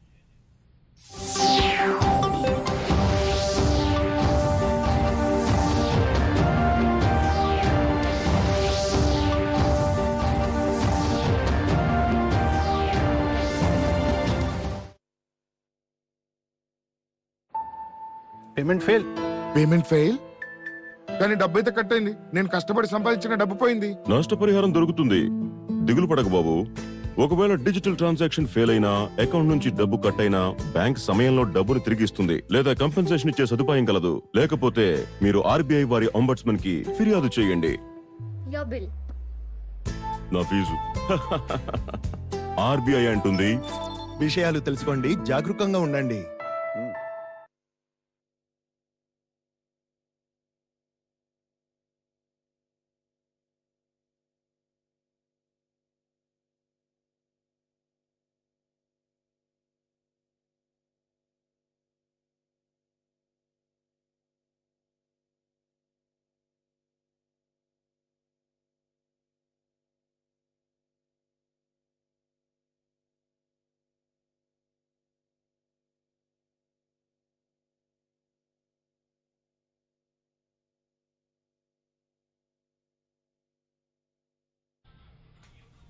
నమస్కారం. ఈనాటి శాసనసభ కార్యకలాపాల సమీక్షకు స్వాగతం. ఈరోజు శాసనసభ ప్రారంభం కాగానే స్పీకర్ తమ్మినేని సీతారాం ప్రశ్నోత్తరాలను చేపట్టారు. వివిధ అంశాలపై పలువురు సభ్యులు అడిగిన ప్రశ్నలకు ఆయా శాఖల మంత్రులు సమాధానమిచ్చారు. ఇటీవల మృతి చెందిన మాజీ సభ్యులకు సభ సంతాపం తెలిపింది. 2023-24 వార్షిక బడ్జెట్పై సభలో చర్చ జరిగింది.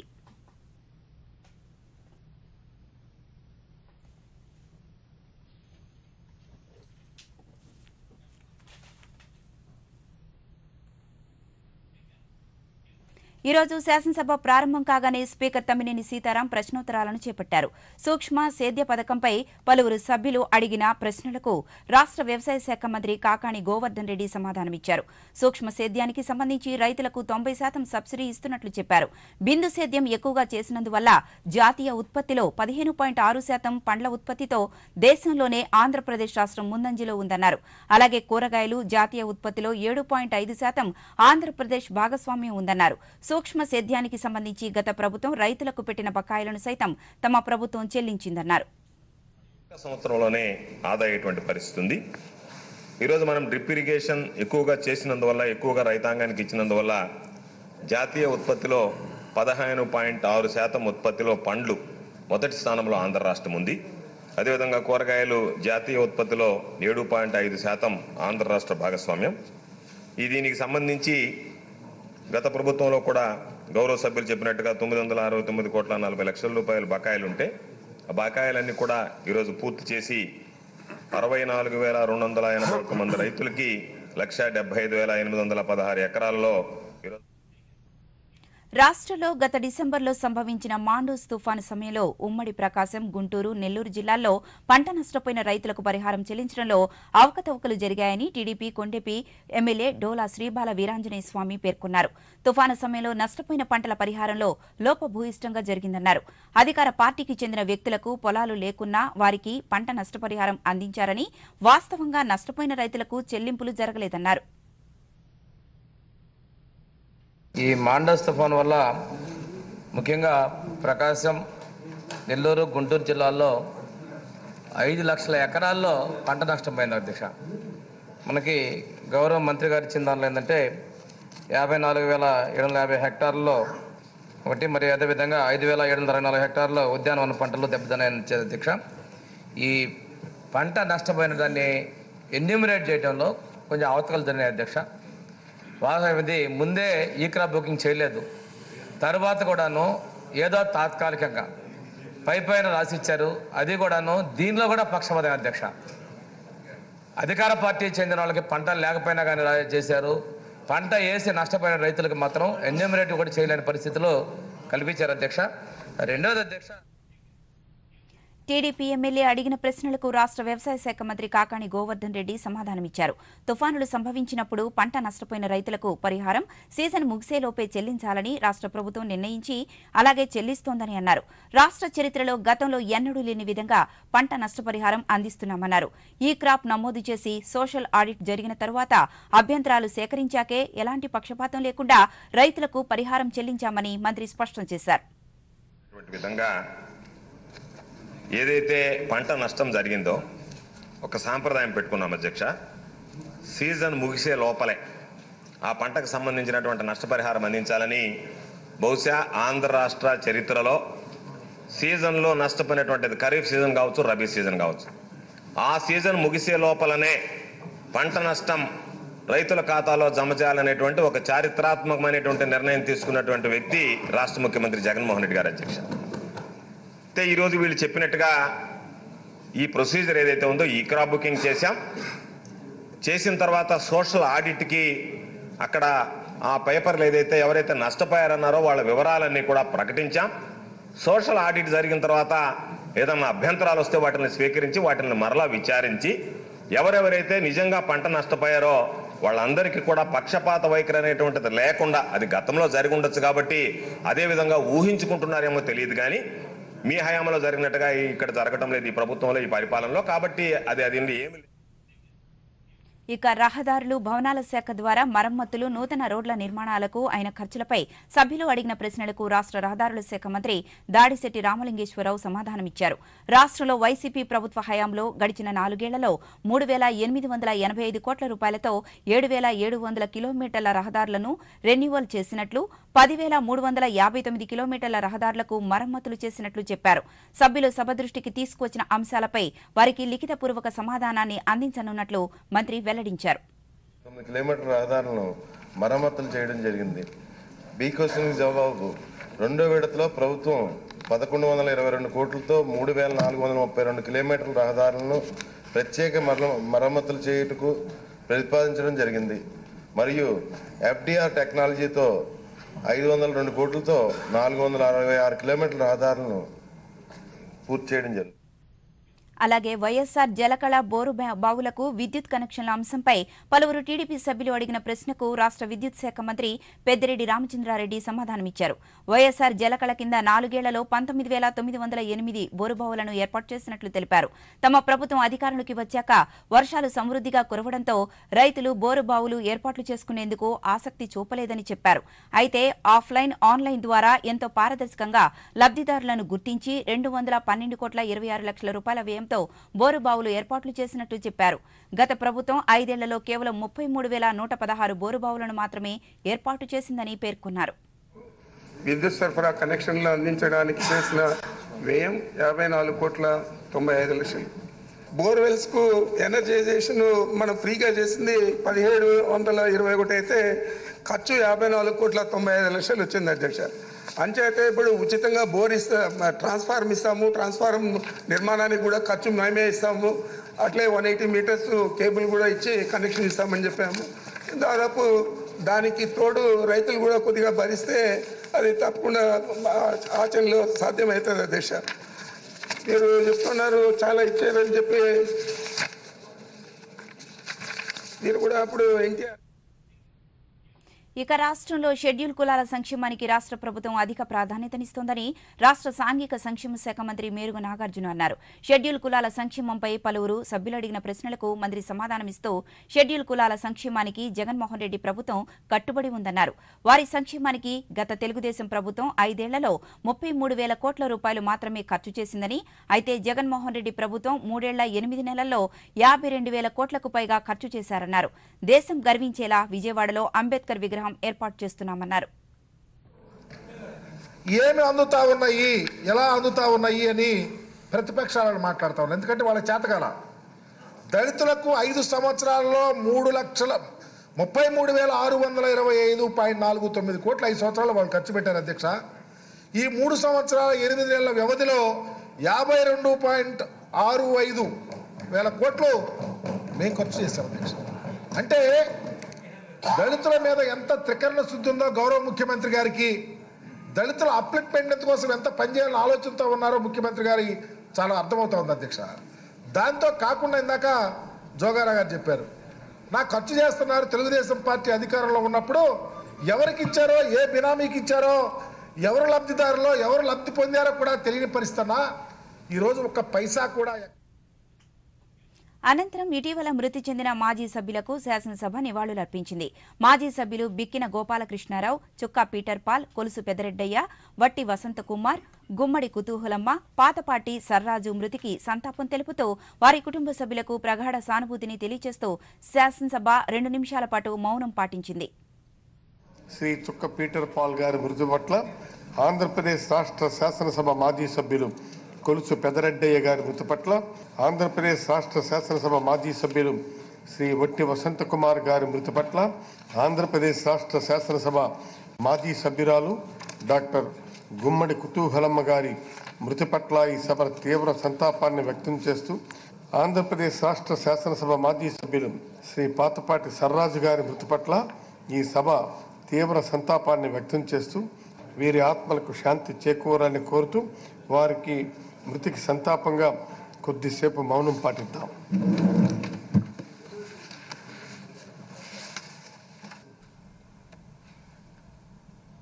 అనంతరం నిత్యావసర వస్తువుల ధరల పెరుగుదలపై టీడీపీ సభ్యులు ఆదిరెడ్డి భవానీ ఇచ్చిన వాయిదా తీర్మానాన్ని తిరస్కరిస్తున్నట్లు స్పీకర్ పేర్కొంటూ సభకు తేనేటి విరామాన్ని ప్రకటించారు. విరామం అనంతరం ప్రారంభమైన సభలో 2023-24 వార్షిక బడ్జెట్పై చర్చకు స్పీకర్ అనుమతించారు. దీనిపై టీడీపీ సభ్యులు ఏలూరి సాంబశివరావు మాట్లాడుతూ అధికారంలోకి వచ్చిన వారం రోజుల్లో సిపిఎస్ విధానాన్ని రద్దు చేస్తామని, 25 మంది ఎంపీలను ఇస్తే ప్రత్యేక హోదా, రైల్వే జోన్ను తీసుకువస్తామని హామీలిచ్చి ఒక్క హామీని అమలు చేయలేదన్నారు. ప్రతి ఏటా మెగా డిఎస్సి నిర్వహిస్తామని, ప్రతి ఏటా జాబ్ క్యాలెండర్ నిర్వహిస్తామని చెప్పిన హామీలు ఏమయ్యాయని ప్రశ్నించారు. విలువలు, విశ్వసనీయత గురించి మాట్లాడే అధికార పక్షం వాటిని ఎంతవరకు అమలు చేస్తోందో ఆత్మ పరిశీలన చేసుకోవాలన్నారు. 4 సంవత్సరాల్లో వైసీపీ ప్రభుత్వం ప్రజలను మభ్యపెడుతూ వచ్చిందన్నారు. బడ్జెట్లో రాష్ట్ర ప్రజలను తప్పుదోవ పట్టించేలా అవాస్తవాలు చెప్పారన్నారు. మొత్తం బడ్జెట్లో రాష్ట్రానికి వచ్చే ఆదాయం, ప్రభుత్వ కేటాయింపులు, ఖర్చులు వాస్తవానికి దూరంగా ఉన్నాయన్నారు. 4 సంవత్సరాలు అవుతా ఉంది. 2 గంటల సేపు సభలో ఆయన ప్రజెంటేషన్ ఇచ్చారు. ఇంతవరకు దాన్ని ఊసలేదు సార్. ఆ ప్రాజెక్ట్ ఏమైంది, దాని గురించి ఎవరైనా మాట్లాడారా? మళ్ళీ ముఖ్యమంత్రి గారు దాని గురించి పోనీ వెనక్కి తీసుకున్నారా? అలాగే మీరు వారం రోజులు సిపిఎస్ రద్దు చేస్తామన్నారు. 25 మందిని ఎంపీలు ఇస్తే ప్రత్యేక హోదా తీసుకొస్తామన్నారు, రైల్వే జోన్ తీసుకొస్తామన్నారు. ప్రతి సంవత్సరం మెగా డిఎస్సి నిర్వహిస్తామన్నారు, జాబ్ క్యాలెండర్ ఎవ్రీ ఇయర్ నిర్వహిస్తామన్నారు. ఏమైంది సార్ ఇవన్నీ? అందుకే విలువలు, విశ్వసనీయతల గురించి మాట్లాడేటప్పుడు మనం ఏం చేస్తున్నాం, వీటి వలన ఏమై. అయితే 17 నిమిషాల పాటు మాట్లాడిన టీడీపీ సభ్యుడి ప్రసంగం ముగించాలని స్పీకర్ కోరారు. ఏలూరి సాంబశివరావు మరికొంత సమయాన్ని అడగ్గా స్పీకర్ తిరస్కరించారు. ఇదే సమయంలో బాపట్ల వైసీపీ ఎమ్మెల్యే కోన రఘుపతి బడ్జెట్పై మాట్లాడుతున్న సమయంలో టీడీపీ సభ్యులు పెద్ద ఎత్తున నినాదాలు చేస్తూ ప్రసంగానికి పదే అడ్డు తగిలారు. స్పీకర్ పోడియంను చుట్టుముట్టి నినాదాలు చేశారు. ఇదే సమయంలో స్పీకర్ వారిని వారి స్థానాల్లోకి వెళ్లి కూర్చోవాలని పదే విజ్ఞప్తి చేశారు. అయినప్పటికీ టీడీపీ సభ్యులు పోడియం వద్ద వీ వాంట్ జస్టిస్ నినాదాలు చేయడంతో శాసనసభ శాసనసభ వ్యవహారాల శాఖ మంత్రి బుగ్గన రాజేంద్రనాథ్ రెడ్డి మాట్లాడుతూ టీడీపీ సభ్యులకు సభలో కూర్చునేందుకు ఓపిక లేదని అందుకే సభను అడ్డుకునేందుకు ప్రయత్నిస్తున్నారని అన్నారు. వారికి కేటాయించిన సమయం కంటే ఎక్కువ సమయమే మాట్లాడేందుకు అవకాశం ఇచ్చినప్పటికీ కావాలని సభను అడ్డుకునే ప్రయత్నం చేస్తున్నారన్నారు. రామరాజు మంతెన శ్రీ బాలవీరాంజనేయ స్వామి డోలా. For the motion, please say yeah. Those who are against, please say no. Ayes have it, ayes have it. The motion is carried and the following members are suspended from the service of...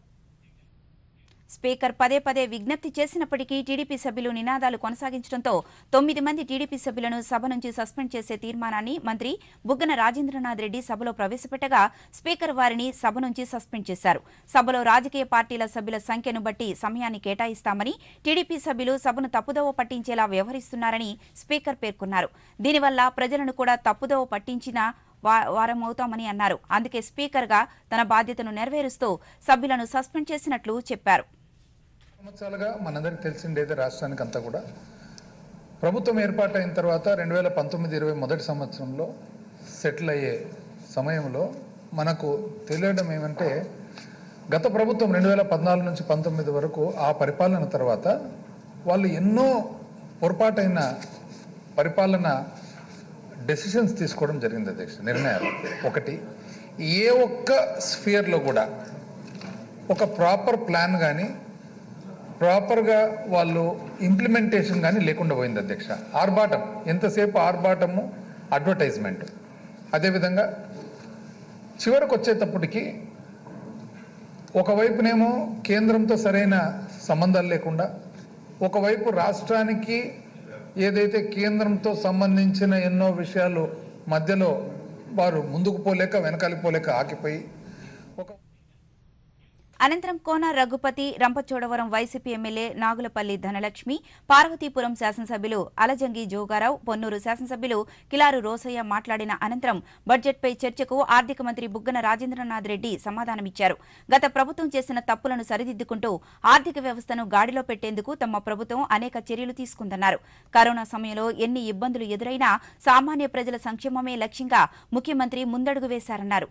గత ప్రభుత్వం అన్ని అంశాల్లోనూ విఫలమైందని, ఆర్భాటం ప్రచారం తప్ప వాస్తవంగా చేసిందేమీ లేదన్నారు. పాలనాపరంగా తీసుకున్న లోపభూయిష్టమైన నిర్ణయాలతో పెండింగ్ బిల్లులు ఉంచి రాష్ట్ర ఆర్థిక పరిస్థితిని అస్తవ్యస్తం చేసిందన్నారు. తమ ప్రభుత్వం ప్రజా సంక్షేమ ప్రభుత్వమని చెప్పారు. టీడీపీ బాధ్యతాయుతంగా వ్యవహరించాలని, బాధ్యతగా ఎలాంటి సూచనలు సలహాలు ఇచ్చినా అందుకు స్పందించేందుకు ప్రభుత్వం సిద్ధంగా ఉందని అన్నారు.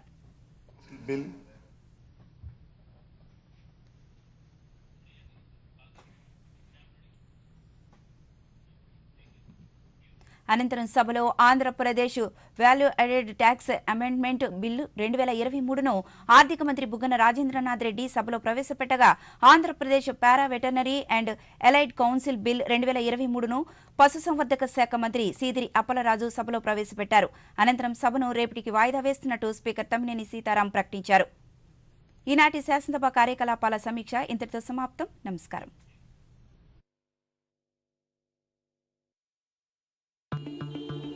Sir, advance 50,000. కానీ అంత క్యాష్ మేము తీసుకురా. Farming, tourism, pharmaceuticals and hospitality. Sikkim Chief Minister Prem Singh Tamang addressed the media today where he said that B20 delegates showed interest in investing in Sikkim in sectors such as renewable energy, organic farming and skill development among others.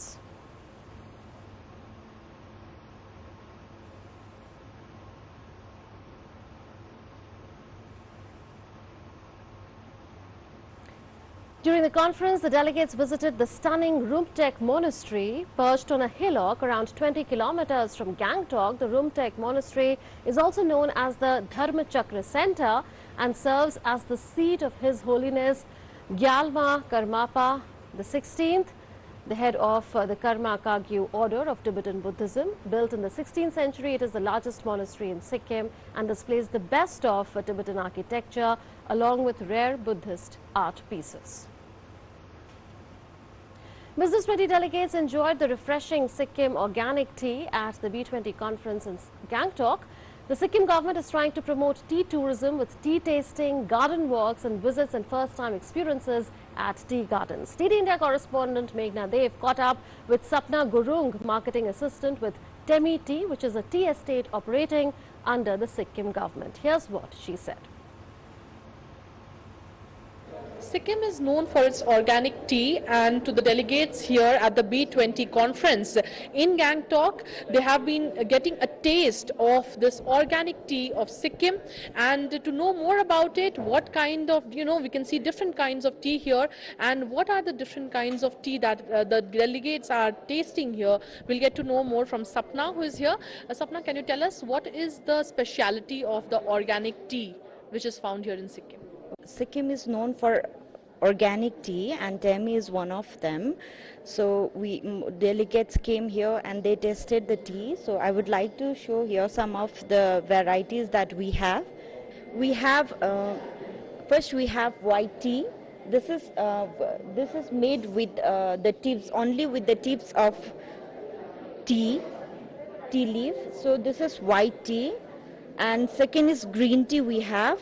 Then we have oolong tea. This is semi-oxidation tea, and this is our first flush seasonal black tea. This all are our seasonal black tea. This is first flush. This has plucked from 2nd of March to April. Then comes second flush. This is also like a seasonal, May to June. Then June, July, August. This is monsoon flush. Then autumn, October, November. This is the last flush of the year, and from this, this is the during production. There will be during the process. This breaks into some pieces. So according to its size, this is TGBOP broken. So this is fanning, GOF, and this is last is dust. So this all are Temi varieties. The delegates have tasted this. What is their feedback, and have they also bought tea from here? Yes, of course. They love our tea, and their feedback is really very great. And they really liked our tea, especially this our seasonal tea and white tea, green tea, and oolong tea. And they have also purchased many of our teas. You are a Sikkim-based company. Are you supported by the government? Yes, this is under Sikkim government. This is looked by Sikkim government, state government, Commerce and Industry Department. Tourism is also being developed at these tea gardens. Sapna, can you tell us more on what kind of tourism is being developed at the tea gardens here in Sikkim? Yes, there we have tea tourism. Actually, we are promoting as a tea tourism. So there is lots of we have made I Love Temi. There is a main attraction of tourists, and there we have many more things like jeep lining, horse riding. These things are also there, and it's been since from this has been now 3 years we are promoting, and now the feedbacks and things are going great because lots of tourists are coming and the local people are getting benefit of those things. So are the people also able to go around the tea gardens and see the tea plucking? Yes, of course. The activities we have is zip lining, horse riding, paragliding is on seasonal. It's seasonal, and then we have a tea trial, tea tasting, factory visit. These things we have. With camera person Venkatesh, this is Meghna Dev for TD India from Gangtok. An exhibition showcasing arts, crafts, handloom, millets and organic honey was the center of attraction for Business 20 delegates in Gangtok. The exhibition has stalls of Agriculture Department, Commerce and Industries Department, Sikkim Tourism and State Rural Livelihood Mission, among others. TD India correspondent Meghna Dev took stock of the exhibition and talked to some of the exhibitors. Take a look.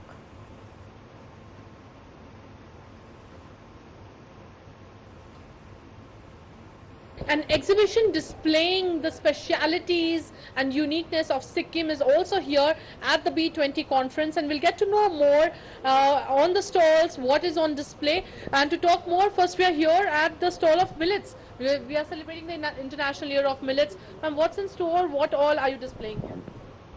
I'm from Agriculture Department. Basically, these are the land races, different indigenous land races of agricultural crops of Sikkim. And we've shown you different varieties of cereals here. And also, as you mentioned, the International Year of Millet. So we have different kinds of millets grown in Sikkim. We have displayed here. Also, the activities that Agriculture Department, Government of Sikkim, the farmers-oriented activities that we carried out is also displayed in picture form. And we also have some stalls that are displaying the handloom, handicraft, and the kind of craft that's there in Sikkim. This one is wooden lucky shine. This one is thanka, and all these are handloom items. And this one is, we have also our software unit. So we have our software product also, and carpet. We have also carpet product also. Handmade, all are handmade. So handmade products from Sikkim are also being displayed here to give a flavor of the craft and the handloom that's here in Sikkim. Also, we're coming to another stall to talk more. What are you guys displaying for the delegates here? Hello, we are from Sikkim Supreme, and basically we produce food products, and basically starting from squash, ready to serve drinks and jams and pickles. What are the kind of feedback or the interest that you're generating?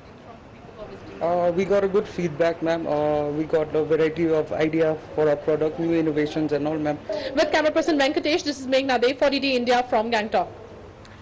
Excitement is in the air as delegates from across the world arrive in Sikkim for the Startup 20 Sikkim Sabha on Saturday and Sunday. 2 days of innovation and collaboration promise to make waves in the startup world. The meeting will invite delegates from G20 member countries and invitee countries, representatives from multilateral organizations and stakeholders from the Indian startup ecosystem. The Sikkim Sabha will take forward the agenda that was finalized during the Startup 20 Inception meeting held in Hyderabad in January with the support of all attendee delegates. The Inception meeting was a foundational step towards transforming the world of startups, during which deliverables of the 3 task forces were reworked in order to incorporate suggestions from the delegates. Let me now tell you briefly about the responsibilities of the 3 task forces. You can see them on your screens. The first is the Foundation and Alliances Task Force, which will work to harmonize the global startup ecosystem through consensus-based definitions, create bilateral and multilateral collaborations, and also create mechanisms for global access to talents and markets for startups operating in G20 nations. Second, the Finance Task Force will aim to increase access to capital for startups by providing financing and investment platforms specifically to broaden the array of financial instruments that are currently available to startups. This will mean more money for startups. Third and the last one is the Inclusion and Sustainability Task Force. It will identify the specific needs of startups or entrepreneurs led by women, persons with disabilities, LGBTQ+, minorities and other groups, and support them through access to market, financial resources, training and government-led support schemes. So all about inclusion and sustainability there. Importantly, at the Sikkim Sabha, the task force members of the Startup 20 Engagement Group will be discussing and deliberating on the first draft of the official policy communique. The event will also host a variety of side events such as Startup 20X events, Startup Showcase at MG Marg and visit of delegates to the Rumtek Monastery. The first draft of the policy communique will be worked and reworked during the coming months and other intervening events under Startup 20. So the expected outcomes of Startup 20 are the official policy communique, a startup handbook with a set of commonly agreed upon definitions and terminologies, a global innovation center to foster collaborations across borders, and promotion of Startup 20 as a global point of contact for startup ecosystems worldwide. So those are the deliverables or outcomes that we are looking at from the 2 days and going forward. Harshvardhan Shringla, Chief Coordinator of G20 under India's G20 presidency, will present an insightful lecture on G20 India to the students of Symbiosis International University in Pune under the G20 University Connect initiative, engaging young minds. G20 delegates had the opportunity to immerse themselves in the warmth and hospitality of Amritsar after concluding the second day of the second Education Working Group meeting on Thursday. It was an unforgettable experience of the flavors, sounds and colors of Punjab. We leave you with a sneak peek. Thanks for watching. Namaskar.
in this episode, we are looking at a very pivotal relationship of India, something that's been a defining one in Asia. This is the partnership with Japan. Japan-India Global Strategic Partnership goes back a long way, but it has new dimensions as a result of a changing international environment. In 1950s, when France withdrew from the region, China took the half of the Paracel Island. In 1970s, similar pattern has happened.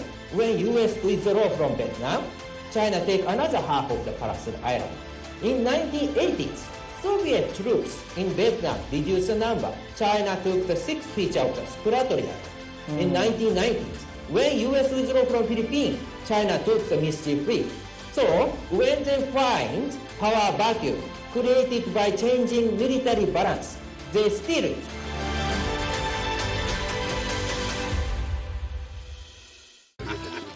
मिठाई तो हमारे जमाने में होती थी। हाँ तो जाइए ना अपने जमाने में। रोमांस तो हमारे जमाने में होता था। पेमेंट भी उसी जमाने का है। अरे भैया डिजिटल पेमेंट करना सीखिए नए जमाने में। इजी सेफ एंड फास्ट है। हमने तो इनको डिजिटल पेमेंट करना सिखा दिया। आपने? ये सेल्फी लेते हैं। ये हमारे जमाने का है। आरबीआई कहता है कि डिजिटल पेमेंट अपनाओ औरों को भी सिखाओ।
Hello and welcome to yet another episode of Virtual Encounters. I'm Abhishek Mahajan.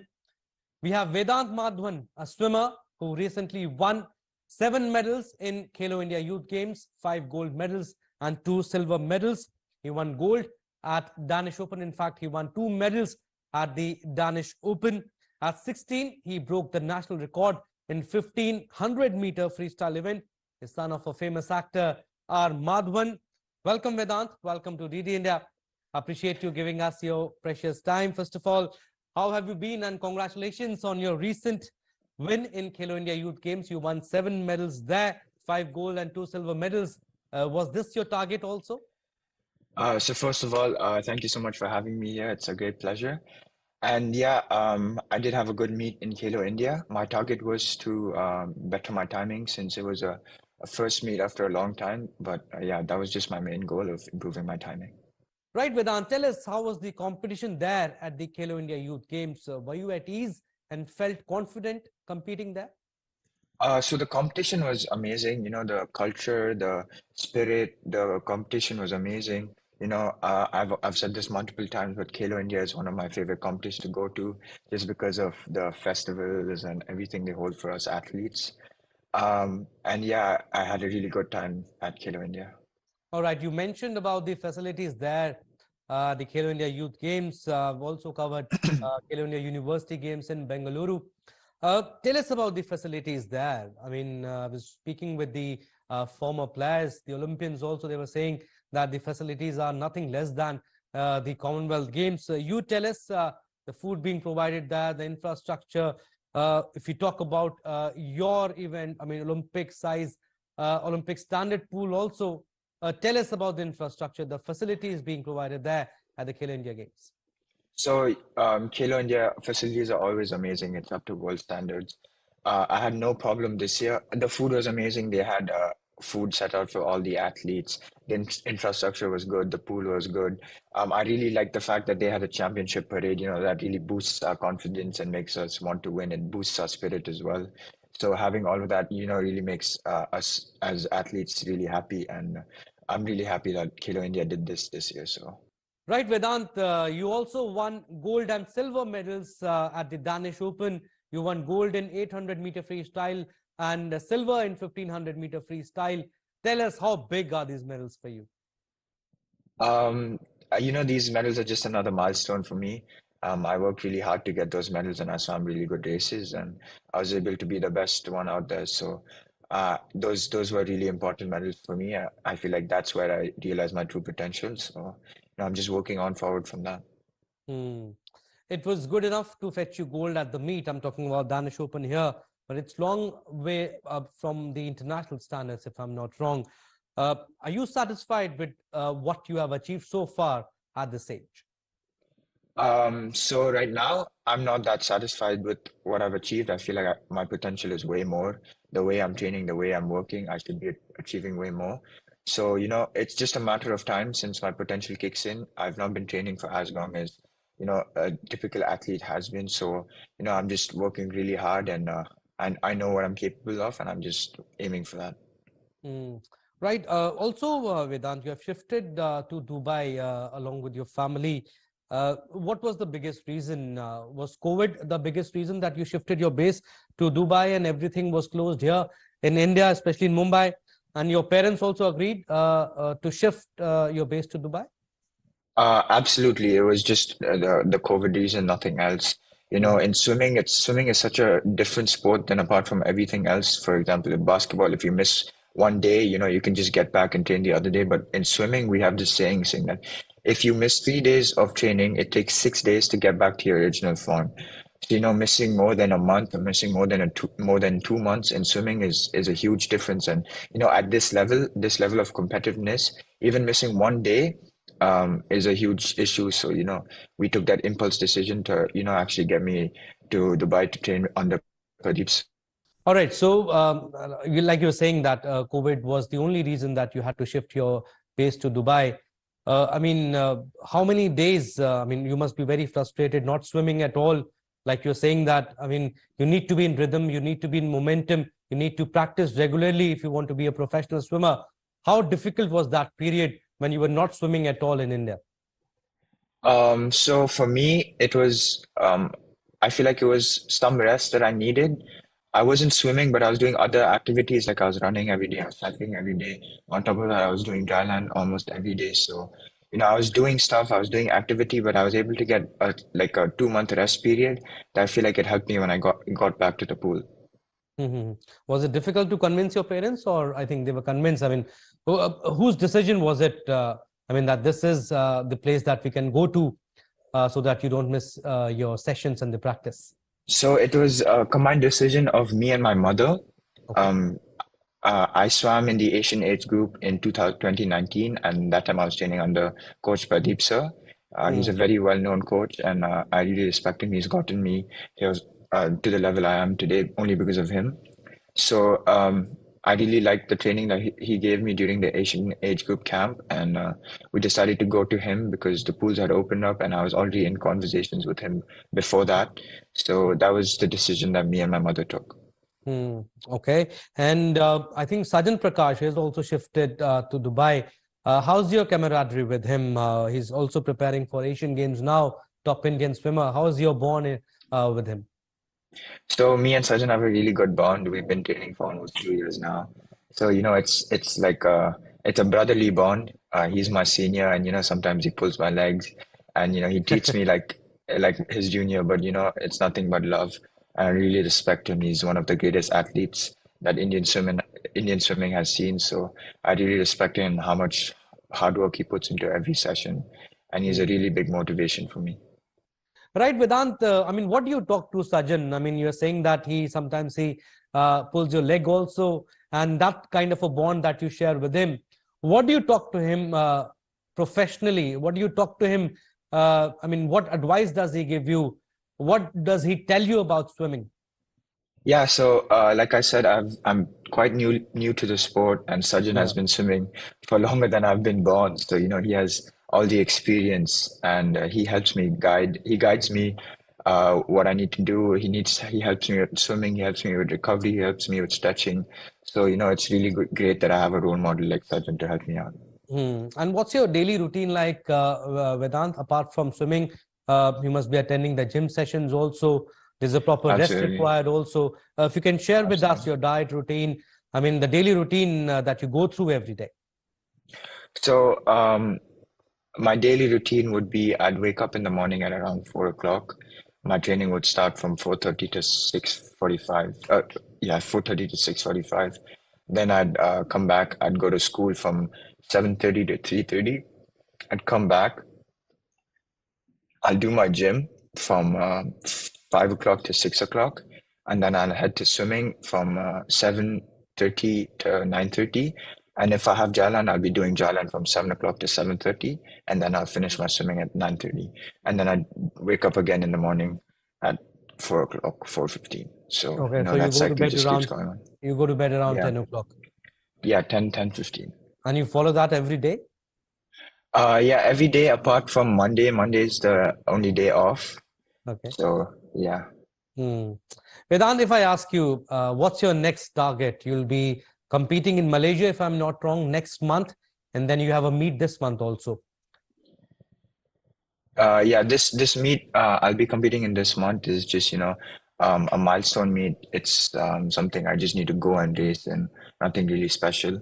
But next month in Malaysia, it's an important meet. I hope I'll do well over there, and yeah, I hope to improve my times in Malaysia. Also, Vedant, tell us the standard of swimming in India. I mean, we have been winning medals, but we have not been winning regular medals in international events. Tell us the standard of swimming in India and how we can improve. Swimming is evolving, but the main thing we can do to improve Indian swimming is spreading it, making it well known. Like, how cricket is advertised all over India. If swimming is advertised like that, more people will get into swimming, and more people would aspire to be great swimmers like Sajjan. And eventually, as a nation, we'll be better swimmers and we'll be able to perform in the Olympics better. We have. It's not like we don't have the potentials. We definitely have the potential, and I've seen people who've come from lakes, who've been swimming in lakes, come to the nationals and perform really well. So we definitely have the potential. It's just a matter of whether they want to push themselves or whether they want to come forth and actually want to be a swimmer. Right. Also, Vedant, tell us about your short-term and long-term goals. Let's talk about your short-term goal first. So my short-term goal for this year is to qualify for the Youth Commonwealth, which is held in China. So I want to qualify for that. Mostly the qualifications will be done through senior nationals this year. So I want to qualify for the Youth Commonwealth, and my long-term goal is I want to win a medal in the Olympics. And is that your ultimate goal also in life? This was the reason why you chose this spot? It's definitely up there on my bucket list. So yeah, it's one of my major goals. Okay. And tell us, give us a detailed answer, Vedant. How swimming started for you? I mean, who supported you? Who encouraged you to take up this sport? I mean, you could have also played conventional sports, be it cricket, hockey, football also. Tell us your journey of swimming, how you, who encouraged you, who supported you, who motivated you to choose this sport? So I said this many times that I've started competitive swimming only since 4 years. Yeah. But the truth is that I've been swimming since I was a 2-year-old kid. My dad would take me on his shoulders and then we'd just go underwater.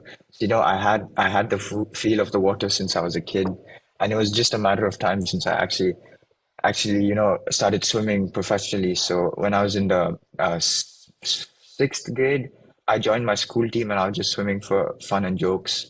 But one day, my school relay was there and I started last, and we were quite behind, and I was able to catch up and get us the gold medal. And then that's the day when I realized, oh, this is like really fun and I'm good at it. So I was like, I might as well just take this seriously because I'm enjoying enjoying the sport and I'm enjoying what I'm doing. So since that day, I took it seriously and I started training competitively. So you came and told your dad and mom that, yes, I want to be a professional swimmer. I want to win a medal in Olympics. That's my ultimate target. And come what may, I have to be in this sport, and I have to make this as my bread and butter? Uh, we didn't have that exact conversation, but my parents have been really supportive of whatever I choose. They just went along with the flow, so I'm really appreciative of that. Okay. And also, I mean, did you try your hand in other sports also, or no? From the beginning, you were inclined towards swimming only. So I did do taekwondo as a kid, and I got a black belt, and I had some achievements as well in taekwondo. But after I shifted houses, the teacher couldn't come to train me anymore, so my taekwondo career stopped, and that's when I picked up swimming. Right.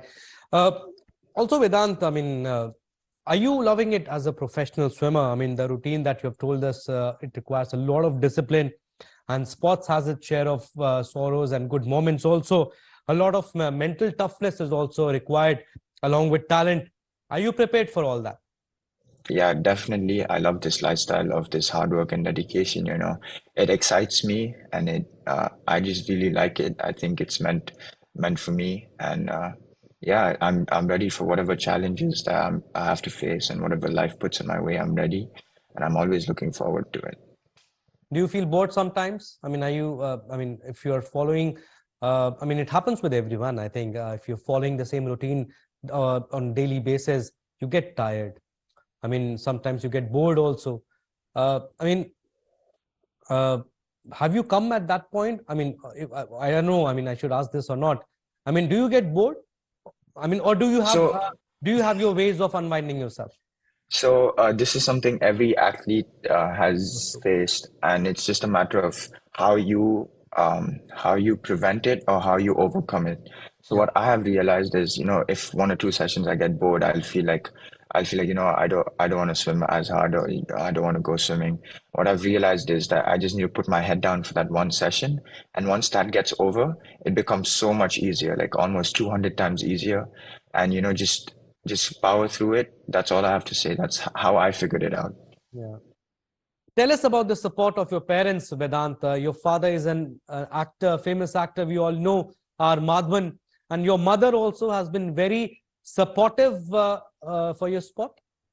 So I'm really happy with my parents because they support me a lot in my swimming career, especially my mom. She's the one who's always there at every meet. She's my corner. She's in my corner at all times. So I'm really thankful for my mother as well as my father. He's not able to be there all the time because of his work, but he makes sure that he calls me before every race and guides me and tells me what to do. So I'm really happy that my parents are supporting me in this way. I know not many people have that privilege, so I'm taking I'm grasping the aspect of that as much as I can. Okay, your father must be the happiest, and mother also, when you won gold in Danish Open. What was your father's reaction? So both of them were not there to witness it live, but they were watching on their TV or their phone, and they were just screaming. They were absolutely they were so happy because it was completely unexpected. They didn't expect me to even win a medal over there. So the fact that I won a gold medal, they were just jumping out of their seats and they were screaming. And funny story, my grandmother was praying throughout the whole race. So she didn't even see me win the gold medal. So it's just it was a outrageous victory, and everyone was really happy. And you must have, I mean, your father spoke to you over the phone after you won the medal? Yeah, he did. Okay. And also, Vedant, this is very important. How do you manage sports and studies together? Because you are an inspiration for every youngster. How do you manage your time? In the sense, we know your daily routine now, but how do you manage your time, studies and sports together? My school is really supportive of what I'm doing. I attend the Universal American School of Dubai. They give me a lot of leeway in what I'm doing. I'm really thankful for all the teachers that help me succeed, because without them, I'd be under too much academic pressure and I won't be able to swim as well as I am right now.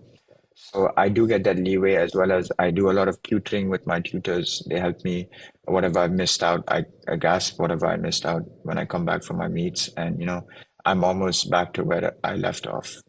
And your friends must be very supportive. I mean, whatever you missed, I mean, you must be calling them and asking them then what actually you had missed, and you can get the notes from them also. Is that what you do? Mostly it's mostly the teachers that tell me what I've missed, and I have conversations with them and they help me out. Okay, and also Vedant, you must be tired of answering this. You had an option of becoming an actor also. You still have an option. I don't know if you have ever tried it, but you chose to be a sports person. Why is that? So it was an option. It was never compulsory. Like it was never a necessity. Yeah. I'm really happy that my parents didn't force me to do anything, and I'm just doing the sport I love. And you know, I feel like that should be the basis around everyone. You know, just do what you love. You don't have to be in a certain industry. You don't have to go into science. You don't have to go into like engineering. If you're good at something, you should pursue it, and that's how you know you can be great. Tell us about your bond with your father, Vedant. What kind of a relationship that you share with him? Is he very friendly to you, or he's a very hard taskmaster? He tells you, no, this should be done. And I mean, what kind of a bond that you have with him? How does he make you understand things? So the bond I have between my father is, you know, a fatherly son bond like any other. It's nothing special, but you know, my father is a really, really wise man, and I really respect that. As a young kid, maybe I didn't realize as much, but now I have realized that, you know, his wisdom that he's given me is amazing, and Okay. I'm really happy that he's my father. Do you talk to him daily? Um, Not daily because sometimes, you know, there's a Yeah. difference between time zones and, you know, he's working. But yeah, whenever I do have the opportunity, I make sure to call him, and, you know, we text a lot. So Yeah. And you watch his movies, the best that you've liked so far? the best I've liked so far have to be Rocketry and 13B. Those are my two of my favorite movies. Okay, nice. And you are constantly, I mean, you are regularly updated. The films that he's doing, the series, web series that he's doing, he shares that Yeah, with absolutely. Absolutely, always. Yeah. you.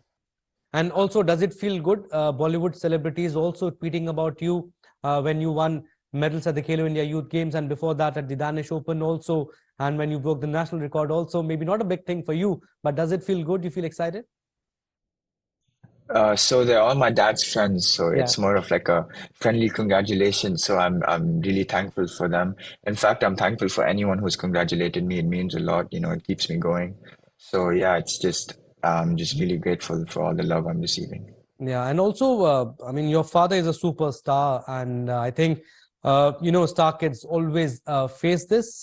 They're always compared to their parents. I mean, that they are following in the footsteps of their parents or not, and you can't stop that. Uh, your father has talked to you about this? Yeah, definitely. He's spoken to me about this many times, Yeah. but you know, I'm not really following in his footsteps of being an actor right now. I'm just really focused on swimming, and this is what I'm gonna do. I'm not gonna really focus on, you know, other comparisons No, and but stuff. whatever You you know, do, I'm you'll be just compared. yeah, no, definitely I'll be compared, but you know, that's just what I have to face. That's the life I've been given, and Yeah. just have to face it. Who is your biggest idol, Vedant? Who do you follow? My biggest idol has to be Michael Phelps. You know, he's undisputably the best athlete in the world. True. He has the most achievements, and he's just amazing. So, you know, I've actually met him before in India. So I was privileged enough to meet him. And, you know, it was an amazing experience to see that inhuman person sitting next to me. So it was just an awesome experience. And he's been my role model since day one. And apart from sport, do you have any other role model also apart from Michael Phelps? Apart from sports, a lot of my role models are sporting people. But like Maybe another, if apart you from your don't, sport, apart from swimming. apart from my sport, it has to be Kobe Bryant. You know, Okay. he's you know, it's something called as Mamba mentality. I'm not sure if you know about it, but Yeah. it's just amazing how his mind works, and he was just a complete workaholic. So, you know, to see a man like that is just crazy, and you know, he's been a role model as well for me. And India is a cricket crazy nation. You watch cricket also? I do not. I've not been a fan of cricket as much. Okay. Okay. Yeah. And also, Vedant, I mean, tell us, I mean, in detail that how do you unwind yourself? I've asked you, but I want you to answer this again. How do you unwind yourself when you get tired of your daily routine? What do you do? When I get tired of my daily routine, the best way I usually just to get relaxed and, to put my mind away is to sleep. I love sleeping, and I feel like that's the best way. I get my recovery done. I get refreshed. My mind goes elsewhere, and that's just the best thing to do when I'm, bored or tired or something. I just go to sleep. Okay, and if I ask you, what is the best thing that you like about your father? Again, the best thing I like about my father is his wisdom and his motivation to do what he does. And he's very committed also towards his He's work. very committed, absolutely. I get motivated by him to see how he goes every day to his shoot. He makes no excuses. He makes sure that every day he's learned something new. He's worked harder. He's done something better. So I really respect that about him. Right, Vedant, before we wind up, last question, what advice do you want to give to the aspiring youngsters who are looking up to you and they also want to play a professional sport, but they don't know where to start from? So the number one advice I'd like to give, even my old coach used to tell me this all the time, Coach Peter, and at the time I never really understood, but now I do understand, is you have to enjoy the sport to be great at it. If you do not enjoy the sport, there is no point. You have to enjoy the sport, and once you do, you automatically reach a level where you can perform as a Olympic athlete. But apart from that, if you do truly enjoy the sport and you really want to proceed, the first thing you need to do is you have to research. Where is the nearest pool I can swim at? How do I improve my stroke? So that all you have to take into your own initiative. If you build up the fundamentals from the start, you can, it's always better. If you have a better form from the start, it's always better. So I feel like doing your research is also really important. Many people, like suppose, for example, not many people have access to pools. Yeah. So they won't know what to do. So, research is the best way. You can find out just by opening your phone or by opening your laptop. And, that's it. Absolutely, Vedant. Enjoy the sport. That's what you are saying. That's your advice. And there is no shortcut to success. Hard work is very important. Thank you, Vedant. Thank you for giving us your precious time. You were superb with your answers, and all the best to you for your future endeavors. Thank you so much. Thank you. Thank you so much for having me.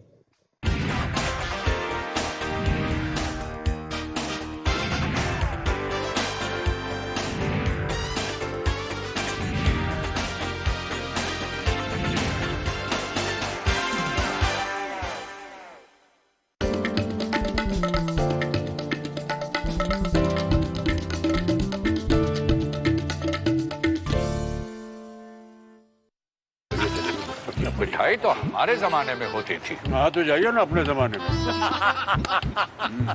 Romance तो हमारे जमाने में होता था।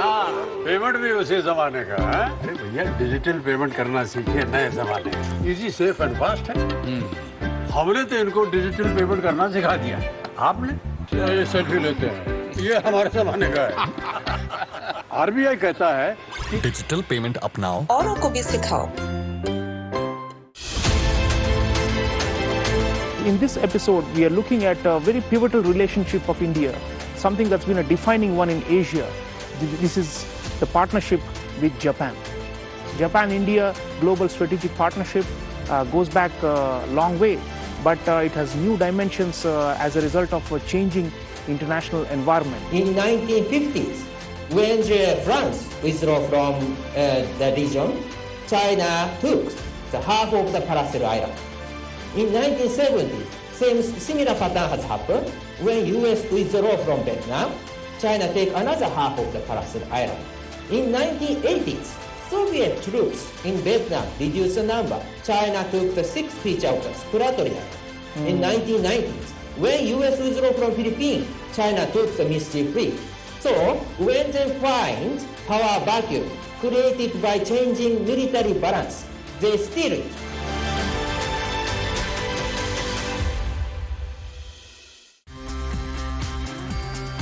Anilji, what kind of a message would you give to those people watching the journey today? Because there are a lot of people who are professionals who absolutely hesitate entering public life? I feel that even if you are a professional, you can contribute to the politics directly or indirectly.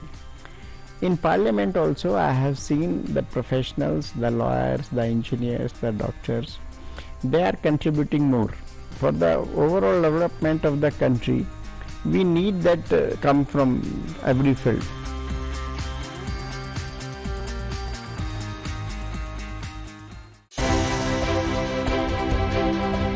First of all, congratulations for the award. Now, what were your first thoughts when you heard that you're getting the highest honor that the Indian government can give to an Indian living abroad who settled in Israel? Complete shock. I didn't think I deserved something for being a proud Indian. What I did all my life with my family surrounding me, and just being very proud of my heritage, wanting to spread the word around of Indian cuisine, actually culture through Indian cuisine. And that was the go-get from the beginning. And then it just spread all over Israel.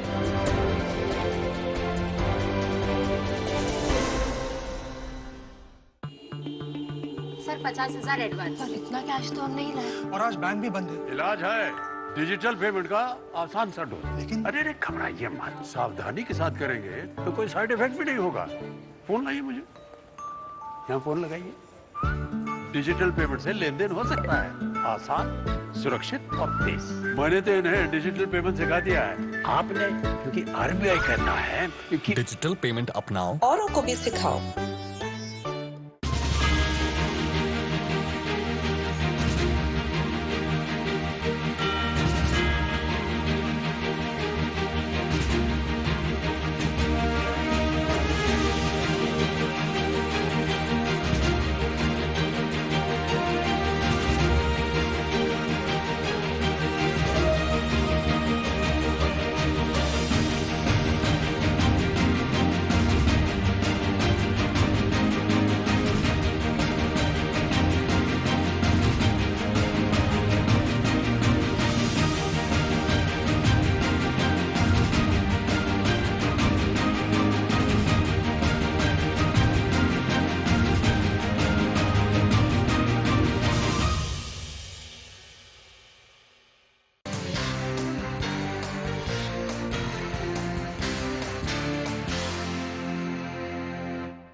Good evening and welcome to Express News with me, Deepika, your daily half-an-hour window that brings you quick and crisp 100 news and updates from the country and the world. Let's begin. BJP National President JP Nadda on Friday launched a scathing attack on Rahul Gandhi over his remarks in the UK. Nadda said that Rahul has become a permanent part of the anti-nationalist toolkit. Nadda questioned Rahul Gandhi about his intention over demanding the intervention of another country in the internal matters of India. BJP President added that at a time when India is becoming the fifth largest economy in the world and G20 meetings are being held here, Rahul Gandhi is on foreign soil and insulting the nation. In this episode, we are looking at a very pivotal relationship of India.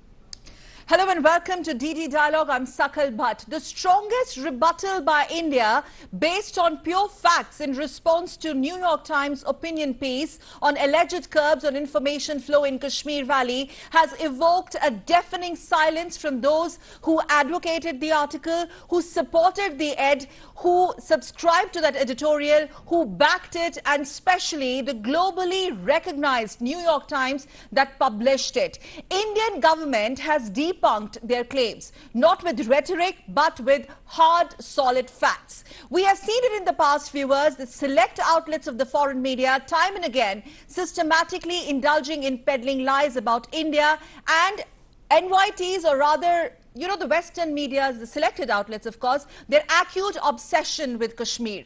New York Times' so-called opinion piece on freedom of press in Kashmir is absolutely fictitious, published with a motive better known to them. NYT has spewed venom in the past also against the Indian government, and this is no secret. And there is a pattern to it. The New York Times is often hailed as the biggest newspaper in the West. It remains very interested in the Indian political landscape, and we have no problems with that. But as the recent article on Kashmir stands testimony to it, devoid of fact check and devoid of ground realities. On the show, on DD Dialogue, exposing New York Times anti-India propaganda on National News Broadcaster of India, DD India, we have real people joining us on the show, real voices from Kashmir, those who have an authority on the subject, who have dismantled terror cadres in the valley, those as we speak are also practicing free and fair journalism in the valley. They're going to join us on the show, and those who also understand West and Western media aptly. Let me introduce my panel on the DD Dialogue. I'm very glad to have on the show Lieutenant General KJS Dhillon. He is former Director General. Can we have the guest on the screen, please? Former Director General, Defense Intelligence Agency. Joining us, General Dhillon, thank you so much for joining us on the show. He's an authority on Kashmir. He has eliminated terror cadres. He's a decorative and distinguished army veteran with an incisive understanding of Jammu Kashmir, and he's also served there for 5 good tenures. Let me also welcome Michael Kugelman. He is the Deputy Director from Asia Program Wilson Center, columnist, New York Times. He also has written for Los Angeles Times, Al Jazeera, CNN.com. He's an authority on the foreign policy, Pakistan, Afghanistan, US, India, and much more. Yana Mir, she's the CEO and Editor-in-Chief of the Real Kashmir News. She's also the Vice President of All India Jammu Kashmir Youth Society and Kashmir Foundation for Youth Web.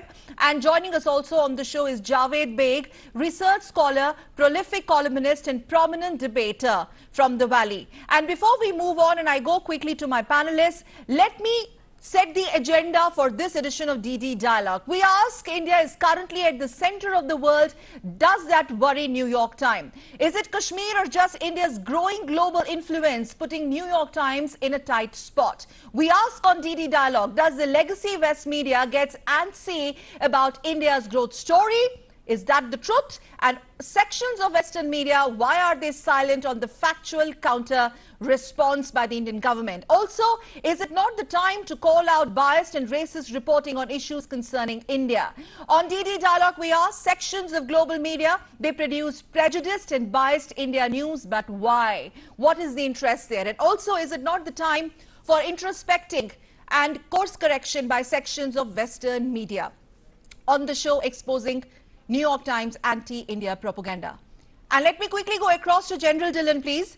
General Dhillon and Michael Kugelman are there with us. We will be joined by 2 journalists from Kashmir Valley. General Dhillon, I'm going to go through the operative portions of that so-called editorial in a bit, but I'm sure you have read it. And do you not see the pattern in it? Does it really surprise you or baffle you, or you think it has come pretty much on the expected lines? Especially the narrative that has been tried by Ms. Bhasin the attempt to set a certain narrative, especially post abrogation of 370. Good evening, ma'am, and good evening to all your viewers. First of all, this is not the first time the Western media, the mischievous, prejudiced and biased reporting on matters internal to India, especially with reference to Jammu and Kashmir. And this probably is also not the last time. As you brought out in your opening remarks, we are 1/5 of the world. We are the 5th largest economy, and this fact is not being digested nicely by the Western media. They want us to remain a slave country. They want us to remain lowest on the rung in the world economies.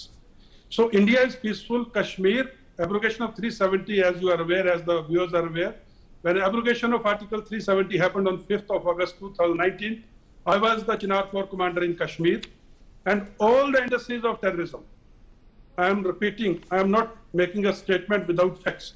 All the indices of terrorism, may it be number of terrorists, may it be the number of terrorists killed, may it be the number of terrorist-initiated incidents, may it be the number of terrorists committed atrocities, and may it be the positive indices like the number of days the schools are open, the hotel bookings, the airlines bookings, the shops open, the infrastructure happening, the development happening. All the positive indices are up, all the negative indices are down. Down, correct. This means Kashmir is peaceful and it is going to be more peaceful in future. Sir, Yes, I was recently in Kashmir. I'm going to, in fact, let Yana also join us. Stone pelting is no more. It's thing of past. It's history. Youngsters are talking about jobs. They're talking about education. And let me go back, since you talked about Article 370 abrogation. Even I covered that. You were there. According to the article, and I quote, in 2019, Modi government abruptly revoked Kashmir's autonomous status without public input from the territory's people, sent in thousands of troops and shut down internet access. Then she says, internet speeds have been excruciatingly slow since. The entire media, national, regional, was operating on the ground and there were no curbs. Ma'am, I was there. You had covered this extensively. Let me tell you, the word abruptly. First of all, the Western media, especially the New York Times, must understand Article 370 as written in the Constitution was a temporary and a transitional provision of the Constitution. So Government of India, in a very democratic manner, got the thing passed in both the houses of Parliament. The Honorable President gave assent to it. It is not the first time Constitution has been amended. 106 times before this, the Constitution of India has been amended for the welfare of the public, as also to meet the aspirations of the people and the evolving dynamisms happening in the country. So this propaganda of abruptly is absolutely nonsense and uncalled for. Now, if peace has come in, if the lives are not being lost after the abrogation and Kashmir is on path of prosperity, what is the problem with New York Times? Yes. It's a constitutional responsibility of the Government of India to protect its citizens, to make sure the citizens are in well economic situation, make sure the citizens are getting educated well. If Indian government is doing Let it, Michael also come in here. Not happy about it. Right, sir. Michael, how do you respond to this? Now, please, before you start speaking and your response, thank you very much for joining us, by the way. We have no problems. Any publication can write about us, about our governance, about our policies. It's absolutely fine. Critical analysis, more than welcome. But something like this, which is a pure propaganda devoid of fact checks on ground, how do you respond to this? And I'm sure you know that you've been writing for NYT. This is not for the first time that they have suddenly again started sermonizing about what happened in Kashmir and what should happen in Kashmir and the so-called freedom of press being curbed. Yeah, so first of all, thank you for having me. Yeah, I certainly disagree with this categorization of the New York Times coverage as propaganda. Let me just step back for a second. A country as large and consequential and complex as India is necessarily going to generate a range of stories and perspectives from global news outlets, whether it's the New York Times or another outlet. And especially when it comes to an issue like Kashmir, which is a very fraught, contested issue. So I think it would be unreasonable to think that there would only be one perspective, the perspective that might align with what many in India think is the correct perspective. Now, certainly, if we're talking about reporting that is fake, if there's mistakes, if there's fake news, whatever the case, absolutely that deserves to be called out. But I think it's important to distinguish, fake news, misinformation from simply a different perspective, especially one that might be unpopular or inconvenient in any one case. And a final point that I'll make on this issue of, why are we seeing this constant focus from the New York Times and other Western outlets on the issue of Kashmir, and particularly a focus that takes a particular perspective. I would argue that many Western news outlets, many international news outlets, they like to project themselves as fiercely independent, which most of them are. And that entails, I think, challenging perspectives that come from national governments. And I think it's very clear that this perspective taken in this New York Times piece that you've cited, as well as others, are at odds with the position of the Indian government. And even, the Washington Post and New York Times, their coverage of domestic affairs in the United States tends to, try to poke holes in and take issue with perspectives coming from the U.S. government. So I think that's an issue to keep in mind as well. Okay, so now let's all the more set the record straight, because Yana Mir joins us on the show. No matter how much we discuss, Yana, this problem in sitting in Delhi studios, but you, your team and many young and dynamic Kashmiri journalists like you work relentlessly on ground. Yana, tell the viewers of DD India. According to this op-ed by Anuradha Bhasin, journalists in Kashmir are routinely summoned by police, interrogated and threatened with charges such as income tax violations, terrorism, separatism. And she has also alleged that the internet speeds are excruciatingly slow in Kashmir, and it was very difficult for journalists during Article 370 abrogation to file stories. Well, I never faced any problems. I'm sure you also didn't. Yana, can we have some clarity? Are there any curbs on journalists like you in Kashmir? There are absolutely no curbs, okay, and I am very harshly critical about the government whenever I need to. Okay. I will also cite some examples. For example, I stood with the students when the JKSSB exams was scrapped, results were scrapped. I stood with the students. We were protesting openly at the press colony, and you know, coverage of many stories. I even called out when there have been intelligence failures from security. And no, never have I ever been summoned to the police station. Never have I ever been told to shut down my company. I have been openly reporting from the ground. Yes. In fact, I'll tell you, it is not democracy that is being compromised in Kashmir. It was always the Indian sovereignty that was being compromised.